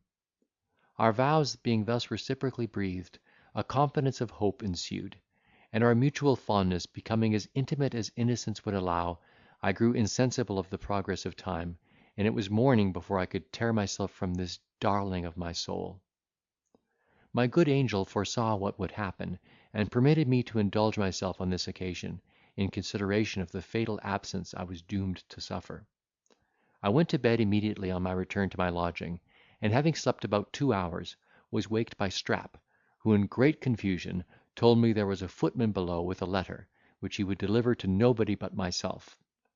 Alarmed at this piece of news, I desired my friend to show him into my chamber, and received the following letter, which he said required an immediate answer. Sir, when any man injures my honour, let the difference of rank between us be ever so great, I am contented to waive the privilege of my quality, and to seek reparation from him on equal terms. The insolence of your reply to me yesterday in the long room I might have overlooked, had not your presumptive emulation in a much more interesting affair, and which I had made this morning, concurred in persuading me to chastise your audacity with my sword. If you therefore have spirit enough to support the character you assume, you will not fail to follow the bearer immediately to a convenient place, where you shall be met by Quiverwit. Whether I was enervated by the love and favour of Narcissa, or awed by the superior station of my antagonist, I know not, but I never had less inclination to fight than at this time. However, finding there was a necessity for vindicating the reputation of my mistress, as well as for asserting my own honour, I forthwith rose, and dressing in a hurry, put on my sword, bade Strap attend me, and set out with my conductor, cursing my bad fortune all the way, for having been observed in my return from my angel; for so I interpreted his lordship's discovery. When I came within sight of my rival, his lacquey told me he had orders to stop; upon which I commanded Strap to halt also, while I walked forward, resolving, if possible, to come to an explanation with my challenger, before we should come to battle. Nor was an opportunity wanting, for I no sooner approached than he asked, with a stern countenance, what business I had in Mr. Topehall's garden so early in the morning. "I don't know, my lord," said I, "how to answer a question put to me with such magisterial haughtiness. If your lordship will please to expostulate calmly, you will have no cause to repent of your condescension; otherwise, I am not to be intimated into any confession." "There is no room for denial," answered he. "I saw you come out with my own eyes." "Did any other see me?" said I. "I neither know nor care," said he. "I want no other evidence than that of my own senses." Pleased to hear that the suspicion was confined to him alone, I endeavoured to appease his jealousy by owning an intrigue with the waiting maid; but he had too much discernment to be so easily imposed upon, and told me there was only one way to convince him of the truth of what I alleged, which was no other than renouncing all claim to Narcissa upon oath, and promising upon honour never to speak to her for the future. Exasperated at this proposal, I unsheathed my sword, saying, "Heavens! what title have you, or any man on earth, to impose such terms on me?" He did the same, and making towards me with a contracted brow, said I was a villain, and had dishonoured Narcissa. "He's a villain," I replied in a transport of fury, "who brands me with that imputation. She is 1,000 times more chaste than the mother that bore you, and I will assert her honour with my heart's blood." So saying, I rushed upon him with more eagerness than address, and endeavouring to get within his point, received a wound in my neck, which redoubled my rage. He excelled me in temper as well as in skill, by which means he parried my thrusts with great calmness, until I had almost exhausted my spirits; and when he perceived me beginning to flag, attacked me fiercely in his turn. Finding himself, however, better opposed than he expected, he resolved to follow his lounge, and close with me. Accordingly, his sword entered my waistcoat, on the side of the breastbone, and running up between my shirt and skin, appeared over my left shoulder. I imagined that this weapon had perforated my lungs, and of consequence that the wound was mortal. Therefore, determined not to die unrevenged, I seized his shell, which was close to my breast, before he could disentangle his point, and keeping it fast with my left hand, shortened my own sword with my right, intending to run him through the heart. But he received the thrust in the left arm, which penetrated up to the shoulder blade. Disappointed at this expectation, and afraid still that death would frustrate my revenge, I grappled with him, and being much the stronger, threw him upon the ground, where I wrested his sword out of his hand, and, so great was my confusion, that instead of turning the point upon him, struck out 3 of his foreteeth with the hilt. In the meantime, our servants, seeing us fall, ran up to separate and assist us; but before their approach I was upon my feet, and had discovered that my supposed mortal wound was only a slight scratch. The knowledge of my own safety disarmed me of a good deal of my resentment, and I began to inquire with some concern into the situation of my antagonist, who remained on the ground bleeding plentifully at his mouth and arm. I helped his footman to raise him, and, having bound up his wound with my handkerchief, assured it was not dangerous. I likewise restored his sword, and offered to support him to his house. He thanked me with an air of sullen dignity, and, whispering that I should hear from him soon, went away, leaning on his servant's shoulder. I was surprised at this promise, which I construed into a threat, and resolved, if ever he should call me out again, to use whatever advantage fortune might give me over him in another manner. In the meantime I had the leisure to take notice of Strap, who seemed quite stupefied with horror. I comforted him with an assurance that I had received no damage, and explained the nature of this affair as we walked homeward. By the time I had got into my apartment, I found the wound in my neck stiff and uneasy, and a good deal of clotted blood ran down upon my shirt; upon which I pulled off my coat and waistcoat, and unbuttoned my collar, that I might dress it with more ease. My friend no sooner perceived my shirt quite dyed with blood, than, imagining I had got at least 20,000 wounds, he cried, "Oh, Jesus!" and fell flat on the floor. I stopped the bleeding with a little dry lint, and, applying a plaster over it, cleaned myself from the gore, shifted and dressed, while he lay senseless at my feet, so that when he recovered and saw me perfectly well, he could scarce believe his own eyes. Now that the danger was past, I was very well pleased with what had happened, hoping it would soon become known, and consequently dignify my character not a little in this place. I was also proud of having shown myself, in some shape, worthy of the love of Narcissa, who, I was persuaded, would not think the worse of me for what I had done. Chapter 59.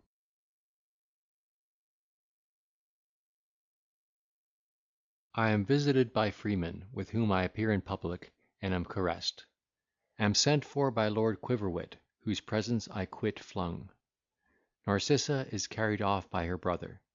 I intend to pursue him, and am dissuaded by my friend. Engage in play, and lose all my money. Set out for London. Try my fortune at the gaming table without success. Receive a letter from Narcissa. Bilk my tailor. While I entertained myself with these reflections, the news of the duel, being communicated by some unknown channel, spread all over the town. I was visited by Freeman, who testified his surprise at finding me, for it was told that Lord Quiverwit, being dead of his wounds, I had absconded, in order to avoid the cognizance of the law. I asked if people guessed the occasion of the quarrel, and, understanding it was attributed to his lordship's resentment of my reply in the long room, confirmed that conjecture, glad to find Narcissa unsuspected. My friend, after I had assured him that my antagonist was in no danger, wished me joy of the event; than which, he said, nothing could happen more opportunely to support the idea he had given of my character to his friends, among whom he had been very assiduous in my behalf. On the strength of this assurance, I went with him to the coffee house, where I was saluted by a great many of those very persons who had shunned me the preceding day, and I found everybody making merry with the story of Melinda's French gallant. While I remained in this place, I received a message from Lord Quiverwit, desiring, if I were not engaged, to see me at his house. Thither I immediately repaired, and was conducted to an apartment where I was received by his lordship in bed. When we were left by ourselves, he thanked me in very polite terms for having used the advantage fortune had given me over him with such moderation, and asked pardon for any offence his resentment might have prompted him to commit. "I would willingly," said he, "make you my friend; but, as it is impossible for me to divest myself of my passion for Narcissa, I am too well convinced of your sentiments to think we shall ever agree on that subject. I took the liberty, therefore, of sending for you, in order to own candidly that I cannot help opposing your success with that young lady, though at the same time I promise to regulate my opposition by the dictates of justice and honour. This, however, I think proper to advertise you of, that she has no independent fortune, and if you should even succeed in your addresses, you will have the mortification to see her reduced to indigence, unless you have wherewithal to support her; and I am credibly informed of your incapacity that way. Nay, I will confess, that, urged by this consideration, I have actually sent notice to her brother of the progress I suspect you have made in her affection, and desired him to take his precautions accordingly." Alarmed and provoked at this information, I told his lordship that I did not see how he could reconcile that piece of conduct with his profession of open dealing, and flung away from him in a passion. As I walked homeward, in hope of hearing from my mistress as usual by means of Miss Williams, I was surprised with the waving of a handkerchief from the window of a coach and six that passed by me at full speed, and upon further observation I saw a servant on horseback riding after it, who, I knew by his livery, belonged to the squire. Thunderstruck with this discovery, the knowledge of my misfortune rushed all at once upon my reflection. I guessed immediately that the signal was made by the dear hand of Narcissa, who, being hurried away in consequence of Lord Quiverwit's message to her brother, had no other method of relating her distress, and imploring my assistance. Frantic with this conjecture, I ran to my lodgings, snatched my pistols, and ordered Strap to get post horses, with such incoherence of speech and disorder, that the poor valet, terrified with the suspicion of another duel, instead of providing what I desired, went forthwith to Freeman, who, being informed of my behaviour, came straight to my apartment, and conjured me so pathetically to make him acquainted with the cause of my uneasiness, that I could not refuse telling him my happiness was fled with Narcissa, and that I must retrieve her or perish. He represented the madness of such an undertaking, and endeavoured to divert me from it with great strength of friendship and reason; but all his arguments would have been ineffectual, had he not put me in mind of the dependence I ought to have on the love of Narcissa, and the attachment of her maid, who could not fail of finding opportunities to advertise me of their situation, and at the same time demonstrated the injury my charmer's reputation must suffer from my precipitate retreat. I was convinced and composed by these considerations. I appeared in public with an air of tranquillity, was well received by the best company in town, and my misfortune taking air, condoled accordingly. While I had the satisfaction of seeing Melinda so universally discountenanced that she was fain to return to London, in order to avoid the scoffs and censure of the ladies at Bath. But, though the hope of hearing from the darling of my soul supported my spirits a little while, I began to be very uneasy, when, at the end of several weeks, I found that expectation disappointed. In short, melancholy and despondence took possession of my soul, and, repining at that Providence, which, by acting the stepmother towards me, kept me from the fruition of my wishes, I determined, in a fit of despair, to risk all I had at the gaming table, with the view of acquiring a fortune sufficient to render me independent for life, or of plunging myself into such a state of misery as would effectually crush every ambitious hope that now tortured my imagination. Actuated by this fatal resolution, I engaged in play, and, after some turns of fortune, found myself, at the end of 3 days, worth £1,000.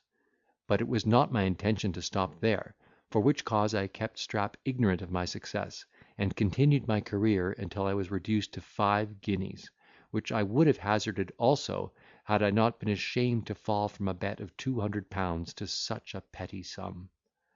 Having thus executed my scheme, I went home, amazed to find myself so much at ease, and informed my friend Strap of my mischance with such calmness, that he, imagining I joked, affected to receive the tidings with great equanimity; but both he and I found ourselves mistaken very soon.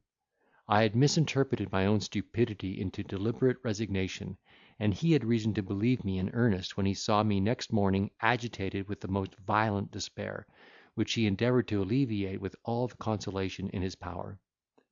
In one of my lucid intervals, however, I charged him to take a place in the stage coach for London, and, in the meantime, paid my debts in Bath, which amounted to 30 shillings only. Without taking leave of my friends, I embarked, Strap having the good fortune to find a return horse, and arrived in town without having met with anything remarkable on the road. While we crossed Bagshot Heath, I was seized with a sort of inclination to retrieve my fortune by laying passengers under contribution in some such place. My thoughts were so circumstanced at this time, that I should have digested the crime of robbery, so righteously had I concerted my plan, and ventured my life in the execution, had I not been deterred by reflecting upon the infamy that attends detection. The apartment I formerly lived in being unengaged, I took possession of it, and next day went in quest of Banter, who received me with open arms, in expectation of having his bond discharged to his liking. But when he understood what had happened, his countenance changed of a sudden, and he told me with a dryness of displeasure peculiar to himself, that if he were in my place, he would put it out of Fortune's power to play him such another trick, and be avenged of his own indiscretion at once. When I desired him to explain his meaning, he pointed to his neck, raised himself on his tiptoes, and was going away without any further ceremony, when I put him in mind of my indigence, and demanded the 5 guineas I had formerly lent him. "5 guineas!" cried he. "Zounds! Had you acted with common prudence, you might have had 20,000 in your pocket by this time. I depended upon 500 from you, as much as if I had notes for it in the bank; and by all the rules of equity, you're indebted to me for that sum." I was neither pleased nor convinced by this computation, and insisted on my right with such determined obstinacy, that he was fain to alter his tone, and appease my clamour by assuring me that he was not master of 5 shillings. Society in distress generally promotes good understanding among people.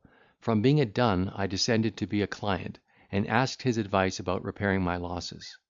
He counselled me to have recourse again to the gaming table, where I succeeded so well before, and put myself in a condition by selling my watch. I followed his directions, and having accommodated him with a few pieces, went to the place where I lost every shilling.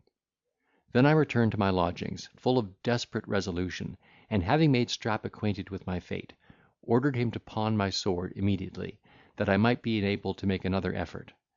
This affectionate creature no sooner understood my purpose, than, seized with an insupportable sorrow at the prospect of my misery, he burst into tears, and asked what I proposed to do after the small sum he could raise on the sword should be spent. "On my own account," said he, "I am quite unconcerned; for while God spares me health and these 10 fingers, I can earn a comfortable subsistence anywhere.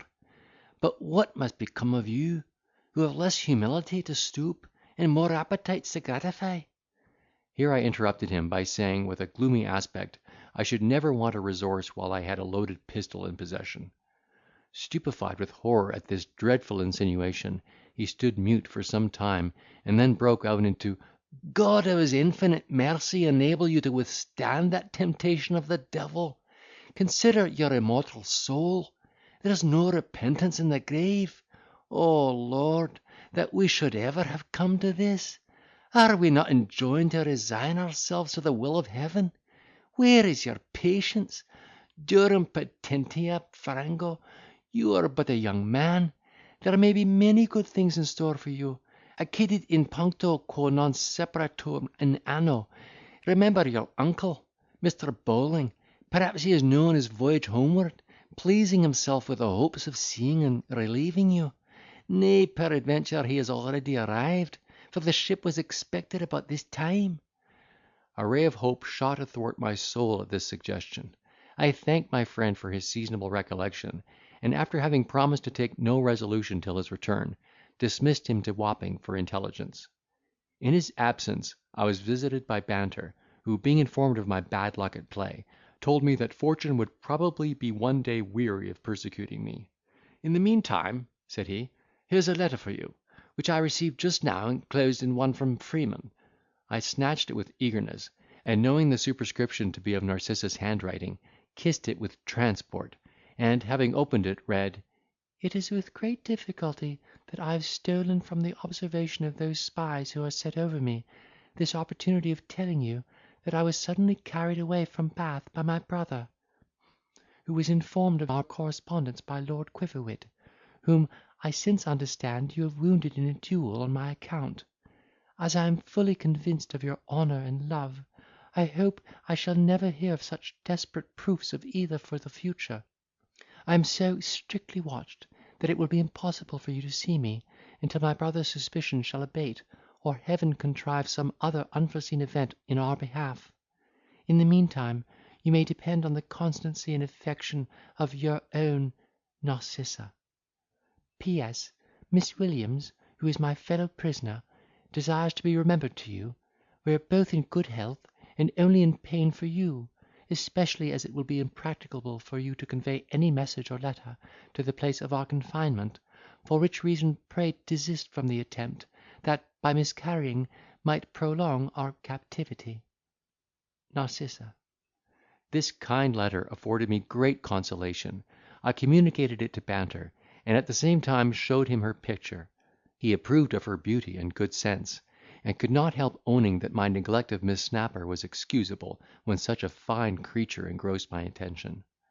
I began to be reconciled to my fate, and imagined that, if I could contrive means of subsisting until my uncle should arrive, in case he were not already at home, he would enable me to do something effectual in behalf of my love and fortune.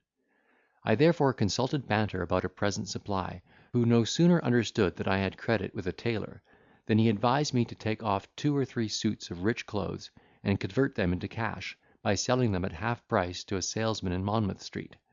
I was startled at this proposal, which I thought savoured a little of fraud. He rendered it palatable, by observing that in a few months I might be in a condition to do everybody justice; and in the meantime I was acquitted by the honesty of my intention.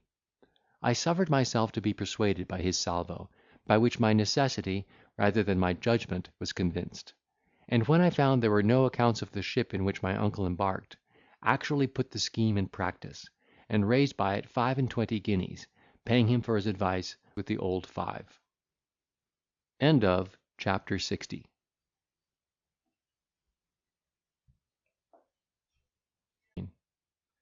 Carried to the Marshalsea. Find my old acquaintance Bo Jackson in that jail. He informs me of his adventures. Strap arrives, and with difficulty is comforted. Jackson introduces me to a poet. I admire his conversation and capacity. Am deeply affected with my misfortune. Strap hires himself as a journeyman barber. But this expedient was in a few weeks followed by a consequence I did not foresee. A player, having purchased one of the suits that were exposed to sale, appeared in it on the stage one night, while my tailor unfortunately happened to be present.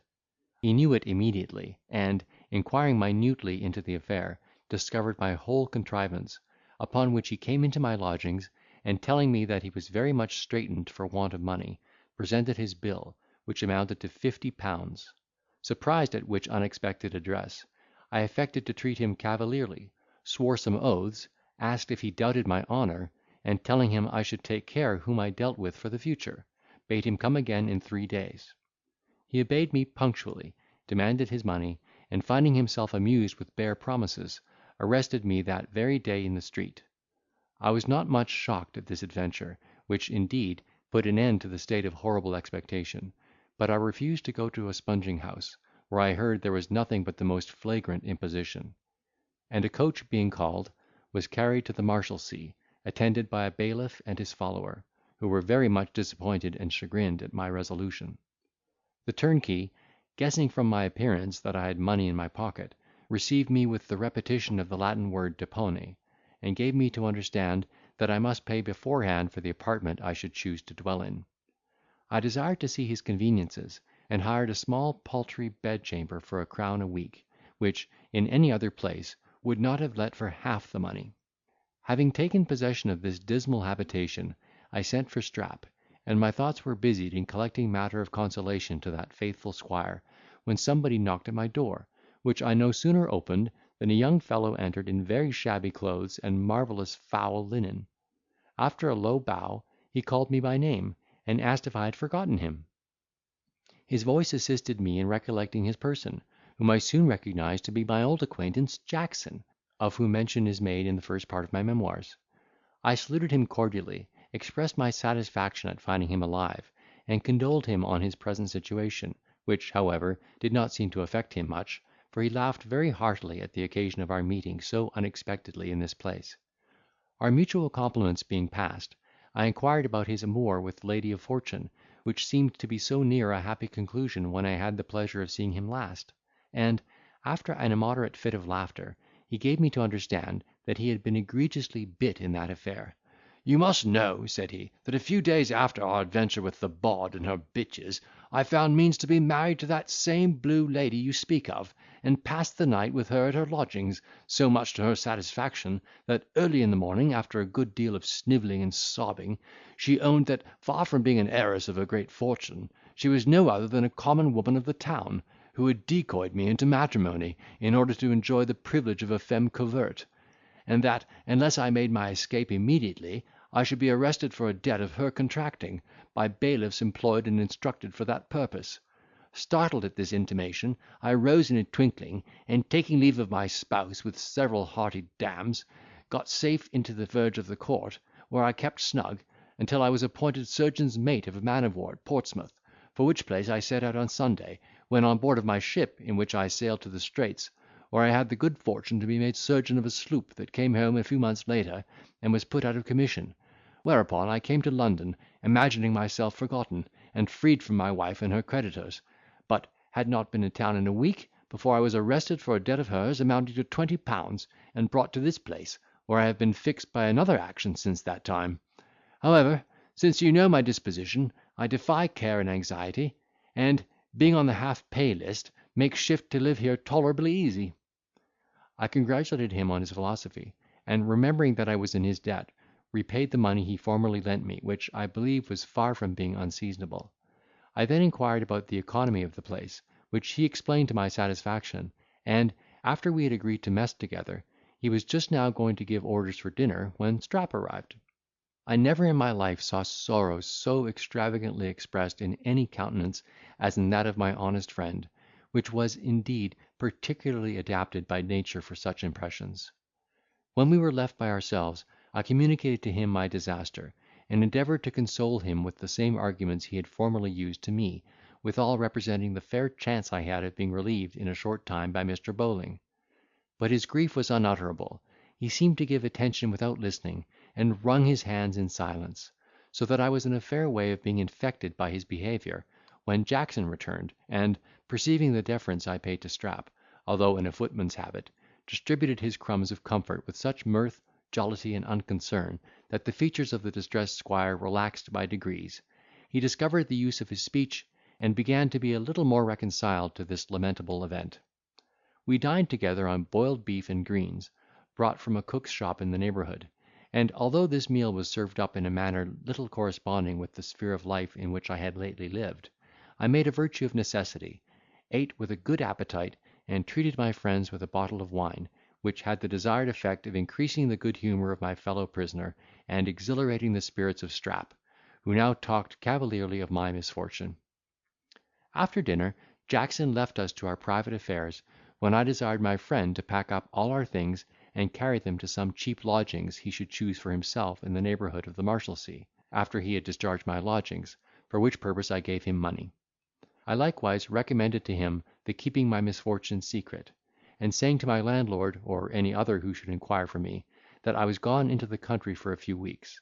At the same time I laid strong injunctions upon him to call every second day upon Banter, in case he should receive any letter for me from Narcissa, by the channel of Freeman, and by all means to leave a direction for himself at my uncle's lodgings in Wapping, by which I might be found when my kinsman should arrive.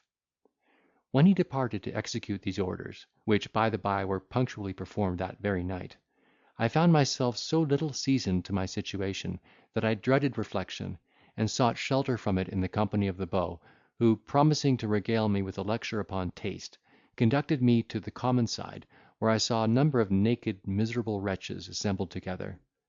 We had not been here many minutes, when a figure appeared, wrapped in a dirty rug, tied about his loins with two pieces of list of different colours knotted together, having a black bushy beard, and his head covered with a huge mass of brown periwig, which seems to have been ravished from the crown of some scarecrow. This apparition, stalking in with great solemnity, made a profound bow to the audience, who signified their approbation by a general response of How do you do, doctor?" He then turned towards us, and honoured Jackson with a particular salutation, upon which my friend, in a formal manner, introduced me to him by the name of Mr. Melopoyn.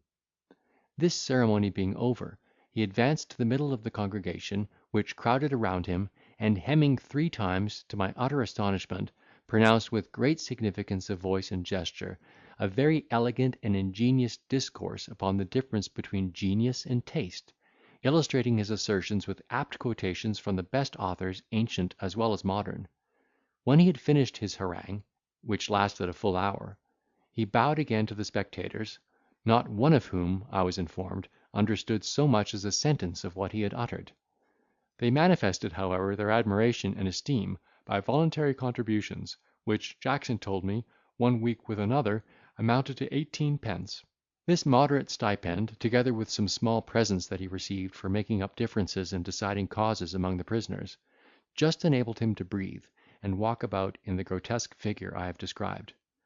I understood also that he was an excellent poet, and had composed a tragedy, which was allowed by everybody who had seen it to be a performance of great merit; that his learning was infinite, his morals unexceptionable, and his modesty invincible. Such a character could not fail of attracting my regard. I longed impatiently to be acquainted with him, and desired Jackson would engage him to spend the evening in my apartment. My request was granted. He favoured us with his company, and, in the course of our conversation, perceiving that I had a strong passion for the belles lettres, acquitted himself so well on that subject, that I expressed a fervent desire of seeing his productions. In this point too he gratified my inclination. He promised to bring his tragedy to my room next day, and, in the meantime, entertained me with some detached pieces, which gave me a very advantageous idea of his poetical talent.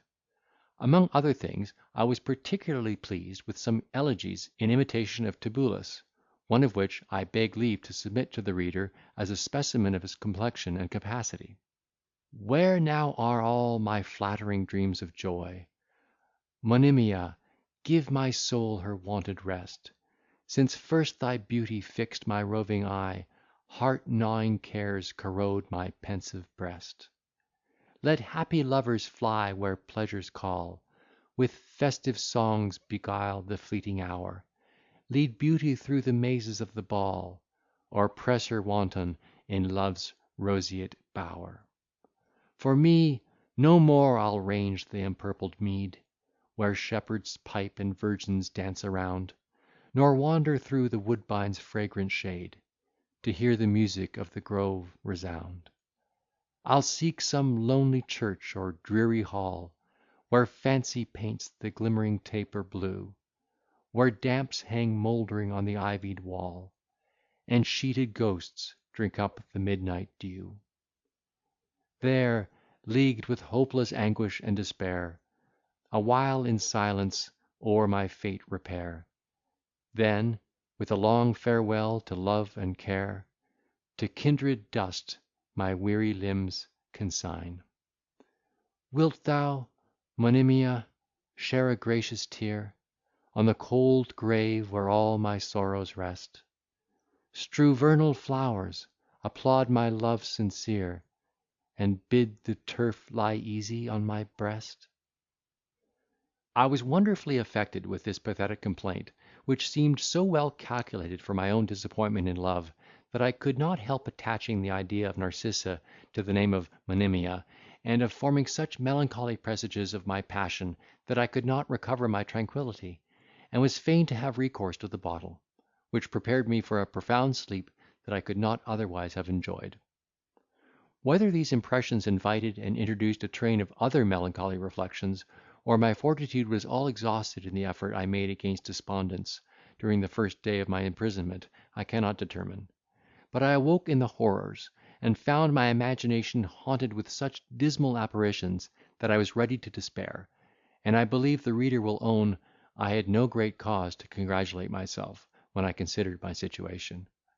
I was interrupted in the midst of these gloomy apprehensions by the arrival of Strap, who contributed not a little to the re-establishment of my peace, by letting me know that he had hired himself as a journeyman barber, by which means he would be able not only to save me a considerable expense, but even make shift to lay up something for my subsistence after my money should be spent, in case I should not be relieved before. End of chapter 61.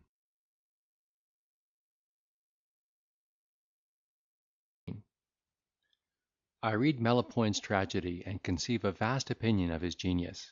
He recounts his adventures.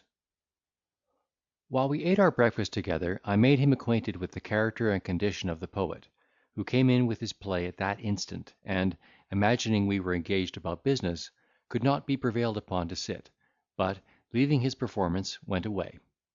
My friend's tender heart was melted at the sight of a gentleman and Christian, for he had a great veneration for both these epithets, in such misery, and assented with great cheerfulness to a proposal I made of clothing him with our superfluities, a task which he charged himself, and departed immediately to perform it. He was no sooner gone than I locked my door, and sat down to the tragedy, which I read to the end with vast pleasure, not a little amazed at conduct of the managers who had rejected it. The fable, in my opinion, was well chosen, and naturally conducted, the incidents interesting, the characters beautifully contrasted, strongly marked, and well supported, the diction poetical, spirited, and correct, the unities of the drama maintained with the most scrupulous exactness, the opening gradual and engaging, the peripetia surprising, and the catastrophe affecting. In short, I judged it by the laws of Aristotle and Horace, and could find nothing in it exceptionable but a little too much embellishment in some few places, which objection he removed to my satisfaction, by a quotation of Aristotle's Poetics, importing, that the least interesting parts of a poem ought to be raised and dignified by the charms and energy of diction. I revered his genius, and was seized with an eager curiosity to know the particular events of a fortune so unworthy of his merit. At that instant Strap returned with a bundle of clothes, which I sent with my compliments to Mr. Melopoyn, as a small token of my regard, and desired the favour of his company to dinner. He accepted my present and invitation, and in less than half an hour made his appearance in a decent dress, which altered his figure very much to his advantage. I perceived by his countenance that his heart was big with gratitude, and endeavoured to prevent his acknowledgments by asking pardon for the liberty I had taken. He made no reply, but, with an aspect full of admiration and esteem, bowed to the ground, while the tears gushed from his eyes. Affected with these symptoms of an ingenious mind, I shifted the conversation, and complimented him on his performance, which I assured him afforded me infinite pleasure. My approbation made him happy. Dinner being served, and Jackson arrived, I begged their permission for Strap to sit at table with us, after having informed them that he was a person to whom I was extremely obliged. They were kind enough to grant that favour, and we ate together with great harmony and satisfaction. Our meal being ended, I expressed my wonder at the little regard Mr. Melopoyn had met with from the world, and signified a desire of hearing how he had been treated by the managers of the playhouses, to whom I understood from Jackson he had offered his tragedy without success. "There is so little entertaining in the incidents of my life," said he, "that I am sure the recital will not recompense your attention; but since you discover an inclination to know them, I understand my duty too well to disappoint your desire. My father, who was a curate in the country, being by the narrowness of his circumstances hindered from maintaining me at the university, took the charge of my education upon himself, and laboured with such industry and concern in the undertaking, that I had little cause to regret the want of public masters. Being at great pains to consult my natural bias, he discovered in me betimes an inclination for poetry, upon which he recommended to me an intimate acquaintance with the classics, in the cultivation of which he assisted me with a paternal zeal and uncommon erudition. When he thought me sufficiently acquainted with the ancients, he directed my studies to the best modern authors, French and Italian as well as English, and laid a particular injunction upon me to make myself master of my mother tongue. About the age of 18, I grew ambitious of undertaking a work of some consequence, and, with my father's approbation, actually planned the tragedy you have read; but before I had finished 4 acts, that indulgent parent died, and left my mother and me in very indigent circumstances. A near relation, compassionating our distress, took us into his family, where I brought my fable to a conclusion, and soon after that period my mother quitted this life. When my sorrow for this melancholy event had subsided, I told my kinsman, who was a farmer, that, having paid my last duty to my parent, I had now no attachment to detain me in the country, and therefore was resolved to set out for London, and offer my play to the stage, where I did not doubt of acquiring a large share of fame as well as fortune, in which case I should not be unmindful of my friends and benefactors. My cousin was ravished with the prospect of my felicity, and willingly contributed towards the expense of fitting me out for my expedition. Accordingly, I took a place in the waggon, and arrived in town, where I hired an apartment in a garret, willing to live as frugally as possible, until I should know what I had to expect from the manager, to whom I intended to offer my play.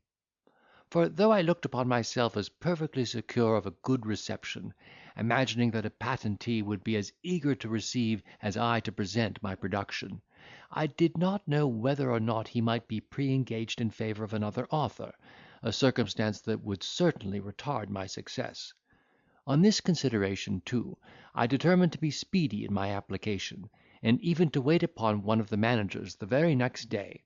For this purpose I inquired my landlord if he knew where either or both of them lived, and he, being curious to know my business, and at the same time appearing to be a very honest friendly man, a tallow chandler, I made him acquainted with my design, upon which he told me that I went the wrong way to work, that I would not find such easy access to a manager as I imagined, and that if I delivered my performance without proper recommendation, it would be as 1 to 1,000 if ever it would be minded. "Take my advice," said he, "and your business is done. One of the patentees is a good Catholic, as I am, and uses the same father who confesses me. I will make you acquainted with this good priest, who is an excellent scholar, and if he should approve of your play, his recommendation will go a great way in determining Mr. Supple to bring it on the stage." I applauded his expedient, and was introduced to the friar, who, having perused the tragedy, was pleased to signify his approbation, and commended me in particular for having avoided all reflections upon religion. He promised to use all his influence with his son Supple in my behalf, and to inform himself that very day at what time it was proper for me to wait upon him with the piece. He was punctual in performing his engagement, and next morning gave me to understand that he had mentioned my affair to the manager, and that I had nothing more to do than to go to his house any time in the forenoon, and make use of his name, upon which I should find immediate admittance. I took his advice, put my performance in my bosom, and having received directions, went immediately to the house of Mr. Supple, and knocked at the door, which had a wicket in the middle, faced with a network of iron. Through this a servant, having viewed me for some time, demanded to know my business. I told him my business was with Mr. Supple, and that I came from Mr. O'Varnish. He examined my appearance once more, then went away, returned in a few minutes, and said his master was busy, and could not be seen. Although I was a little mortified at my disappointment, I was persuaded that my reception was owing to Mr. Supple's ignorance of my errand, and, that I might meet with no more obstructions of the same kind, I desired Mr. O'Varnish to be my introductor the next time. He complied with my request, and obtained immediate admittance to the manager, who received me with the utmost civility, and promised to read my play with the first convenience. By his own appointment I called again in a fortnight, but he was gone out. I returned in a week after, and the poor gentleman was extremely ill. I renewed my visit in a fortnight after that, and he assured me he had been so much fatigued with business, that he had not been able as yet to read it to an end, but he would take the first opportunity, and in the meantime observed that what he had yet seen of it was very entertaining. I comforted myself with this declaration a few weeks longer, at the end of which I appeared again before his wicket, was let in, and found him laid up with the gout. I no sooner entered his chamber than, looking at me with a languishing eye, he said, "Mr. Melopoyn, I am heartily sorry for an accident that has happened during my illness. You must know that my eldest boy, finding your manuscript upon the table in the dining room, where I used to read it, carried it to the kitchen, and leaving it there, a negligent wench of a cookmaid, mistaking it for waste paper, has expended it but a few leaves in singeing fowls upon the spit. But I hope this misfortune is not irreparable, since no doubt you have several copies. I protest to you, my good friend Mr. Random, I was extremely shocked at this information; but the good-natured gentleman seemed to be so much affected with my misfortune, that I suppressed my concern, and told him that, although I had not another copy, I should be able to retrieve the loss by writing another from my memory, which was very tenacious. You cannot imagine how well pleased Mr. Supple was at this assurance. He begged I would set about it immediately, and carefully revolve and recollect every circumstance before I pretended to commit it to paper, that it might be the same individual play that he had perused. Encouraged by this injunction, which plainly demonstrated how much he interested himself in the affair, I tasked my remembrance and industry, and in 3 weeks produced the exact image of the former, which was conveyed to him by my good friend Father O'Varnish, who told me next day, that Mr. Supple would revise it superficially, in order to judge of its sameness with the other, and then give his final answer. For this examination I allotted a week, and in full confidence of seeing it acted in a little while, demanded an audience of the manager when that term was expired. But, alas! the season had slipped away insensibly. He convinced me, that if my play had been put into rehearsal at the time, it could not have been ready for performing until the end of March, when the benefit nights came on. Consequently, it would have interfered with the interest of the players, whom it was not my business to disoblige. I was fain to acquiesce in these reasons, which, to be sure, were extremely just, and to reserve my performance for the next season, when he hoped I would not be so unlucky. Although it was a grievous disappointment to me, who by this time began to want both money and necessaries, having, on the strength of my expectation from the theatre, launched out into some extravagances, by which the sum I brought to town was already almost consumed. Indeed, I ought to be ashamed at this circumstance of my conduct, for my finances were sufficient, with good economy, to have maintained me comfortably a whole year. You will perhaps be amazed when I tell you that, in 6 months, I expended not a farthing less than 10 guineas; but, when one considers the temptations to which a young man is exposed in this great city, especially if he be addicted to pleasure, as I am, the wonder will vanish, or at least abate. Nor was the cause of my concern limited to my own situation entirely. I had written an account of my good reception to my kinsman the farmer, and desired him to depend upon me for the money he had kindly accommodated me with about the end of February, which promise I now found myself unable to perform. However, there was no remedy but patience. I applied to my landlord, who was a very good-natured man, candidly owned my distress, and begged his advice in laying down some plan for my subsistence. He readily promised to consult his confessor on the subject, and in the meantime told me I was welcome to lodge and board with him until fortune should put it in my power to make restitution. Mr. O'Varnish, being informed of my necessity, offered to introduce me to the author of a weekly paper, who, he did not doubt, would employ me in that way, provided he should find me duly qualified; but, upon inquiry, I understood that this journal was calculated to foment divisions in the commonwealth, and therefore I desired to be excused from engaging in it. He then proposed that I should write something in the poetical way, which I might dispose of to a bookseller for a pretty sum of ready money, and perhaps establish my own character into the bargain. This event would infallibly procure friends, and my tragedy would appear next season to the best advantage, by being supported both by interest and reputation. I was charmed with this prospect, and having heard what friends Mr. Pope acquired by his pastorals, set about a work of that kind, and in less than 6 weeks composed as many eclogues, which I forthwith offered to an eminent bookseller, who desired me to leave them for his perusal, and he would give an answer in 2 days. At the end of that time I went to him, when he returned the poems, telling me they would not answer his purpose, and sweetened his refusal by saying there were some good clever lines in them. Not a little dejected at this rebuff, which, I learned from Mr. O'Varnish, was owing to the opinion of another author whom this bookseller always consulted on these occasions, I applied to another person of the same profession, who told me the town was cloyed with pastorals, and advised me, if I intended to profit by my talents, to write something satirical or luscious, such as the Buttonhole, Shocky and Towner, the Leaky Vessel, etc. And yet this was a man in years, who wore a reverend periwig, looked like a senator, and went regularly to church. Be that as it will, I scorned to prostitute my pen in the manner proposed, and carried my papers to a third, who assured me that poetry was entirely out of his way, and asked me if I had got never a piece of secret history thrown into a series of letters, or a volume of adventures, such as those of Robinson Crusoe and Colonel Jack, or a collection of conundrums, wherewith to entertain the plantations. Being quite unfurnished for this dealer, I had recourse to another with as little success, and I verily believe I was rejected by the whole trade.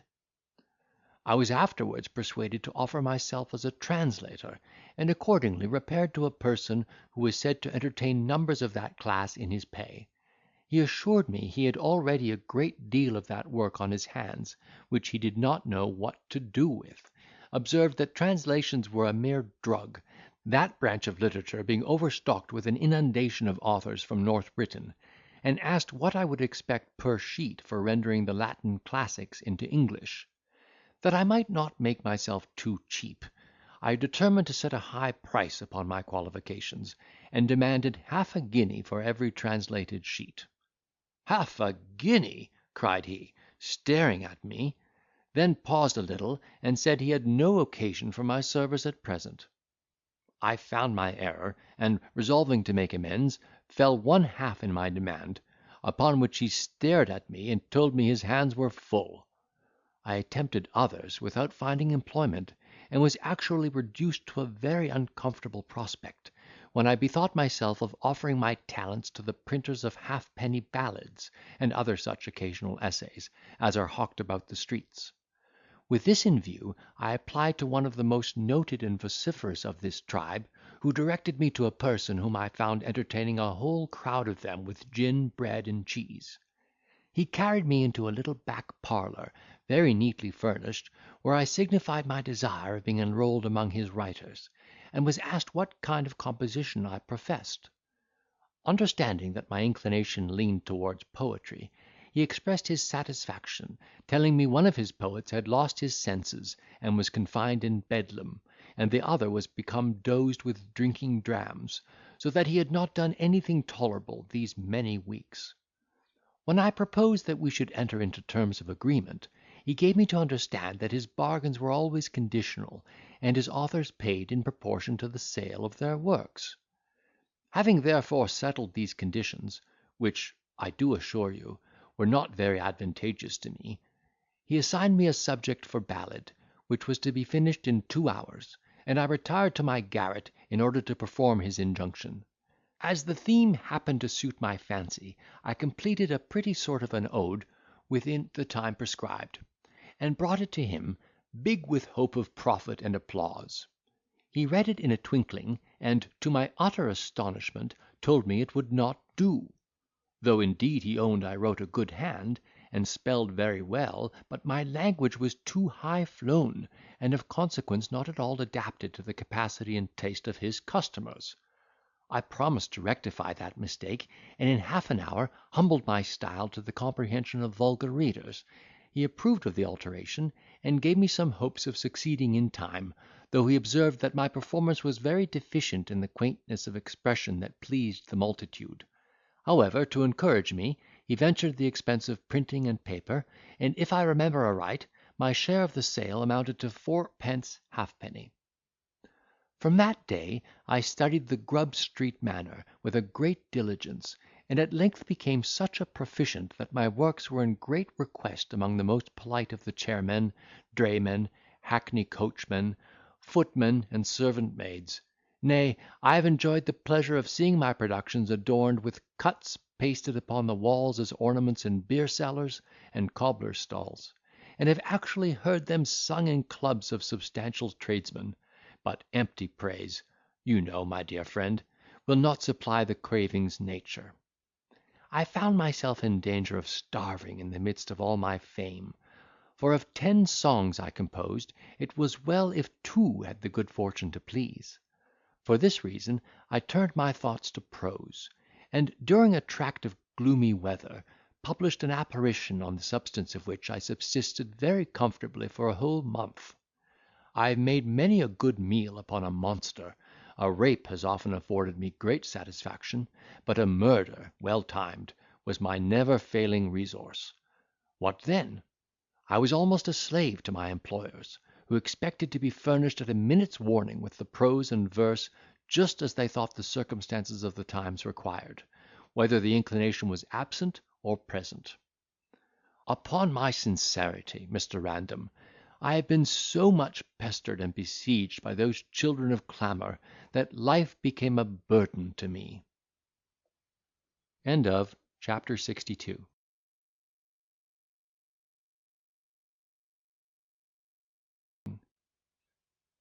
The continuation and conclusion of Mr. Melopoyn's story. I made shift, notwithstanding, to maintain myself to the beginning of next winter, when I renewed my addresses to my friend Mr. Supple, and was most graciously received.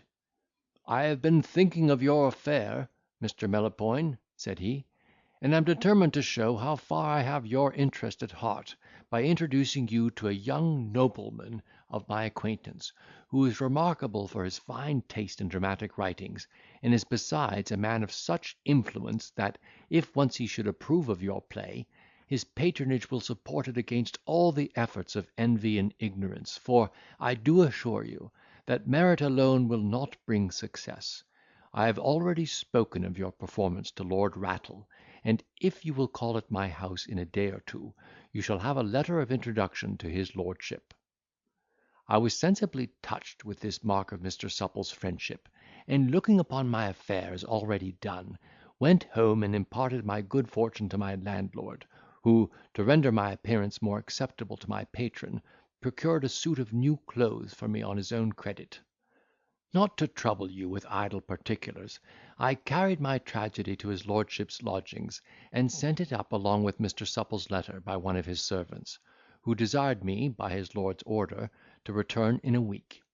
I did so, and was admitted to his lordship, who received me very courteously, told me he had perused my play, which he thought on the whole was the best coup d'essai he had ever seen, but that he had marked some places in the margin, which he imagined might be altered for the better.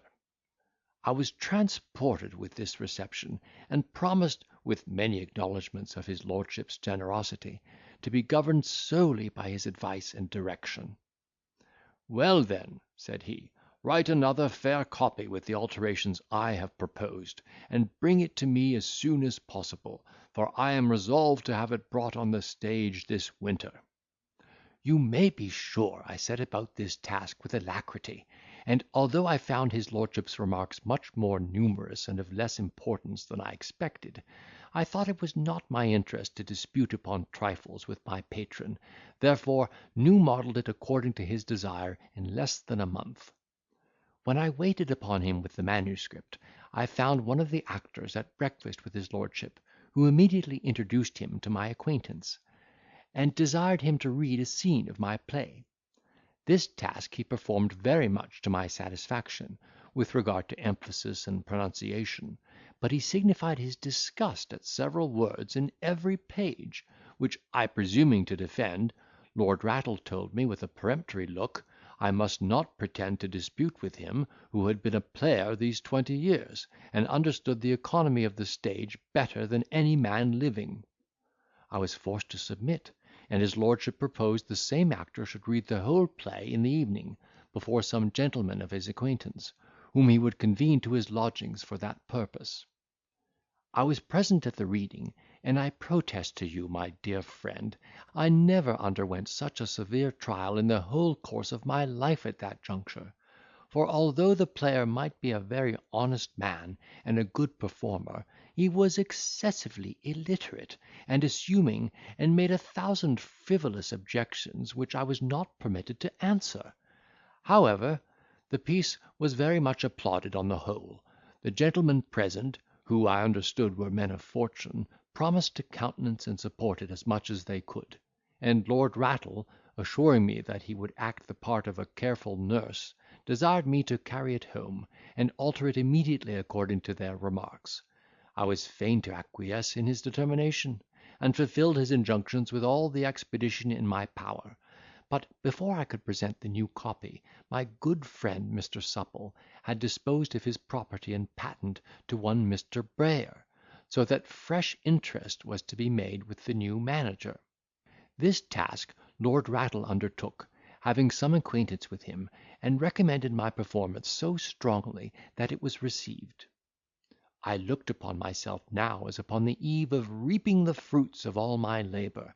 I waited a few days in expectation of its being put in rehearsal, and wondering at the delay, applied to my worthy patron, who excused Mr. Brayer on account of the multiplicity of business in which he was involved, and bade me beware of teasing the patentee.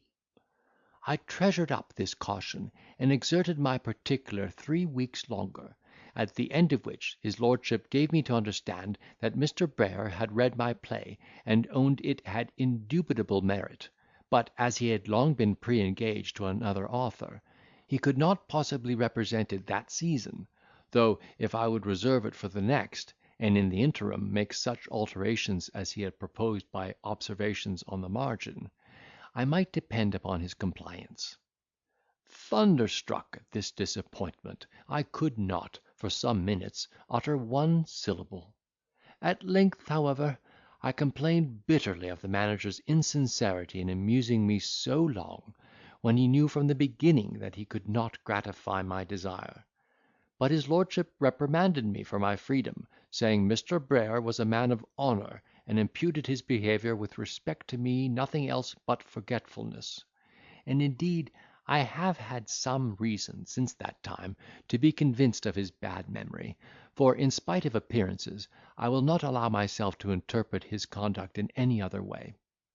Lord Rattle, observing me very much affected with my disappointment, offered his interest to bring on my play at the other house, which I eagerly accepting, he forthwith wrote a letter of recommendation to Mr. Bellower, actor and prime minister to Mr. Vandal, proprietor of that theatre, and desired me to deliver it with my tragedy, without loss of time. Accordingly, I hastened to his house, where, after having waited a whole hour in the lobby, I was admitted to his presence, and my performance received with great state. He told me he was extremely busy at present, but he would peruse it as soon as possible, and bade me to call again in a week. I took my leave, not a little astonished at the pert and supercilious behaviour of this stage player, who had not treated me with good manners, and began to think of the dignity of a poet greatly impaired since the days of Euripides and Sophocles. But all this was nothing in comparison of what I have since observed. Well, Mr. Random, I went back at the appointed time, and was told that Mr. Bellower was engaged, and could not see me. I repeated my visit a few days after, and having waited a considerable time, was favoured with an audience, during which he said he had not as yet read my play. Nettled at this usage, I could contain myself no longer, but telling him I imagined he would have paid more deference to Lord Rattle's recommendation, demanded my manuscript with some expression of resentment. "Ay," said he in a theatrical tone, "with all my heart." Then, pulling out the drawer of the bureau at which he sat, he took out a bundle, and threw it upon a table that was near him, pronouncing the word "There" with great disdain. I took it up, and perceiving with some surprise that it was a comedy, told him it did not belong to me, upon which he offered another, which I also disclaimed. A third was produced, and rejected for the same reason. At length he pulled out a whole bundle, and spread them before me, saying, "There are 7, take which you please, or take them all." I singled out my own, and went away struck dumb with admiration at what I had seen, not so much on account of his insolence, as of the number of new plays which from this circumstance I concluded were yearly offered to the stage. You may be sure I did not fail to carry my complaint to my patron, who did not receive it with all the indignation I expected, but taxed me with precipitation, and told me I must lay my account with bearing with the humours of the players, if I intended to write for the stage. "There is now no other remedy," he said, "but to keep it till the next season for Mr. Brayer, and alter it at your leisure in the summer, according to his directions." I was now reduced to a terrible alternative, either to quit all hopes of my tragedy, from which I had all along promised myself a large share of fortune and reputation, or to encounter 8 long months of adversity in preparing for and expecting its appearance. This last penance, painful as it was, seemed most eligible to my reflection at that time, and therefore I resolved to undergo it. Why should I tire you with particulars of my consequence? I wrestled with extreme poverty until the time of my probation was expired, and went to my Lord Rattle in order to remind him of my affair, when I understood, to my great concern, that his lordship was just on the point of going abroad, and, which was still more unfortunate for me, Mr. Brayer had gone into the country, so that my generous patron had it not in his power to introduce me personally as he intended. However, he wrote a very strong letter to the manager in my favour, and put him in mind of the promise he had made in behalf of my play.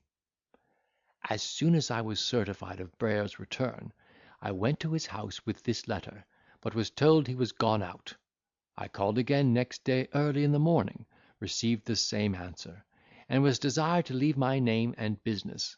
I did so, and returned the day after, when the servant still affirmed that his master was gone abroad, though I perceived him, as I retired, observing me through a window. Incensed at this discovery, I went to a coffee house hard by, and, enclosing his lordship's letter in one from myself, demanded a categorical answer.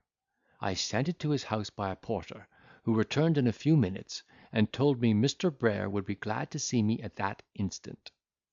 I obeyed the summons, and was received with such profusion of compliments and apologies, that my resentment immediately subsided, and I was even in pain for the concern which this holiest man showed at the mistake of his servant, who, it seems, had been ordered to deny him to everybody but me. He expressed the utmost veneration for his good and noble friend Lord Rattle, whom he should always be proud to serve, promised to peruse the play with all despatch, and give me a meeting upon it, and, as testimony of his esteem, made me a present of a general order for the season, by which I should be admitted to any part of the theatre. This was a very agreeable compliment to me, whose greatest pleasure consisted in seeing dramatic performances, and you need not doubt that I often availed myself of my privilege. As I had an opportunity of being behind the scenes when I pleased, I frequently conversed with Mr. Brayer about my play, and asked when he meant to put it into rehearsal; but he had always so much business upon his hands, that it remained with him unopened a considerable while, and I became very uneasy about the season, that wasted apace, when I saw in the papers another new play advertised, which had been written, offered, accepted, and rehearsed, in the compass of 3 months. You may easily guess how much I was confounded at this event. I own to you, that in the first transports of my anger, I suspected Mr. Brayer of having acted towards me in the most pitiful perfidious manner, and was actually glad at his disappointment in the success of his favourite piece, which, by the strength of art, lingered till the 3rd night, and then died in a deplorable manner. But now that passion has no share in my reflection, I am willing to ascribe his behaviour to his want of memory or want of judgment, which, you know, are natural defects that are more worthy of compassion than reproach. About this time I happened to be in company with a gentlewoman, who, having heard of my tragedy, told me she was well acquainted with the wife of a gentleman who was very well known to a lady who had great interest with a person who was intimate with Earl Sherwood, and that, if I pleased, she would use her influence in my behalf. As this nobleman had the character of a Maecenas in the nation, and could stamp a value upon any work by his sole countenance and approbation, I accepted her offer with eagerness, in full confidence of seeing my reputation established, and my wishes fulfilled in a very short time, provided that I should have the good fortune to please his lordship's taste. I withdrew the manuscript from the hands of Mr. Brayer, and committed it to the care of this gentlewoman, who laboured so effectually in my interest, that in less than a month it was conveyed to the earl, and in a few weeks after, I had the satisfaction to hear that he had read and approved it very much. Transported with this piece of intelligence, I flattered myself with hopes of his interesting himself in its favour; but hearing no more of this matter in 3 whole months, I began, God forgive me, to suspect the veracity of the person who brought me the good tidings, for I thought it impossible that a man of his rank and character, who knew the difficulty of writing a good tragedy, and understood the dignity of the work, should read and applaud an essay of this kind, without feeling an inclination to befriend the author, whom his countenance alone could raise above dependence. But it was not long before I found my friend very much wronged by my opinion.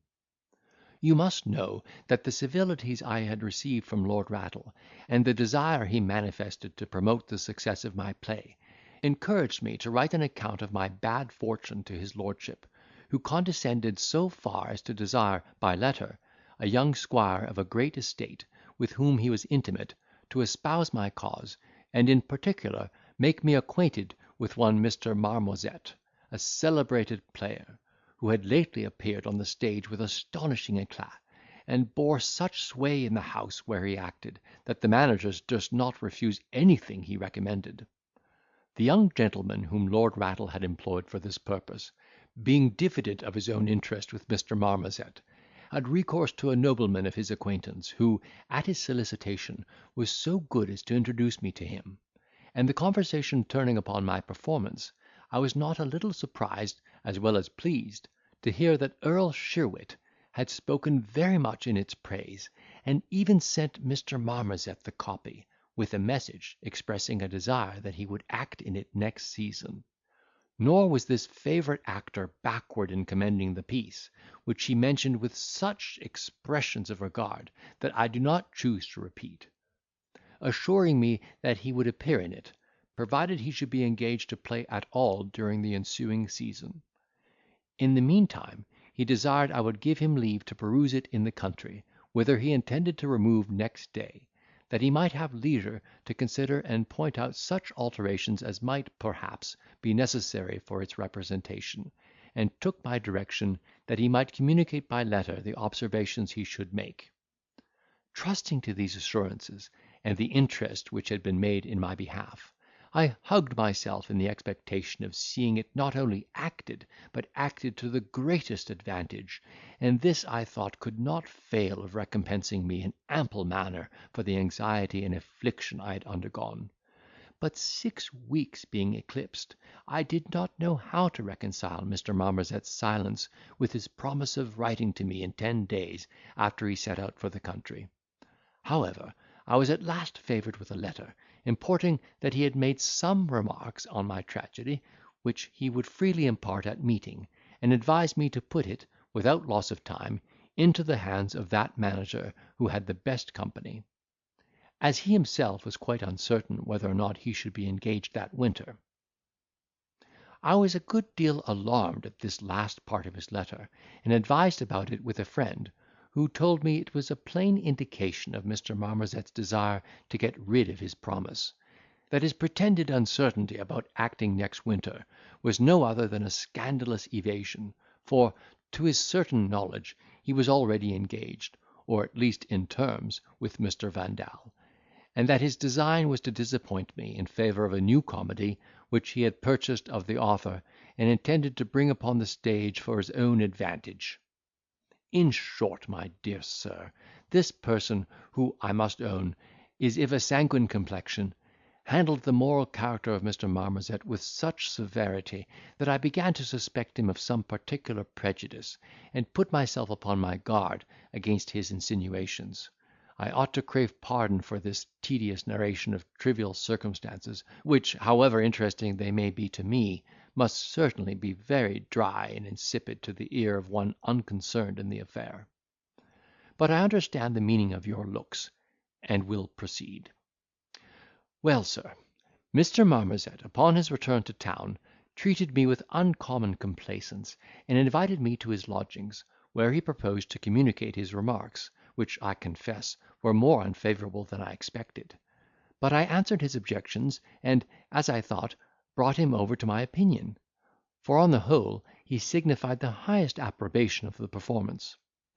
In the course of our dispute, I was not a little surprised to find this poor gentleman's memory so treacherous as to let him forget what he had said to me before he went out of town, in regard to Earl Sheerwit's opinion of my play, which he now professed himself ignorant of; and I was extremely mortified at hearing from his own mouth that his interest with Mr. Vandal was so very low as to be insufficient of itself to bring a new piece upon the stage. I then begged his advice, and he counselled me to apply to Earl Sheerwit for a message in my favour to the manager, who would not presume to refuse anything recommended by so great a man, and he was so kind as to promise to second this message with all his power. I had immediate recourse to the worthy gentlewoman my friend, already mentioned, who opened the channels of her conveyance with such expedition, that in a few days I had a promise of the message, provided I could assure myself of Mr. Vandal's being unengaged to any other writer; for his lordship did not choose to condescend so far, until he should understand that there was a probability, at least, of succeeding. At the same time that blessed me with this piece of news, I was startled at another, by the same channel of communication; which was, that Mr. Marmozet, before he advised me to this application, had informed the earl that he had read my play, and found it altogether unfit for the stage. Though I could not doubt the certainty of this intelligence, I believed there was some inapprehension in the case, and, without taking any notice of it, told Mr. Marmozet the answer I had been favoured with, and he promised to ask Mr. Vandal the question proposed. I waited upon him in a day or two, when he gave me to understand that Mr. Vandal, having professed himself free of all engagements, he had put my play into his hands, and represented it as a piece strongly recommended by Earl Sheerwit, who, he assured him, would honour him with a message in its favour; and he desired me to call for an answer at Mr. Vandal's house in 3 days. I followed his directions, and found the manager, who, being made acquainted with my business, owned that Mr. Marmozet had given him a manuscript play, but denied that he had mentioned Earl Sheerwit's name. When I informed him of the circumstances of the affair, he said he had no engagement with any author, that he would read my tragedy forthwith, and did not believe he should venture to reject it in contradiction to his lordship's opinion, for which he had the utmost veneration, but put it into rehearsal without loss of time. I was so much intoxicated with this encouragement, that I overlooked the mysterious conduct of Mr. Marmozet, and attended the manager at the time appointed, when, to my infinite confusion, he pronounced my play improper for the stage, and rejected it accordingly. As soon as I could recollect myself from the disorder into which this unexpected refusal had thrown me, I expressed a desire of hearing his objections, which were so groundless, indistinct, and unintelligible, that I persuaded myself he had not at all perused the piece, but had been prompted by somebody whose lessons he had not rightly retained. However, I have since been informed that the poor man's head, which was not naturally very clear, had been disordered with superstition, and that he laboured under the tyranny of a wife and the terrors of hell fire at the same time. Precipitated in this manner from the highest pinnacle of hope to the abyss of despondence, I was ready to sink under the burden of my affliction, and, in the bitterness of my anguish, could not help entertaining some doubts of Mr. Marmozet's integrity, when I recollected and compared the circumstances of his conduct towards me. I was encouraged in this suspicion by being told that my Lord Sheerwit had spoken of his character with great contempt, and in particular resented his insolence in opposing his own taste to that of his lordship, concerning my tragedy. While I hesitated between different opinions of the matter, that friend, who, as I told you before, was a little hot-headed, favoured me with a visit, and, having heard a circumstantial account of the whole affair, could not contain his indignation, but affirmed without ceremony that Mr. Marmozet was the sole occasion of my disappointment; that he acted from first to last with the most perfidious dissimulation, cajoling me with insinuating civilities, while he underhand employed all his art and influence to prejudice the ignorant manager against my performance; that nothing could equal his hypocrisy but his avarice, which engrossed the faculties of his soul so much, that he scrupled not to be guilty of the meanest practices to gratify that sordid appetite; that, in consequence of this disposition, he had prostituted his honour in betraying my inexperience, and in undermining the interest of another author of established reputation, who had also offered a tragedy to the stage, which he thought would interfere with the success of the comedy he had bought, and determined to bring on at all events. I was shocked at the description of such a monster, which I could not believe existed in the world, bad as it is, and argued against the asseverations of my friend, by demonstrating the bad policy of such behaviour, which could not fail of entailing infamy upon the author, and the small temptation that a man of Mr. Marmozet's figure and success could have to consult his interest in such a grovelling manner, which must create contempt and abhorrence of him in his patrons, and effectually deprive him of the countenance and protection he now enjoys in such an eminent degree.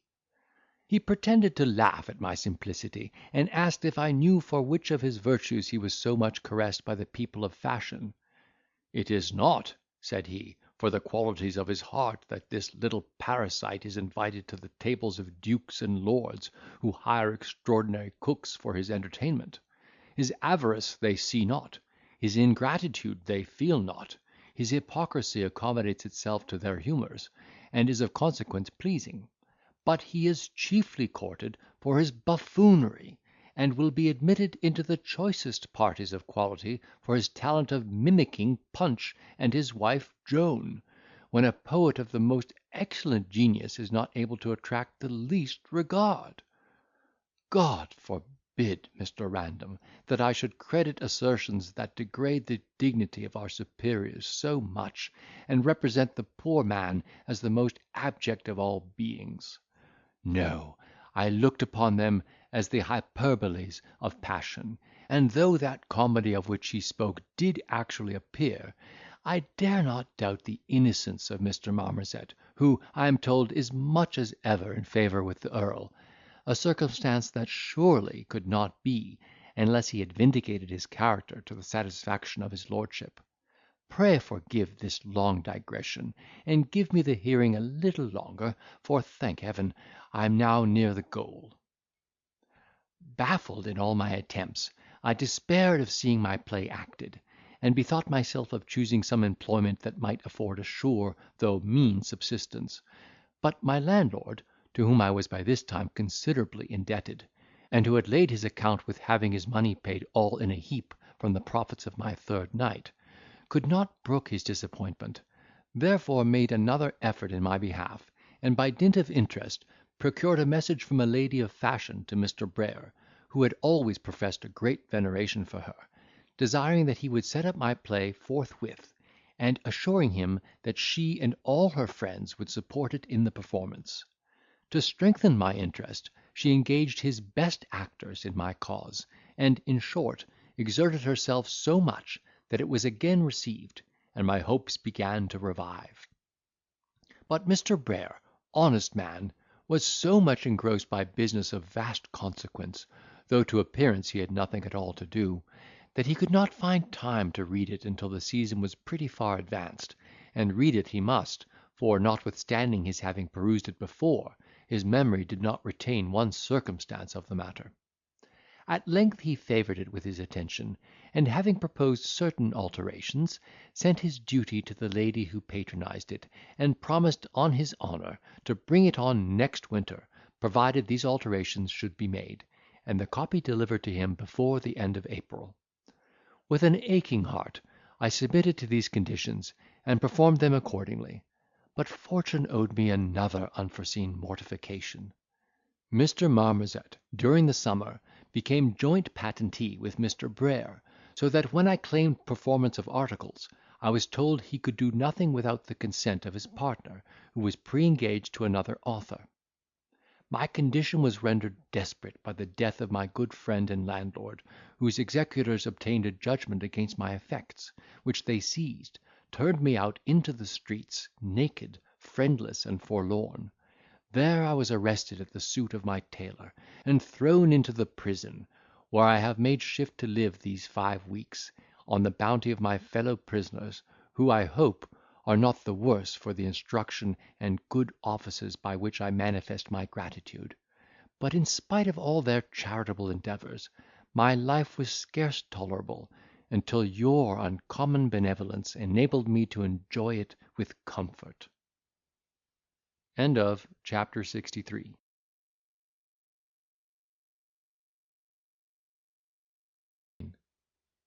I am seized with a deep melancholy and become a sloven.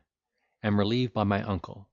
He prevails upon me to engage with his owners, as a surgeon of the ship which he commands. He makes me a considerable present. Entertain Strap as his steward. I take leave of my friends, and go on board. The ship arrives in the Downs. I shall not make any reflection on this story, in the course of which the reader must perceive how egregiously the simplicity and milky disposition of this worthy man had been duped and abused by a set of scoundrels, who were so habituated to falsehood and equivocation, that I verily believed they would have found the utmost difficulty in uttering one syllable of truth, though their lives had depended upon their sincerity. Notwithstanding all I had suffered from the knavery and selfishness of mankind, I was amazed and incensed by the base indifference which suffered such uncommon merit as he possessed to languish in obscurity, and struggle with all the miseries of a loathsome gaol; and should have blessed the occasion that secluded me from such a perfidious world, had not the remembrance of my amiable Narcissa preserved my attachment to a society of which she constituted a part. The picture of that lovely creature was the constant companion of my solitude. How often did I contemplate the resemblance of those enchanting features that first captivated my heart! How often did I weep over those endearing scenes which her image recalled! And how often did I curse my perfidious fate for having robbed me of the fair original! In vain did my imagination flatter me with schemes of future happiness.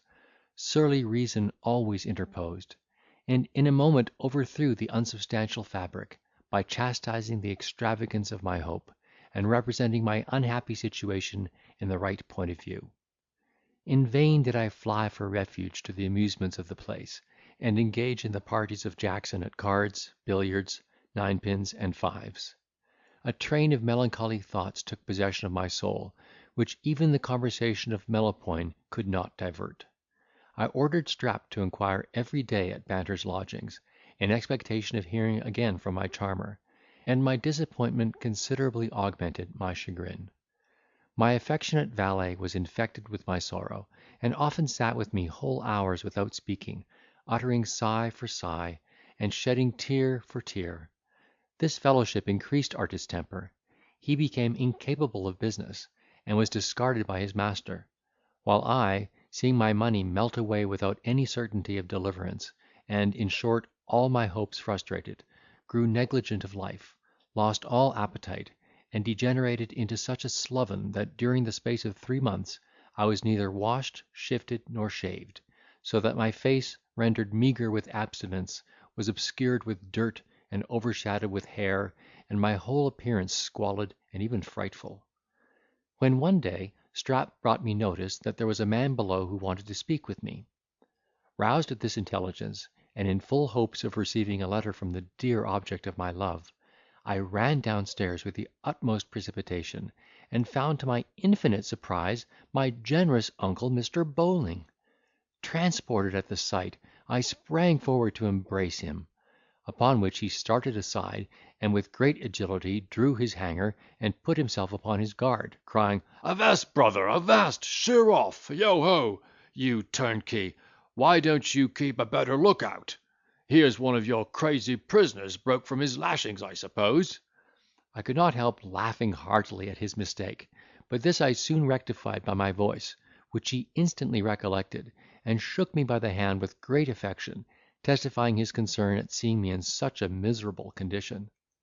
I conducted him to my apartment, where, in presence of Strap, whom I introduced to him as one of my best friends, he gave me to understand that he was just arrived from the coast of Guinea, after having made a pretty successful voyage, in which he had acted as mate, until the ship was attacked by a French privateer; that the captain being killed during the engagement, he had taken the command, and was so fortunate as to sink the enemy; after which exploit he fell in with a merchant ship from Martinico, laden with sugar, indigo, and some silver, and by virtue of his letter of marque, attacked, took, and carried her safe into Kinsale in Ireland, where she was condemned as a lawful prize; by which means he had not only got a pretty sum of money, but also acquired the favour of his owners, who had already conferred upon him the command of a large ship mounted with 29-pounders, ready to sail upon a very advantageous voyage, which he was not at liberty to discover; and he assured me that it was with the greatest difficulty he found me, in consequence of a direction left for him at his lodgings at Wapping. I was rejoiced beyond measure at this account of his good fortune, and, at his desire, recounted all the adventures that had happened to me since we parted.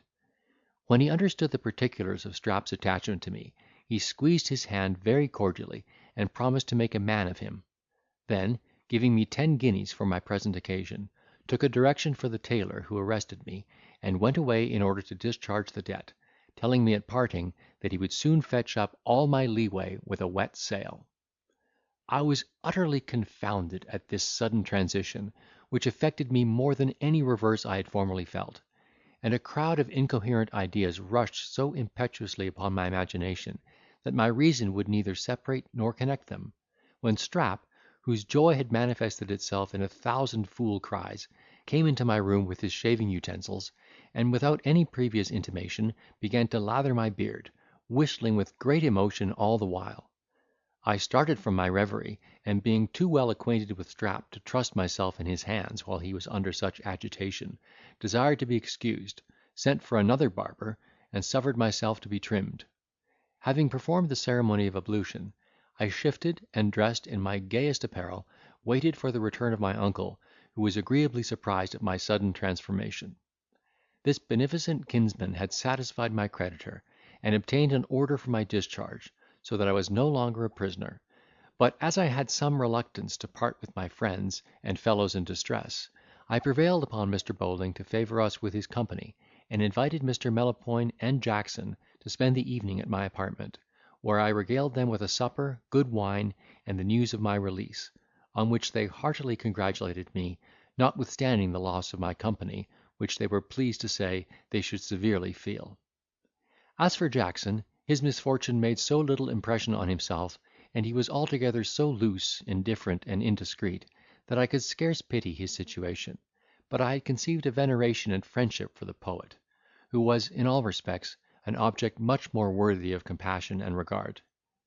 When our guests withdrew, and my uncle had retired, with an intention of visiting me next morning, I made up a bundle of some linen and other necessaries, and bidding Strap carry them to Mr. Melopoyn's lodgings, went thither myself, and pressed it upon his acceptance, with 5 guineas, which, with much difficulty, he received, assuring me at the same time that he should never have it in his power to make satisfaction. I then asked if I could serve him in any other way, to which he answered, "You have already done too much," and, unable to contain the emotions of his soul any longer, burst into tears, and wept aloud. Moved at this spectacle, I left him to his repose, and, when my uncle returned in the morning, represented his character in such a favourable light, that the honest seaman was affected with his distress, and determined to follow my example, in presenting him with 5 pieces more; upon which, that I might save him some confusion, I advised Mr. Bowling to enclose it in a letter to be delivered by Strap, after we should be gone. This was accordingly done. I took a formal leave of all my acquaintance in the gaol, and just as I was about to step into a hackney coach at the gate, Jackson calling me, I returned, and he asked me in a whisper if I could lend him a shilling. His demand being so moderate, and in all likelihood the last he would make upon me, I slipped a guinea into his hand, which he no sooner perceived than he cried, "Oh, Jesus! a guinea!" Then, laying hold of a button of my coat, broke out into laughter, and when his immoderate fit of convulsion was ended, told me I was an honest fellow, and let me go. The coachman was ordered to drive to Mr. Bowling's lodgings, where, when we arrived, he entered into a serious discourse with me on the subject of my situation, and proposed that I should sail with him in quality of his surgeon; in which case he would put me in a method of getting a fortune in a few years by my own industry, and assured me that I might expect to inherit all that he should die possessed of, provided I should survive him.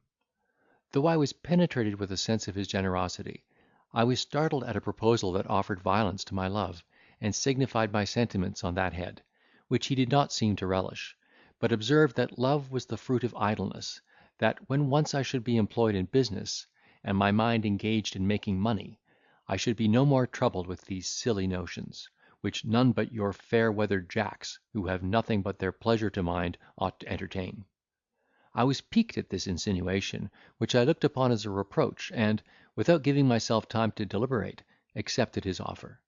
He was overjoyed at my compliance, carried me immediately to his chief owner, with whom a bargain was struck, so that then I could not retract with honour, had I been ever so much averse to the agreement. That I might not have time to cool, he bade me draw out a list of medicines for a complement of 500 men, adapted to the distempers of hot climates, and sufficient for a voyage of 18 months, and carried it to a certain wholesale apothecary, who would also provide me in 2 well qualified mates. While I was thus employed, Strap came in, and looked very blank when he understood my resolution. However, after a pause of some minutes, he insisted upon going along with me, and, at my desire, was made ship's steward by Captain Bowling, who promised to be at the expense of fitting him out, and to lend him £200 to purchase an adventure. When I had delivered my list of medicines, chosen a couple of my own countrymen for mates, and bespoke a set of chirurgical instruments, my uncle told me, that by his last voyage he had cleared almost £3000, 1/3 of which he would immediately make over and put into my hands; that he would procure for me credit to the value of as much more in such goods as would turn to best account in the country to which we were bound; and that, although he looked upon my interest as his own, he would keep the remaining part of his fortune in his own disposal, with a view of preserving his independence, and the power of punishing me in case I should not make a good use of what he had already bestowed.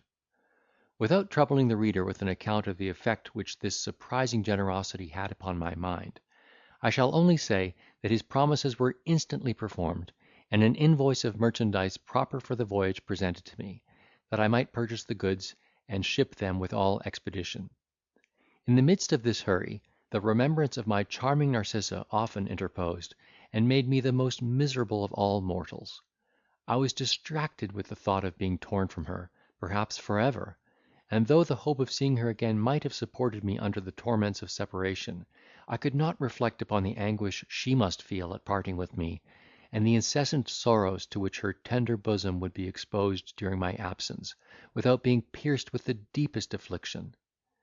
As my imagination was daily and nightly upon the rack to invent some method of mitigating this cruel stroke, or at least of acquitting my love and honour in the opinion of this gentle creature, I at length stumbled upon an expedient, with which the reader will be made acquainted in due time, and in consequence of my determination, became less uneasy and disturbed.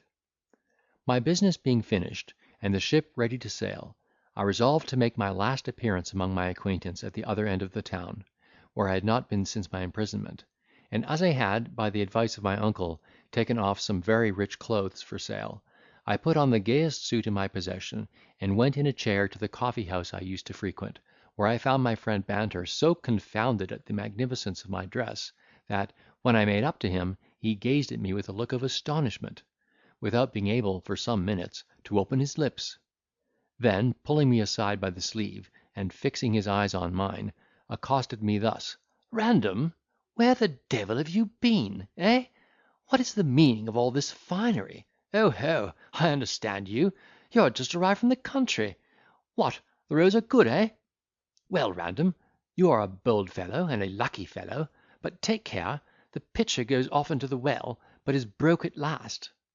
So saying, he pointed to his collar, by which gesture, and the broken hints he had ejaculated, I found he suspected me of having robbed on the highway, and I laughed very heartily at his supposition. Without explaining myself any further, I told him he was mistaken in his conjecture, that I had been for some time past with the relation of whom he had frequently heard me speak, and that, as I should set out next day upon my travels, I had come to take my leave of my friends, and to receive of him the money he had borrowed from me, which, now that I was going abroad, I should certainly have occasion for. He was a little disconcerted at this demand, but, recollecting himself in a moment, swore in an affected passion that I had used him extremely ill, and he would never forgive me for having, by this short warning, put it out of his power to free himself of an obligation he could no longer bear. I could not help smiling at this pretended delicacy, which I commended highly, telling him he needed not to be uneasy on that score, for I would give him a direction to a merchant in the city, with whom I would leave a discharge on the sum, to be delivered upon payment. He professed much joy at this expedient, and with great eagerness asked the person's name and place of abode, which he forthwith wrote in his pocket book, assuring me that he should not be long in my debt. This affair, which I knew he should never after think of, being settled to his satisfaction, I sent cards to all my friends, desiring the favour of their company at a tavern in the evening, when they honoured my invitation, and I had the pleasure of treating them in a very elegant manner, at which they expressed equal admiration as applause. Having enjoyed ourselves till midnight, I took my leave of them, and was well nigh stifled with caresses. Next day I set out with Strap in a post-chaise for Gravesend, where we went on board, and the wind serving, weighed anchor in less than 12 hours. Without meeting any accident, we reached the Downs, where we were obliged to come to an anchor, and wait for an easterly wind to carry us out of the Channel. End of Chapter 64. I set out for Sussex, consult Mrs. Sagely, achieve an interview with Narcissa, return to the ship, we get clear of the Channel, I learn our destination, we are chased by a large ship, the company are dismayed and encouraged by the captain's speech, our pursuer happens to be an English man of war, we arrive at the coast of Guinea, purchase 400 negroes, sail for Paraguay, get safe into the river of Plate, and sell our cargo to great advantage. It was now I put in execution the scheme I had projected at London, and asking leave of the captain for Strap and me to stay on shore till the wind should become favourable, my request was granted, because he had orders to remain in the Downs until he should receive some despatches from London, which he did not expect in less than a week. Having imparted my resolution to my trusty valet, who, though he endeavoured to dissuade me from such a rash undertaking, would not quit me in the enterprise, I hired horses, and set out immediately for that part of Sussex where my charmer was confined, which was not above 30 miles distant from Deal, where we mounted. As I was perfectly well acquainted with the extent of the squire's estate and influence, I halted within 5 miles of his house, where we remained until the twilight, at which time we set forward, and, by the favour of a dark night, reached a copse about half a mile from the village where Mrs. Sagely lived. Here we left our horses tied to a tree, and went directly to the house of my old benefactress, Strap trembling all the way, and venting ejaculatory petitions to Heaven for our safety. Her habitation being quite solitary, we arrived at the door without being observed, when I ordered my companion to enter by himself, and in case there should be company with her, deliver a letter which I had writ for that purpose, and say that a friend of hers in London, understanding that he intended to travel this road, had committed it to his care. He rapped at the door, to which the good old matron coming, told him that, being a lone woman, he must excuse her, if she did not open it, until he had declared his name and business. He answered, that his name was unknown to her, and that his business was to deliver a letter, which, to free her from all apprehension, he would convey to her through the space between the door and threshold. This he instantly performed, and she no sooner read the contents, which specified my being present, than she cried, "If the person who wrote this letter be at hand, let him speak, that I may be assured by his voice whether or not I may safely admit him." I forthwith applied my mouth to the keyhole, and pronounced, "Dear mother, you need not be afraid, it is I, so much indebted to your goodness, who now crave admittance." She knew my voice, and opening the door immediately, received me with a truly maternal affection, manifesting, by the tears she let fall, her concern lest I should be discovered, for she had been informed of everything that had happened between Narcissa and me from the dear captive's own mouth. When I explained the motive of my journey, which was no other than a desire of seeing the object of my love before I should quit the kingdom, that I might in person convince her of the necessity I was under to leave her, reconcile her to that event by describing the advantages that in all probability would attend it, repeat my vows of eternal constancy, and enjoy the melancholy pleasure of a tender embrace at parting.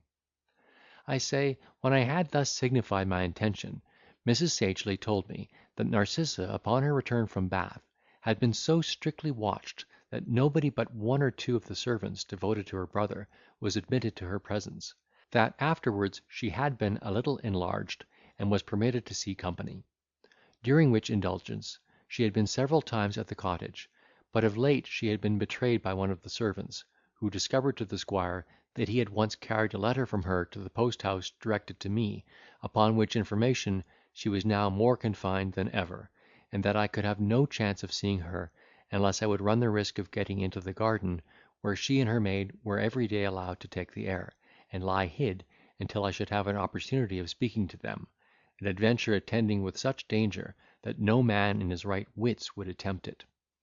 This enterprise, hazardous as it was, I resolved to perform, in spite of all the arguments of Mrs. Sagely, who reasoned, chid, and entreated by turns, and the tears and prayers of Strap, who conjured me on his knees to have more regard to myself as well as to him, than to attempt my own destruction in such a precipitate manner.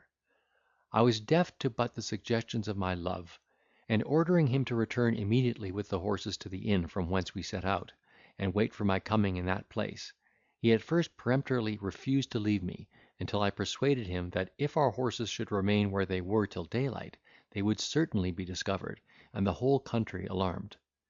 In this consideration he took his leave in a sorrowful plight, kissed my hand, and weeping, cried, "God knows if ever I shall see you again." My kind landlady, finding me obstinate, gave me her best advice how to behave in the execution of my project, and, after having persuaded me to take a little refreshment, accommodated me with a bed, and left me to my repose. Early in the morning I arose, and, armed with a couple of loaded pistols and a hanger, went to the back part of the squire's garden, climbed over the wall, and, according to Mrs. Sagely's direction, concealed myself in a thicket hard by an alcove that terminated a walk at a good distance from the house, which, I was told, my mistress mostly frequented. Here I absconded from 5 o'clock in the morning to 6 in the evening, without seeing a human creature. At last I perceived two women approaching, whom, by my throbbing heart, I soon recognised to be the adorable Narcissa and Miss Williams. I felt the strongest agitation of soul at the sight, and guessing that they would repose themselves in the alcove, stopped into it unperceived, and hid upon the stone table a picture of myself in miniature, for which I had sat in London, purposing to leave it with Narcissa before I should go abroad. I exposed it in this manner, as an introduction to my own appearance, which, without some previous intimation, I was afraid might have an unlucky effect upon the delicate nerves of my fair enslaver, and then withdrew into the thicket, where I could hear their discourse, and suit myself to the circumstance of the occasion. As they advanced, I observed an air of melancholy in the countenance of Narcissa, blended with such unspeakable sweetness, that I could scarce refrain from flying into her arms, and kissing away the pearly drop that stood collected in each bewitching eye. According to my expectation, she entered the alcove, and perceiving something on the table, took it up. No sooner did she cast her eye upon the features, than, startled at the resemblance, she cried, "Good God!" and the roses instantly vanished from her cheeks. Her confidant, alarmed at this exclamation, looked at the picture, and, struck with the likeness, exclaimed, "Jesus! the very features of Mr. Random!" Narcissa, having recollected herself a little, said, "Whatever angel brought it hither as a comfort to me in my affliction, I am thankful for the benefit, and will preserve it as the dearest object of my care." So saying, she kissed it with surprising ardour, shed a flood of tears, and then deposited the lifeless image in her lovely bosom. Transported at these symptoms of her unaltered affection, I was about to throw myself at her feet, when Miss Williams, whose reflection was less engaged than that of her mistress, observed that the picture could not transport itself hither, and that she could not help thinking I was not far off. The gentle Narcissa, starting at this conjecture, answered, "Heaven forbid! For although nothing in the universe could yield me satisfaction equal to that of his presence for one poor moment, in a proper place, I would rather forfeit his company almost for ever, than see him here, where his life would be exposed to so much danger." I could no longer restrain the impulse of my passion, but, breaking from my concealment, stood before her, when she uttered a fearful shriek, and fainted in the arms of her companion. I flew towards the treasure of my soul, clasped her in my embrace, and with the warmth of my kisses brought her again to life. Oh, that I were endowed with the expression of a Raphael, the graces of a Guido, the magic touches of a Titian, that I might represent the fond concern, the chastened rapture, and ingenious blush that mingled on her beauteous face, when she opened her eyes upon me, and pronounced, "O heavens! is it you?" I am afraid I have already encroached upon the reader's patience with the particulars of this amour, of which, I own, I cannot help being impertinently circumstantial. I shall therefore omit the less material passages of this interview, during which I convinced her reason, though I could not appease the sad presages of her love, with regard to the long voyage and dangers I must undergo. When we had spent an hour, which was all she could spare from the barbarity of her brother's vigilance, in lamenting over our hard fate, and in repeating our reciprocal vows, Miss Williams reminded us of the necessity there was for our immediate parting, and, sure, lovers never parted with such sorrow and reluctance as we.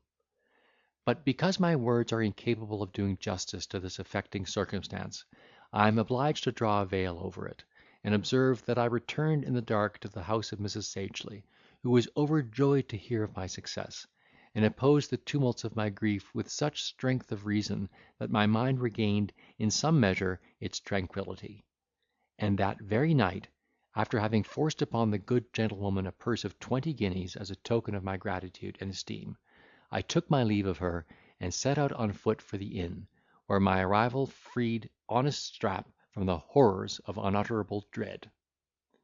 We took horse immediately, and alighted early next morning at Deal, where I found my uncle in great concern on account of my absence, because he had received his dispatches, and must have weighed with the first fair wind, whether I had been on board or not. Next day, a brisk easterly gale springing up, we set sail, and in 48 hours got clear of the Channel. When we were about 200 leagues to westward of the Land's End, the captain, taking me apart into the cabin, told me that now he was permitted by his instructions, he would disclose the intent and destination of our voyage. "The ship," said he, "which has been fitted out in a great expense, is bound for the coast of Guinea, where we shall exchange part of our cargo for slaves and gold dust, from whence we will transport our negroes to Buenos Ayres in New Spain, where, by virtue of passports obtained from our own court, and that of Madrid, we will dispose of them and the goods that remain on board for silver, by means of our supercargo, who is perfectly well acquainted with the coast, the lingo, and inhabitants." Being thus let into the secret of our expedition, I borrowed of the supercargo a Spanish grammar, dictionary, and some other books of the same language, which I studied with such application, that before we arrived in New Spain, I could maintain a conversation with him in that tongue. Being arrived in the warm latitudes, I ordered, with the captain's consent, the whole ship's company to be blooded and purged, myself undergoing the same evacuation, in order to prevent those dangerous fevers to which northern constitutions are subject in hot climates. And I have reason to believe that this precaution was not unserviceable, for we lost but one sailor during our whole passage to the coast. One day, when we had been about 5 weeks at sea, we descried to windward a large ship bearing down upon us with all the sail she could carry. Upon which my uncle ordered the studding sails to be hoisted, and the ship to be cleared for engaging; but, finding that, to use the seaman's phrase, we were very much wronged by the ship which had us in chase, and by this time had hoisted French colours, he commanded the studding sails to be taken in, the courses to be clowed up, the mainsail to be backed, the tompions to be taken out of the guns, and every man to repair to his quarters. While everybody was busied in the performance of these orders, Strap came upon the quarter deck, trembling and looking aghast, and with a voice half suppressed by fear, asked if I thought we were a match for the vessel in pursuit of us. Observing his consternation, I said, "What, are you afraid, Strap?" "Afraid?" he replied. "No, no, no. What should I be afraid of? I thank God I have a clear conscience, but I believe it will be a bloody battle, and I wish you may not have occasion for another hand to assist you in the cockpit." I immediately perceived his drift, and, making the captain acquainted with his situation, desired he might be stationed below with me and my mates. My uncle, incensed at his pusillanimity, bade me send him down instantly, that his fear might not infect the ship's company, whereupon I told the poor steward that I had begged him for my assistant, and desired him to go down and help my mates to get ready the instruments and dressings. Notwithstanding the satisfaction he must have felt at those tidings, he affected a shyness of quitting the upper deck, and said, he hoped I did not imagine he was afraid to do his duty above board, for he believed himself as well prepared for death as any man in the ship, no disparagement to me or the captain. I was disgusted at this affectation, and, in order to punish his hypocrisy, assured him he might take his choice, either of going down to the cockpit with me, or staying upon deck during the engagement. Alarmed at this indifference, he replied, "Well, to oblige you, I'll go down; but remember, it is more for your sake than my own." So saying, he disappeared in a twinkling, without waiting for an answer.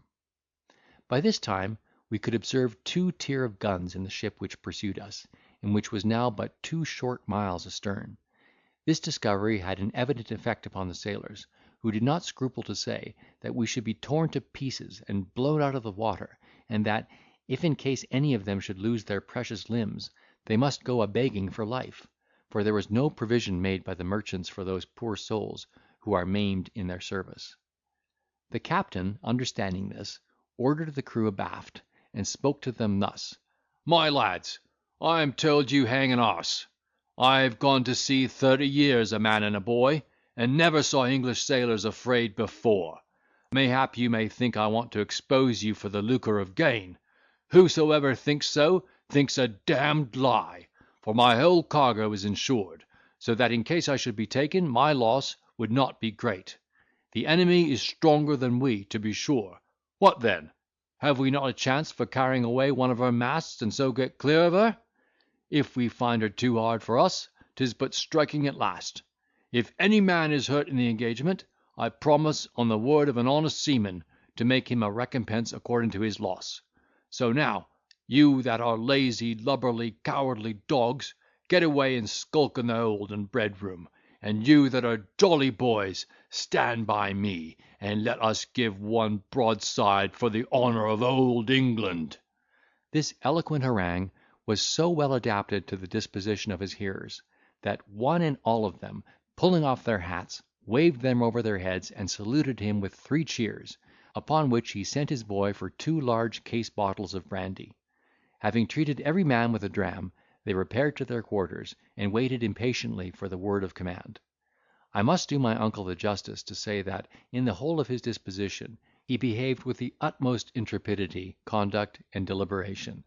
The enemy being very near, he ordered me to my station, and was just going to give the word for hoisting the colours, and firing, when the supposed Frenchman hauled down his white pennant, jack, and ensign, hoisted English ones, and fired a gun ahead of us. This was a joyful event to Captain Bowling, who immediately showed his colours, and fired a gun to leeward, upon which the other ship ran alongside of us, hailed him, and giving him to know that she was an English man of war of 40 guns, ordered him to hoist out his boat and come on board.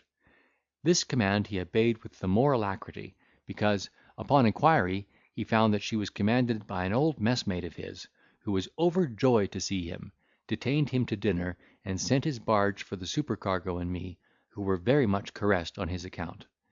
As this commander was destined to cruise upon the French in the latitude of Martinico, his stem and quarters were adorned with white fleur-de-lis, and the whole shell of the ship so much disguised for a decoy to the enemy, that it was no wonder my uncle did not know her. although he had sailed on board of her many years. We kept company with her 4 days, during which time the captains were never asunder, and then parted, our course lying different from hers. In less than a fortnight after our separation, we made the land of Guinea, near the mouth of the river Gambia, and trading along the coast, as far to the southward of the line as Angola and Bengula, in less than 6 months disposed of the greatest part of our cargo, and purchased 400 negroes, my adventure having been laid out in gold dust. Our complement being made up, we took our departure from Cape Negro, and arrived in the Rio de la Plata in 6 weeks, having met with nothing remarkable in our voyage, except an epidemic fever, not unlike the jail distemper, which broke out among our slaves, and carried off a good many of the ship's company, among whom I lost one of my mates, and poor Strap had well nigh given up the ghost. Having produced our passport to the Spanish governor, we were received with great courtesy, sold our slaves in a very few days, and could have put off 5 times the number at our own price, though we were obliged to smuggle the rest of our merchandise, consisting of European bale goods, which, however, we made shift to dispose of at a great advantage. End of Chapter 65.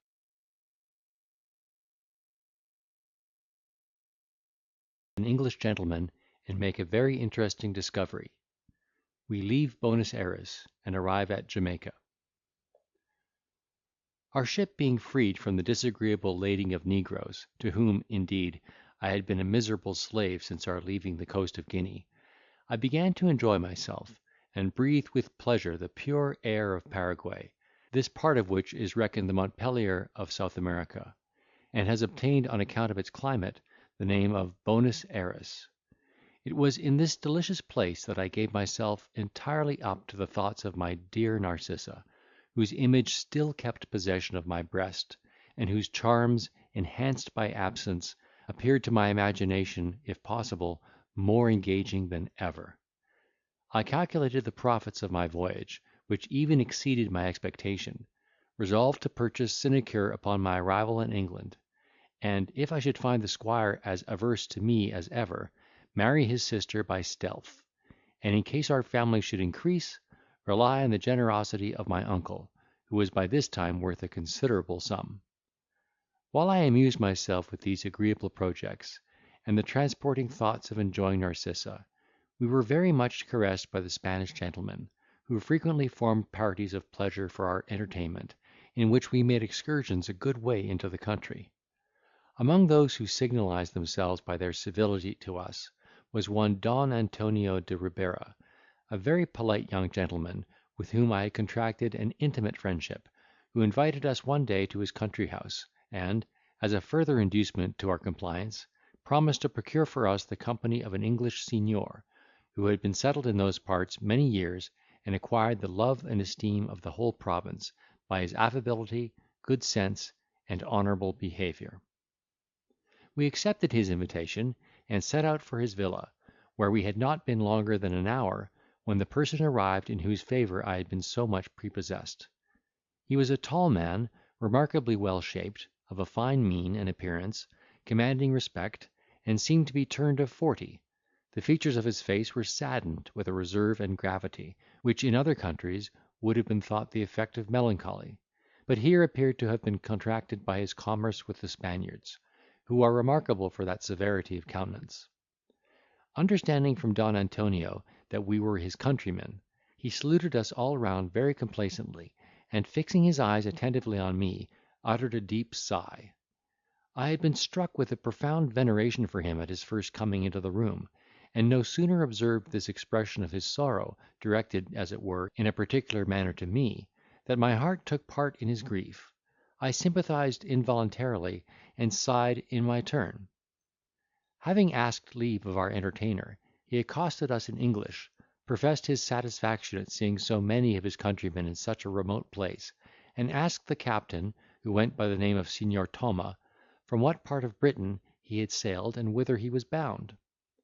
My uncle told him that we had sailed from the river Thames, and were bound for the same plain by way of Jamaica, where we intended to take in a lading of sugar. Having satisfied himself in these and other particulars about the state of the war, he gave us to understand that he had a longing desire to revisit his native country, in consequence of which he had already transmitted to Europe the greatest part of his fortune in neutral bottoms, and would willingly embark the rest of it with himself in our ship, provided the captain had no objection to such a passenger. My uncle very prudently replied, that for his part he should be glad of his company, if he could procure the consent of the governor, without which he durst not take him on board, whatever inclination he had to oblige him. The gentleman approved of his discretion, and telling him that there would be no difficulty in obtaining the connivance of the governor, who was his good friend, shifted the conversation to another subject. I was overjoyed to hear his intention, and already interested myself so much in his favour, that, had he been disappointed, I should have been very unhappy. In the course of our entertainment he eyed me with uncommon attachment, and I felt a surprising attraction towards him. When he spoke, I listened with attention and reverence. The dignity of his deportment filled me with affection and awe, and in short, the emotions of my soul, in presence of this stranger, were strong and unaccountable. Having spent the best part of the day with us, he took his leave, telling Captain Thoma that he should hear from him in a short time.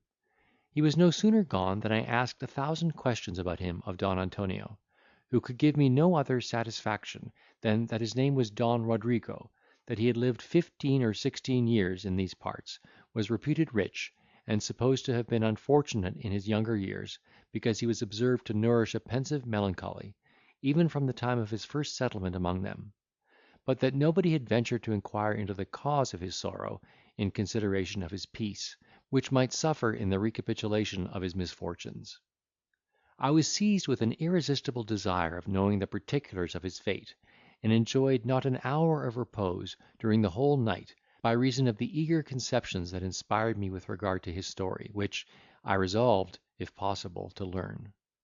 Next morning, while we were at breakfast, 3 mules, richly caparisoned, arrived with message from Don Rodrigo, desiring our company, and that of Don Antonio, at his house, which was situated about 10 miles further up in the country. I was pleased with this invitation, in consequence of which we mounted the mules which he had provided for us, and alighted at his house before noon.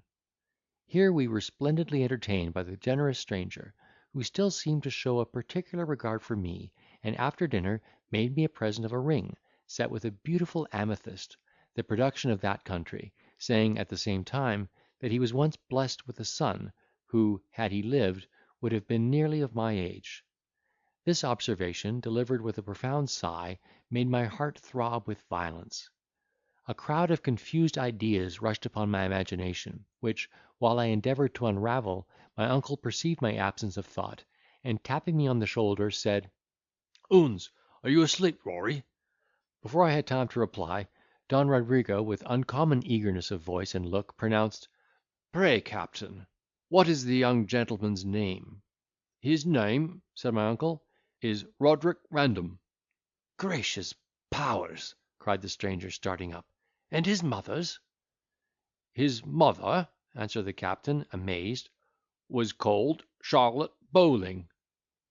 "Oh, bounteous heaven!" exclaimed Don Rodrigo, springing across the table, and clasping me in his arms. "My son! my son! Have I found thee again? Do I hold thee in my embrace, after having lost and despaired of seeing thee so long?" So saying, he fell upon my neck, and wept aloud with joy, while the power of nature operating strongly in my breast. I was lost in rapture, and while he pressed me to his heart, let fall a shower of tears in his bosom. His utterance was choked up a good while by the agitation of his soul. At length he broke out into "Mysterious Providence!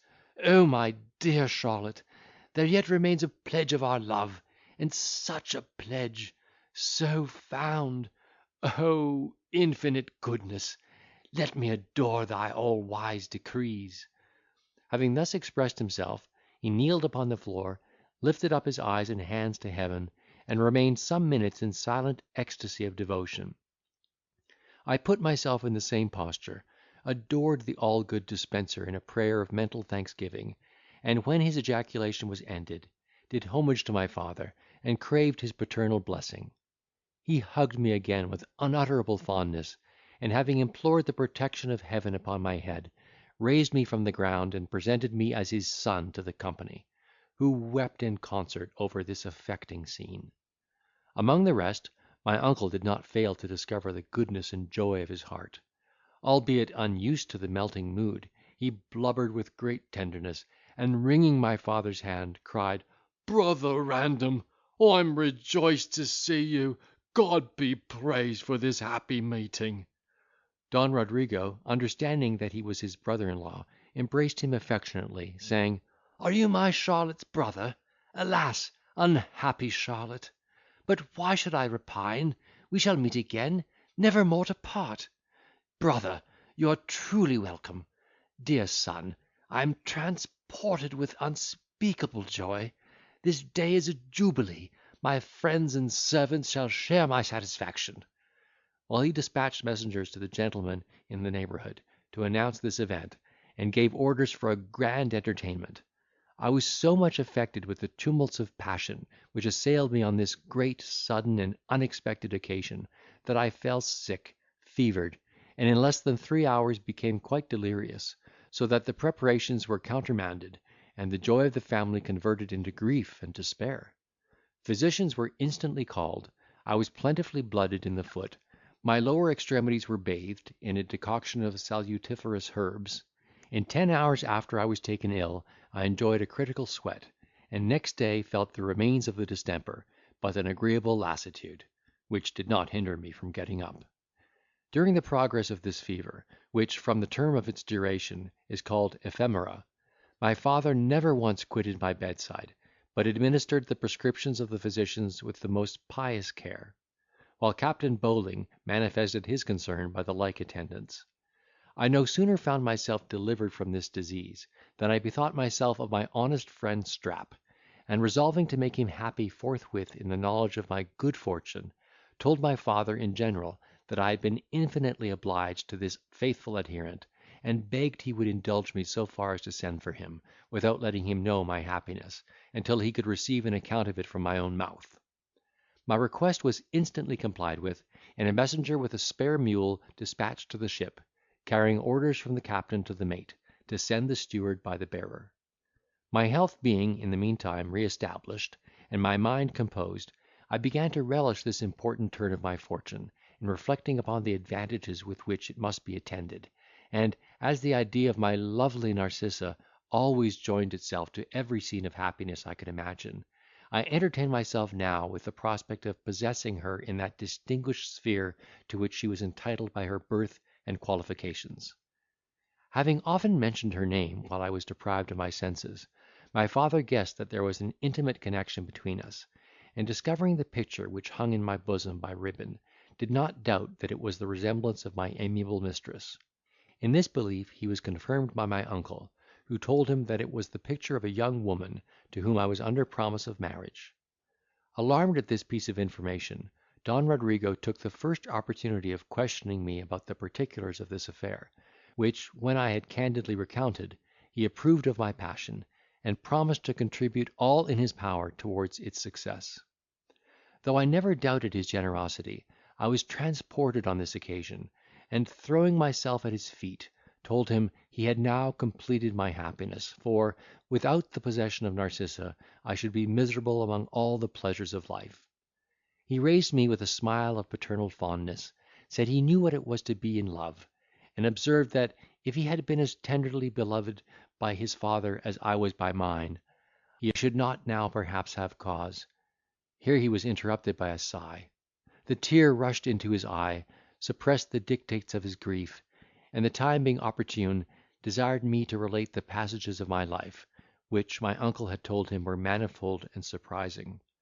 I recounted the most material circumstances of my fortune, to which he listened with wonder and attention, manifesting from time to time the different emotions which my different situations may be supposed to have raised in a parent's breast; and, when my detail was ended, blessed God for the adversity I had undergone, which, he said, enlarged the understanding, improved the heart, steeled the constitution, and qualified a young man for all the duties and enjoyments of life much better than any education which affluence could bestow.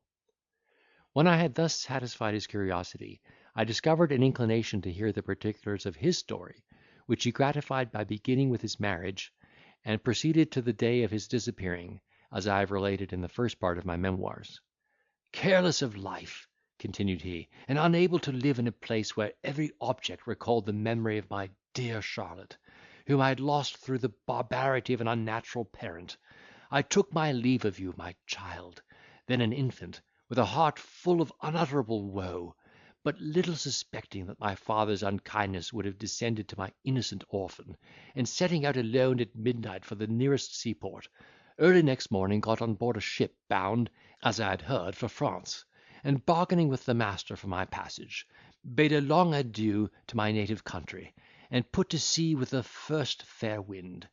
The place of our destination was Granville, but we had the misfortune to run upon a ridge of rocks near the island of Alderney, called the Casquets, where the sea running high, the ship went to pieces, the boat sunk alongside, and every soul on board perished except myself, who, by the assistance of a grating, got ashore on the coast of Normandy.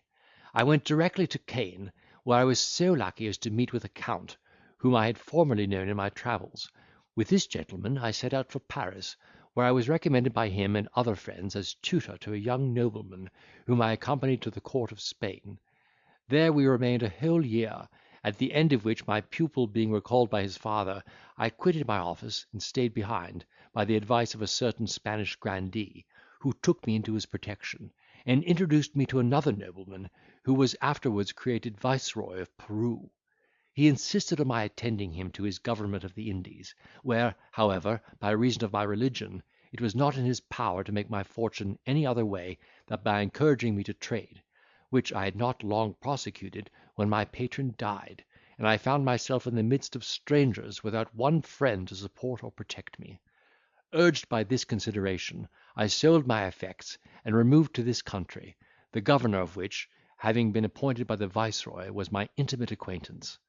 Here has Heaven prospered my endeavours during a residence of 16 years, in which my tranquillity was never invaded but by the remembrance of your mother, whose death I have in secret mourned without ceasing, and the reflection of you, whose fate I could never learn, notwithstanding all my inquiries by means of my friends in France, who, after the most strict examination, could give me no other account than that you went abroad 6 years ago, and was never after heard of. I could not rest satisfied with this imperfect information, and though my hope of finding you was but languid, resolved to go in quest of you in person, for which purpose I have remitted to Holland the value of 20,000 pounds, and am in possession of 15,000 more, with which I intended to embark myself on board of Captain Bowling, before I discovered this amazing stroke of Providence, which, you may be sure, has not altered my intention. My father, having entertained us with this agreeable sketch of his life, withdrew, in order to relieve Don Antonio, who, in his absence, had done the honours of his house, and I was just dressed for my appearance among the guests, when Strap arrived from the ship. He no sooner entered the grand apartment in which I was, and saw the magnificence of my apparel, than his speech was lost in amazement, and he gaped in silence at the objects that surrounded him. I took him by the hand, observed that I had sent for him to be a witness and sharer of my happiness, and told him I had found a father. At these words he started, and, after having continued some minutes with his mouth and eyes wide open, cried, "Ah, Odd, I know what. Go thy ways, poor Narcissa, and go thy ways, somebody else. Well, Lord, what a thing is love! God help us! Are all our mad pranks and protestations come to this? And have you fixed your habitation in this distant land? God prosper you! I find we must part at last, for I would not leave my poor carcass so far from my native home for all the wealth in the universe." With these ejaculations he began to sob and make wry faces, upon which I assured him of his mistake, both in regard to my staying in Paraguay, and informed him, as briefly as I could, of the great event that had happened. Never was rapture more ludicrously expressed than in the behaviour of this worthy creature, who cried, laughed, whistled, sung, and danced, all in a breath. His transport was scarce over when my father entered, who no sooner understood that this was Strap, Then he took him by the hand, saying, "Is this the honest man who befriended you so much in your distress?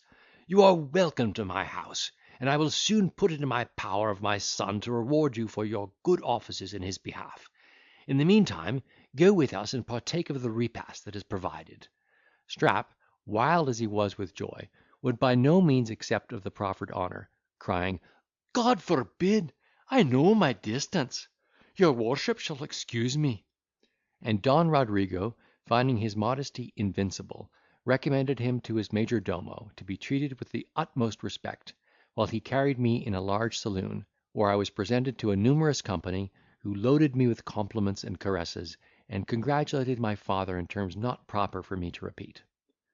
Without specifying the particulars of our entertainment, let it suffice to say, it was at the same time elegant and sumptuous, and the rejoicings lasted 2 days; after which Don Rodrigo settled his affairs, converted his effects into silver and gold, visited and took leave of all his friends, who were grieved at his departure, and honoured me with considerable presents; and, coming on board of my uncle's ship, with the first fair wind we sailed from the Rio de la Plata, and in 2 months came safe to an anchor in the harbour of Kingston, in the island of Jamaica. Chapter 66.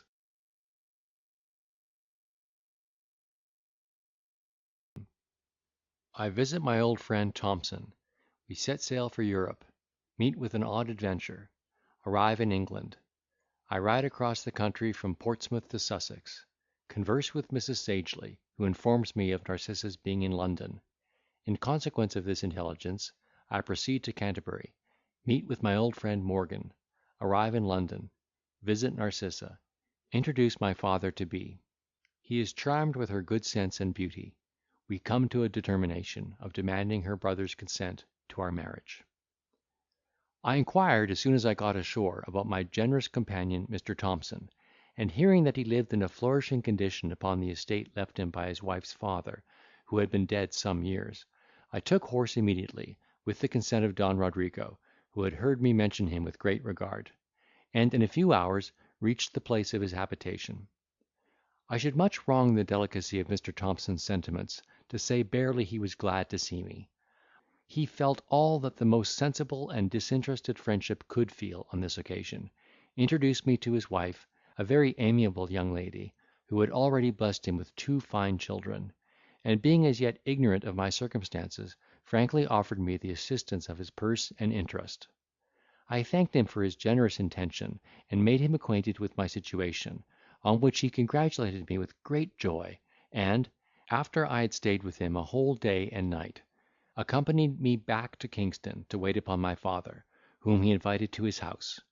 Don Rodrigo complied with his request, and, having been handsomely entertained during the space of a week, returned extremely well satisfied with the behaviour of my friend and his lady, to whom at parting he presented a very valuable diamond ring as a token of his esteem. During the course of my conversation with Mr. Thompson, he gave me to understand that his old commander, Captain Oakum, was dead some months, and that, immediately after his death, a discovery had been made of some valuable effects that he had feloniously secreted out of a prize by the assistance of Dr. Mackshane, who was now actually in prison on that account, and, being destitute of friends, subsisted solely on the charity of my friend, whose bounty he had implored in the most abject manner, after having been the barbarous occasion of driving him to that terrible extremity on board of the Thunder, which we have formerly related. Whatsoever this wretch had been guilty of, I applauded Mr. Thompson's generosity towards him in his distress, which wrought so much upon me also, that I sent him 10 pistoles, in such a private manner that he could never know his benefactor. When my father and I were caressed among the gentlemen on shore, Captain Bowling had written to his owners by the packet, which sailed a few days after our arrival, signifying his prosperous voyage hitherto, and desiring them to insure his ship and cargo homeward bound.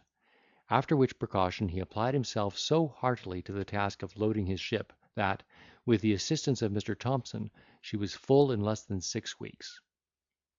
This kind gentleman likewise procured for Don Rodrigo bills upon London for the greatest part of his gold and silver, by which means it was secured against the risk of the seas and the enemy, and, before we sailed, supplied us with such large quantities of all kinds of stock, that not only we, but the ship's company fared sumptuously during the voyage. Everything being ready, we took our leave of our kind entertainers, and, going on board at Port Royal, set sail for England on the 1st day of June. We beat up to windward with fine easy weather, and one night, believing ourselves near Cape Tiburon, lay to, with an intention to wood and water next morning in the bay. While we remained in this situation, a sailor, having drunk more new rum than he could carry, staggered overboard, and, notwithstanding all the means that could be used to preserve him, went to the bottom, and disappeared. About 2 hours after this melancholy accident happened, as I enjoyed the cool air on the quarter deck, I heard a voice rising, as it were, out of the sea, and calling, "Ho, the ship, ahoy!" Upon which, one of the men upon the forecastle cried, "I'll be damned if that ain't Jack Marlinspike, who went overboard." Not a little surprised at this event, I jumped into the boat that lay alongside, with the second mate and 4 men, and rowing towards the place from whence the voice, which repeated the hail, seemed to proceed, we perceived something floating upon the water. When we had rowed a little further, we discerned it to be a man riding upon a hen coop, who, seeing us approach, pronounced with a hoarse voice, "Damn your bloods, why did you not answer when I hailed?" Our mate, who was a veritable seaman, hearing his salute, said, "By God, my lads, this is none of our man, this is the devil; pull away for the ship." The fellows obeyed his command, without question, and were already some fathoms on our return, when I insisted on their taking up the poor creature, and prevailed upon them to go back to the wreck, which, when we came near the second time, and signified our intention, we received an answer of "Avast, avast, what ship, brother?"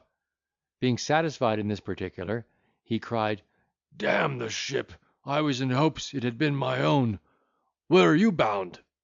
We satisfied his curiosity in this particular too, upon which he suffered himself to be taken on board, and, after having been comforted with a dram, told us he belonged to the Vesuvio man of war, upon a cruise off the island of Hispaniola; that he had fallen overboard 24 hours ago, and the ship being under sail, they did not choose to bring to, but tossed a hen coop overboard for his convenience, upon which he was in good hopes of reaching the Cape next morning.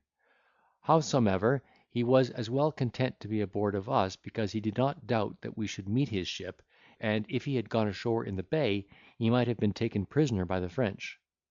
My uncle and father were very much diverted with the account of this fellow's unconcerned behaviour, and in 2 days, meeting with the Vesuvio as he expected, sent him on board of her according to his desire.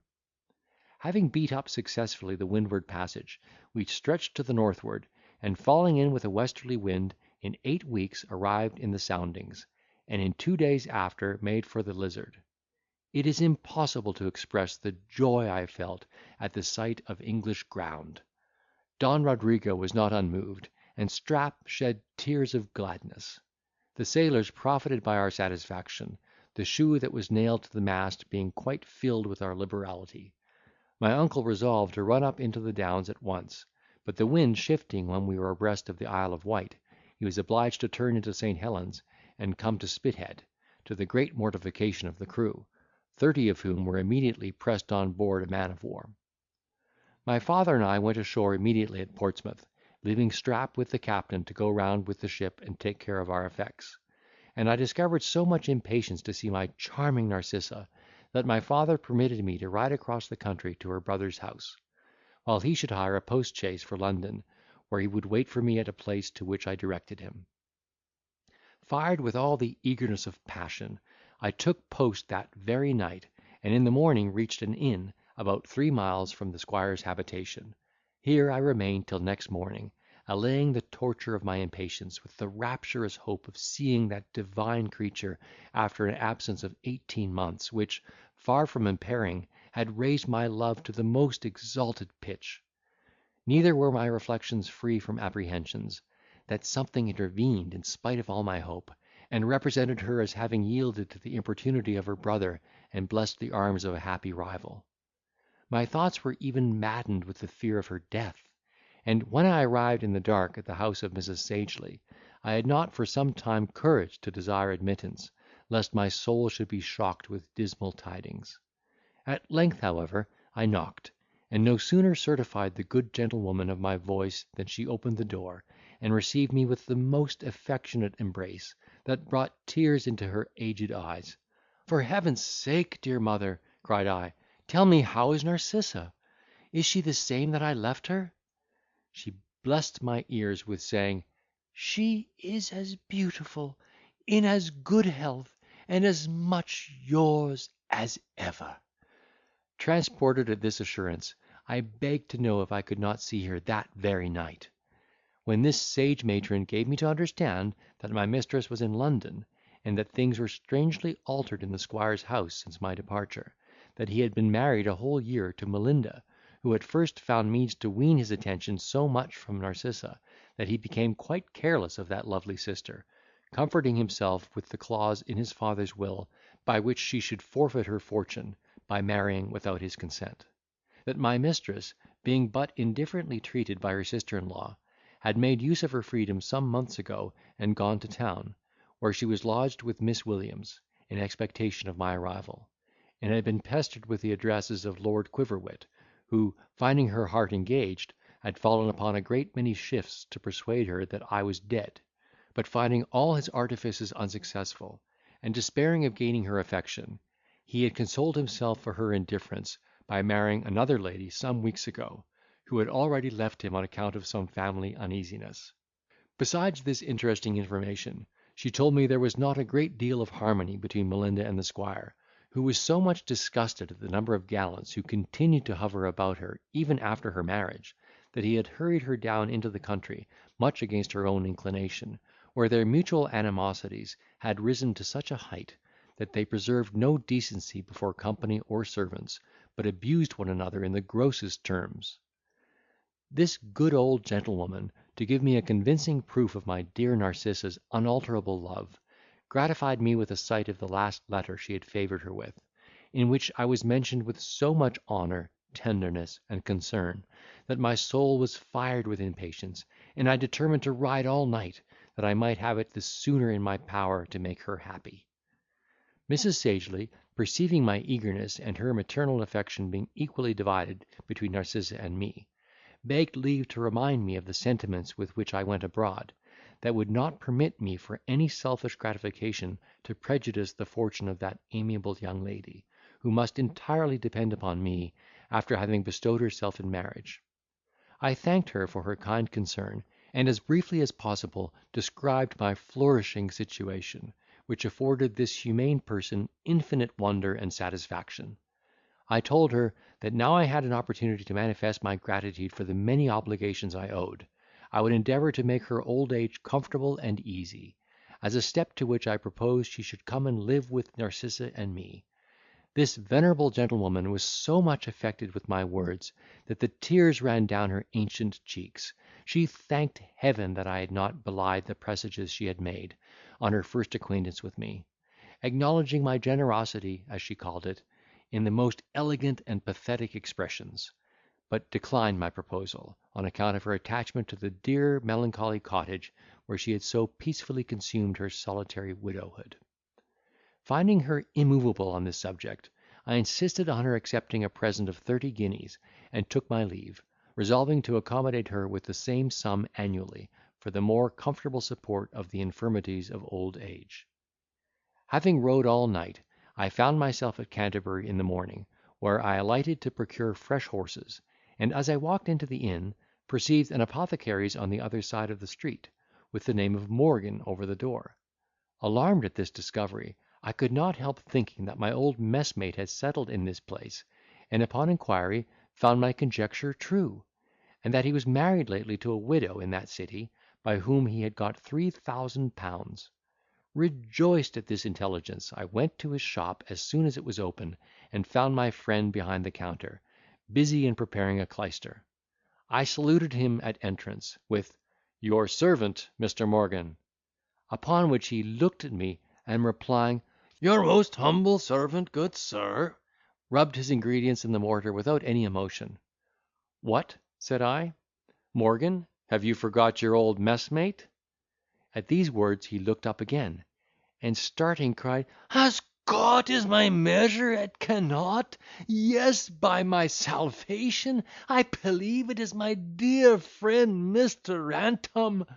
He was no sooner convinced of my identity than he threw down the pestle, overset the mortar, and jumping over the board, swept up the contents with his clothes, flew about my neck, hugged me affectionately, and daubed me all over with turpentine and the yolks of eggs, which he had been mixing when I came in. Our mutual congratulations being over, he told me that he found himself a widower upon his return from the West Indies, that he had got interest to be appointed surgeon of a man of war, in which capacity he had served some years, until he married an apothecary's widow, with whom he now enjoyed a pretty good sum of money, peace and quiet, and an indifferent good trade. He was very desirous of hearing my adventures, which I assured him I had not time to relate, but told him in general my circumstances were very good, and that I hoped to see him when I should not be in such a hurry as at present. He insisted, however, on my staying breakfast, and introduced me to his wife, who seemed to be a decent sensible woman, pretty well stricken in years. In the course of our conversation, he showed the sleeve buttons I had exchanged with him at our parting in the West Indies, and was not a little proud to see that I had preserved his with the same care. When I informed him of Mackshane's condition, he seemed at first to exult over his distress, but after a little recollection said, "Well, he has paid for his malice. I forgive him, and may Cot forgive him likewise."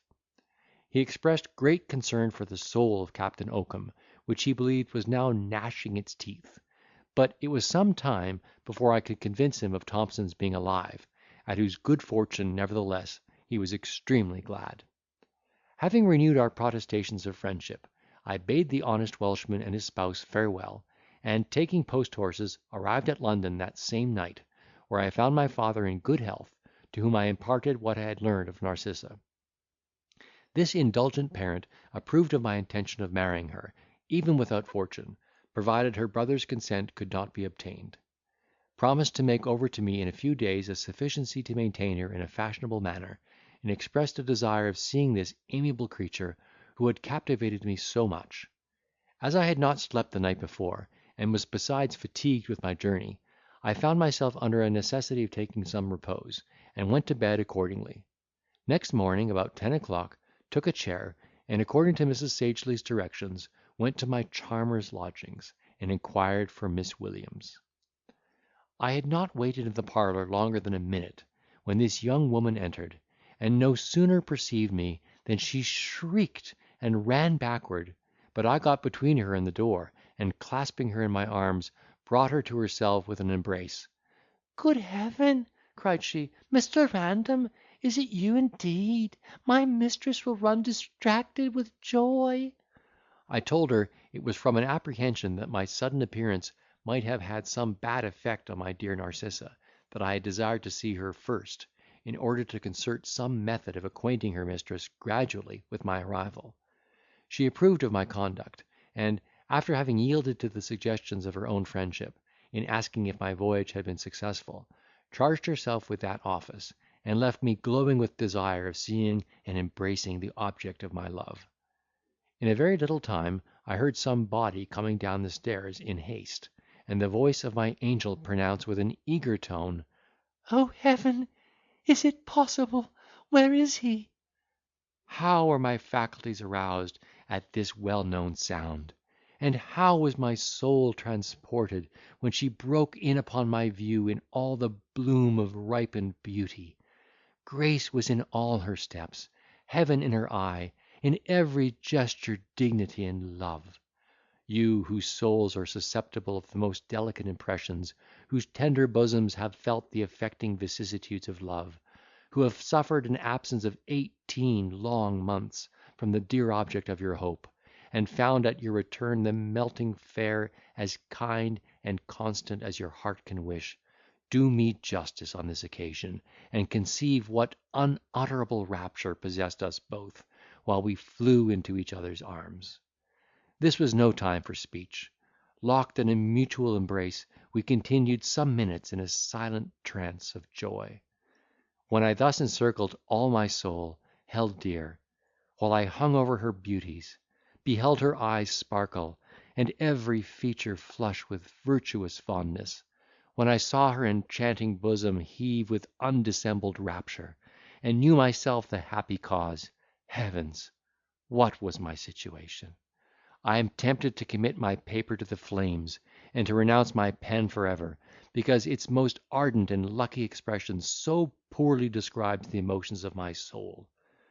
"Oh, adorable Narcissa!" cried I. "Oh, miracle of beauty, love, and truth! I at last fold thee in my arms. I at last can call thee mine. No jealous brother shall thwart our happiness again. Fortune hath at length recompensed me for all my sufferings, and enabled me to do justice to my love." The dear creature smiled ineffably charmingly, and with a look of bewitching tenderness said, "And shall we never part again?" "Never," I replied, "thou wondrous pattern of all earthly perfection, never, until death shall divide us. By this ambrosial kiss, 1,000 times more fragrant than the breeze that sweeps the orange grove, I never more will leave thee." As my first transport abated, my passion grew turbulent and unruly. I was giddy with standing on the brink of bliss, and all my virtue and philosophy were scarce sufficient to restrain the inordinate sallies of desire. Narcissa perceived the conflict within me, and with her usual dignity of prudence, called off my imagination from the object in view, and with eager expressions of interested curiosity, desired to know the particulars of my voyage. In this I gratified her inclination, bringing my story down to the present hour. She was infinitely surprised at the circumstance of finding my father, which brought tears into her lovely eyes. She was transported at hearing that he approved of my flame, discovered a longing desire of being introduced to him, congratulated herself and me upon my good fortune, and observed that this great and unexpected stroke of fate seemed to have been brought about by the immediate direction of Providence. Having entertained ourselves some hours with the genuine effusions of our souls, I obtained her consent to complete my happiness as soon as my father should judge it proper, and applying with my own hands a valuable necklace, composed of diamonds and amethysts set alternately, which an old Spanish lady at Paraguay had presented me with, I took my leave, promising to return in the afternoon with Don Rodrigo. When I went home, this generous parent inquired very affectionately about the health of my dear Narcissa, to whom, that I might be the more agreeable, he put into my hand a deed, by which I found myself in possession of £15,000, exclusive of the profits of my own merchandise, which amounted to 3,000 more. After dinner I accompanied him to the lodgings of my mistress, who, being dressed for the occasion, made a most dazzling appearance. I could perceive him struck with her figure, which I really think was the most beautiful that ever was created under the sun. He embraced her tenderly, and told her he was proud of having a son who had spirit to attempt, and qualifications to engage, the affections of such a fine lady. She blushed at this compliment, and with eyes full of the softest languishment turned upon me, said, she should have been unworthy of Mr. Random's attention, had she been blind to his extraordinary merit. I made no other answer than a low bow. My father, sighing, pronounced, "Such was once my Charlotte," while the tear rushed into his eye, and the tender heart of Narcissa manifested itself in 2 precious drops of sympathy, which, but for his presence, I would have kissed away. Without repeating the particulars of our conversation, I shall only observe, that Don Rodrigo was as much charmed with her good sense as with her appearance, and she was no less pleased with his understanding and polite address. It was determined that he should write to the squire, signifying his approbation of my passion for his sister, and offering a settlement, which he should have no reason to reject, and that, if he should refuse the proposal, we would crown our mutual wishes without any further regard to his will. End of chapter 67. My father makes a present to Narcissa. The letter is dispatched to her brother. I appear among my acquaintance. Banter's behaviour. The squire refuses his consent. My uncle comes to town. Approves of my choice. I am married. We meet the squire and his lady at the play. Our acquaintance is courted.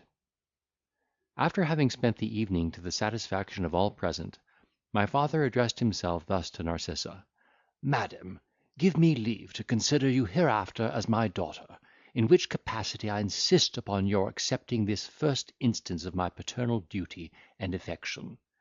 With these words he put into her hand a bank note of £500, which she no sooner examined, than with a low curtsey she replied, "Dear sir, though I have not the least occasion for this supply, I have too great a veneration for you to refuse this proof of your generosity and esteem, which I the more freely receive, because I already look upon Mr. Random's interest as inseparably connected with mine." He was extremely well pleased with her frank and ingenuous reply, upon which we saluted, and wished her good night. The letter, at my request, was dispatched to Sussex by an express, and in the meantime Don Rodrigo, to grace my nuptials, hired a ready furnished house, and set up a very handsome equipage. Though I passed the greatest part of the day with the darling of my soul, I found leisure sometimes to be among my former acquaintance, who were astonished at the magnificence of my appearance.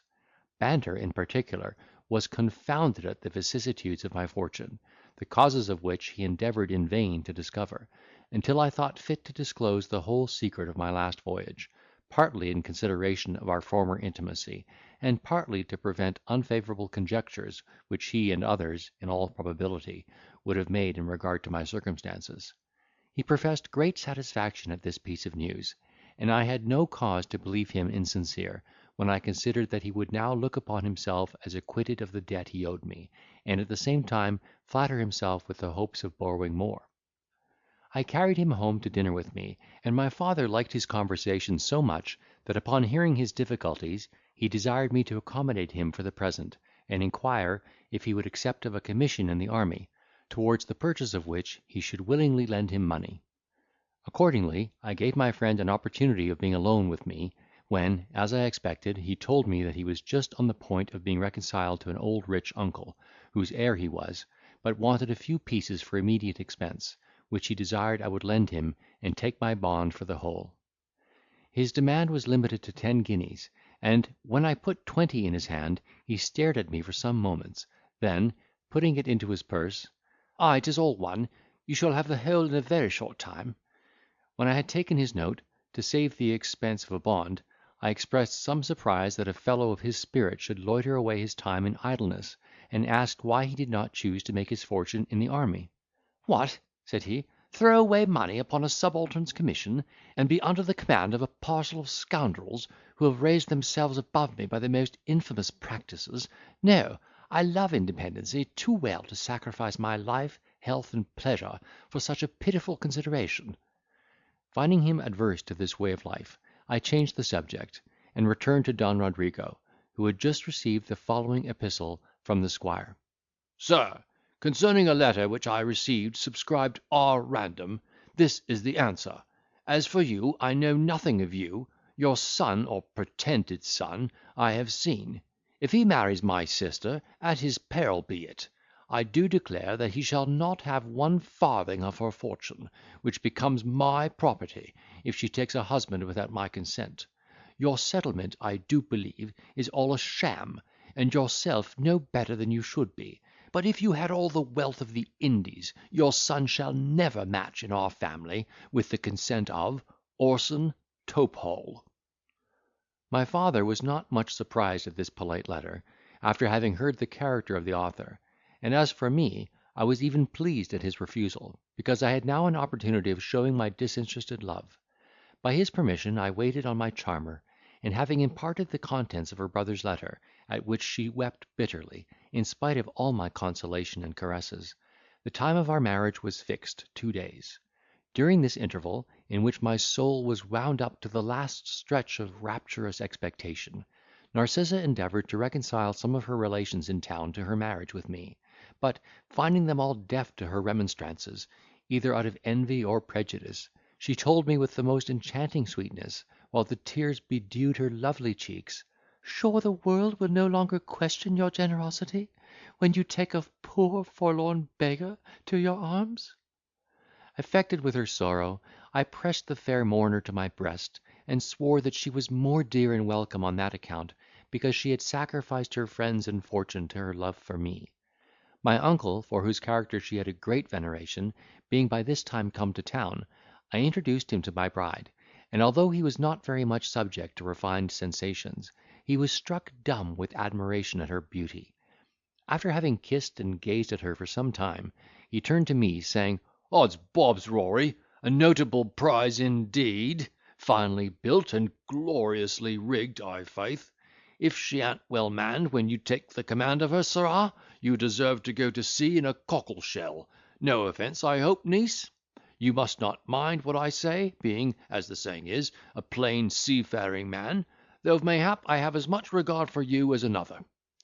She received him with great civility, told him she had longed a great while to see a person to whom she was so much indebted for his generosity to Mr. Random, that she looked upon him as her uncle, by which name she begged leave to call him for the future, and that she was very sure he could say nothing that would give her the least offence. The honest captain was transported at her courteous behaviour, and insisted upon giving her away at the ceremony, swearing that he loved her as well as if she was his own child, and that he would give 2,000 guineas to the first fruit of our love, as soon as it would squeak. Everything being settled for the solemnization of our nuptials, which were to be performed privately at my father's house, the auspicious hour arrived, when Don Rodrigo and my uncle went in the coach to fetch the bride and Miss Williams, leaving me with a parson, Banter, and Strap, neither of whom had as yet seen my charming mistress. My faithful valet, who was on the rack of impatience to behold a lady of whom he had heard so much, no sooner understood that the coach was returned, than he placed himself at a window, to have a peep at her as she alighted, and, when he saw her, clapped his hands together, turned up the white of his eyes, and, with his mouth wide open, remained in a sort of ecstasy, which broke out into, "O Deicert, qualis in iro tyripis aut peruga synthi exercet Diana Coros." The doctor and Banter were surprised to hear my man speak Latin; but, when my father led Narcissa into the room, the object of their admiration was soon changed, as appeared in the countenances of both. Indeed, they must have been the most insensible of all beings, could they have beheld without emotion the divine creature that approached. She was dressed in a sack of white satin, embroidered on the breast with gold. The crown of her head was covered with a small French cap, from whence descended her beautiful hair in ringlets, that waved upon her snowy neck, which dignified the necklace I had given her. Her looks glowed with modesty and love, and her bosom, through the veil of gauze that shaded it, afforded a prospect of Elysium. I received this inestimable gift of Providence as became me, and in a little time the clergyman did his office, my uncle, at his own earnest request, acting the part of a father to my dear Narcissa, who trembled very much, and had scarce spirits sufficient to support her under this great change of situation. Soon as she was mine by the laws of heaven and earth, I printed a burning kiss upon her lips. My father embraced her tenderly, my uncle hugged her with great affection, and I presented her to my friend Banter, who saluted her in a very polite manner. Miss Williams hung round her neck, and wept plentifully, while Strap fell upon his knees, and begged to kiss his lady's hand, which she presented with great affability. I shall not pretend to describe my own feelings at this juncture. Let it suffice to say, that, having supped and entertained ourselves till 10 o'clock, I cautioned my Narcissa against exposing her health by sitting up too late, and she was prevailed upon to withdraw with her maid to an apartment destined for us. When she left the room, her face overspread with a blush that set all my blood in a state of fermentation, and made every pulse beat with tenfold vigour. She was so cruel as to let me remain in this condition a full half hour; when, no longer able to restrain my impatience, I broke from the company, burst into her chamber, pushed out her confidant, and locked the door, and found her, O heaven and earth! a feast 1,000 times more delicious than my most sanguine hopes presaged. But let me not profane the chaste mysteries of Hymen. I was the happiest of men. In the morning I was awaked by 3 or 4 drums, which Banter had placed under the window, upon which I withdrew the curtain, and enjoyed the unspeakable satisfaction of contemplating those angelic charms which were now in my possession. Beauty! which, whether sleeping or awake, shot forth peculiar graces. The light darting upon my Narcissa's eyes she awoke also, and recollecting her situation, hid her blushes in my bosom. I was distracted with joy. I could not believe the evidence of my senses, and looked upon all that had happened as the fictions of a dream. In the meantime my uncle knocked at the door, and bade me turn out, for I had had a long spell. I rose accordingly, and sent Miss Williams to her mistress, myself receiving the congratulation of Captain Bowling, who rallied me in his sea phrase with great success. In less than an hour Don Rodrigo led my wife into breakfast, where she received the compliments of the company on her looks, which, they said, if possible, were improved by matrimony. As her delicate ears were offended with none of those indecent ambiguities which are too often spoke on such occasions, she behaved with dignity, unaffected modesty, and ease; and as a testimony of my affection and esteem, I presented her in presence of them all with a deed, by which I settled the whole fortune I was possessed of on her and her heirs for ever.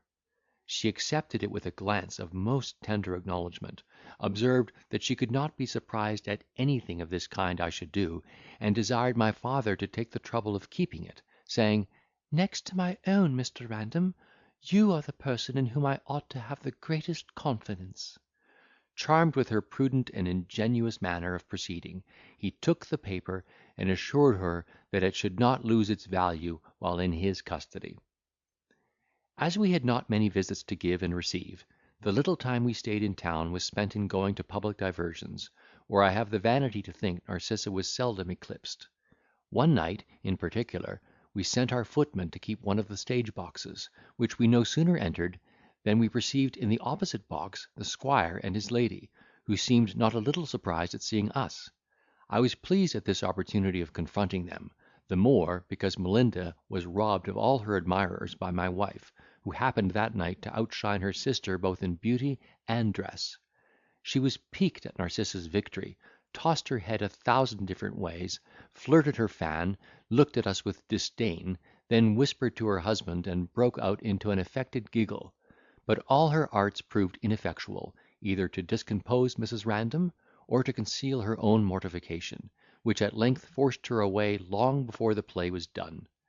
The news of our marriage being spread, with many circumstances to our disadvantage, by the industry of this malignant creature, a certain set of persons fond of scandal began to inquire into the particulars of my fortune, which they no sooner understood to be independent, than the tables were turned, and our acquaintance was courted as much as it had been despised before. But she had too much dignity of pride to encourage this change of conduct, especially in her relations, whom she could never be prevailed upon to see, after the malicious reports they had raised to her prejudice. Chapter 68.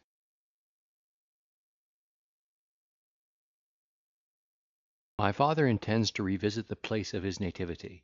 We propose to accompany him. My uncle renews his will in my favour, determining to go to sea again. We set out for Scotland, arrive at Edinburgh, purchase our paternal estate, proceed to it, halt at the town where I was educated, take up my bond to Crab, the behaviour of Potion and his wife, and one of our female cousins, our reception at the estate, Strap marries Miss Williams, and is settled by my father to his own satisfaction. I am more and more happy. My father, intending to revisit his native country, and pay the tribute of a few tears at my mother's grave, Narcissa and I resolved to accompany him in the execution of his pious office, and accordingly prepared for the journey, in which, however, my uncle would not engage, being resolved to try his fortune once more at sea. In the meantime, he renewed his will in favour of my wife and me, and deposited it in the hands of his brother-in-law, while I, that I might not be wanting to my own interest, summoned the squire to produce his father's will at Doctors' Commons, and employed a proctor to manage the affair in my absence.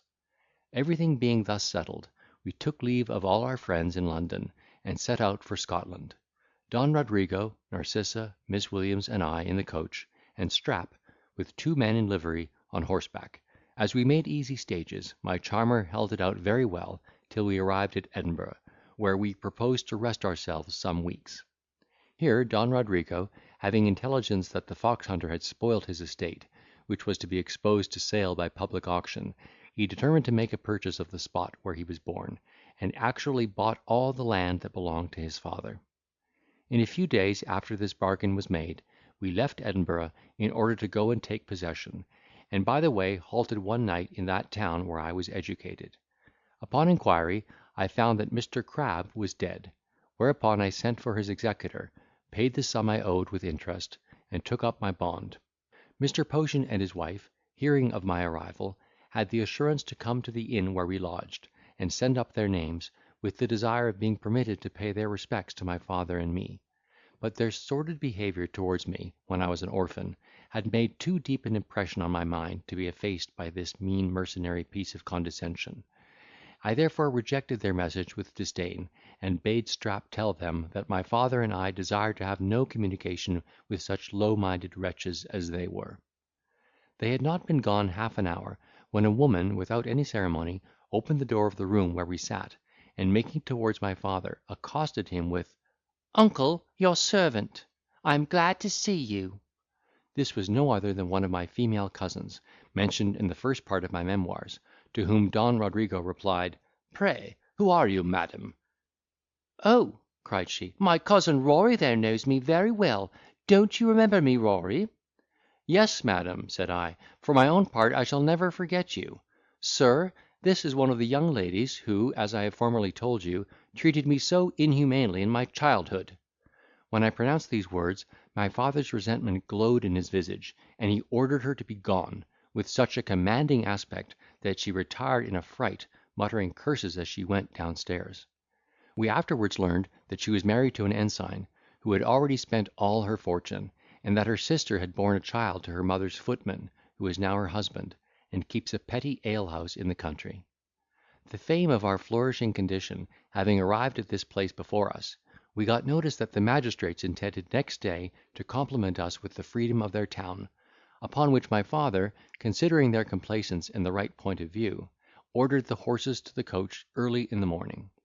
We proceeded to our estate, which lay about 20 miles from this place, and when we came within half a league of the house, were met by a prodigious number of poor tenants, men, women, and children, who testified their joy by loud acclamations, and accompanied our coach to the gate. As there is no part of the world in which the peasants are more attached to their lords than in Scotland, we were almost devoured by their affections. My father had always been their favourite, and now that he appeared their master, after having been thought dead so long, their joy broke out into 1,000 extravagances. When we entered the courtyard, we were surrounded by a vast number, who crowded together so closely to see us, that several were in danger of being squeezed to death. Those who were near Don Rodrigo fell upon their knees, and kissed his hand, or the hem of his garment, praying aloud for long life and prosperity to him. Others approached Narcissa and me in the same manner, while the rest clapped their hands at a distance, and invoked heaven to shower its choicest blessings on our heads. In short, the whole scene, though rude, was so affecting, that the gentle partner of my heart wept over it, and my father himself could not refrain of dropping a tear. Having welcomed his daughter and me to his house, he ordered some bullocks to be killed, and some hogsheads of ale to be brought from the neighbouring village, to regale these honest people, who had not enjoyed such a holiday for many years before. Next day we were visited by the gentlemen in the neighbourhood, most of them our relations, one of whom brought along my cousin, the fox hunter, who had stayed at his house since he was obliged to leave his own. My father was generous enough to receive him kindly, and even promised to purchase for him a commission in the army, for which he expressed great thankfulness and joy.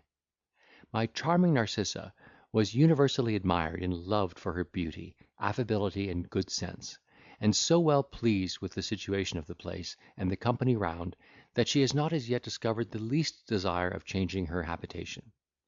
We had not been many days settled, when I prevailed upon my father to pay a visit to the village where I had been at school. Here we were received by the principal inhabitants, who entertained us in the church, where Mr. Syntax the schoolmaster, my tyrant being dead, pronounced a Latin oration in honour of our family; and none exerted themselves more than Strap's father and relations, who looked upon the honest valet as the first gentleman of their race, and honoured his benefactors accordingly. Having received the homage of this place, we retired, leaving £40 for the benefit of the poor of the parish, and that very night Strap, being a little elevated with the regard that had been shown to him, and to me on his account, ventured to tell me that he had a sneaking kindness for Miss Williams, and that, if his lady and I would use our interest in his behalf, he did not doubt that she would listen to his addresses. Surprised at this proposal, I asked if he knew the story of that unfortunate young gentlewoman, upon which he replied, Yes, yes, I know what you mean. She has been unhappy, I grant you. But what of that? I am convinced of her reformation, or else you and my good lady would not treat her with such respect. As for the censure of the world, I value it not a fig's end.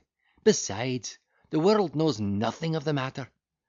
I commended his philosophy, and interested Narcissa in his cause, who interceded so effectually, that in a little time Miss Williams yielded her consent, and they were married at the approbation of Don Rodrigo, who gave him £500 to stock a farm, and made him overseer of his estate.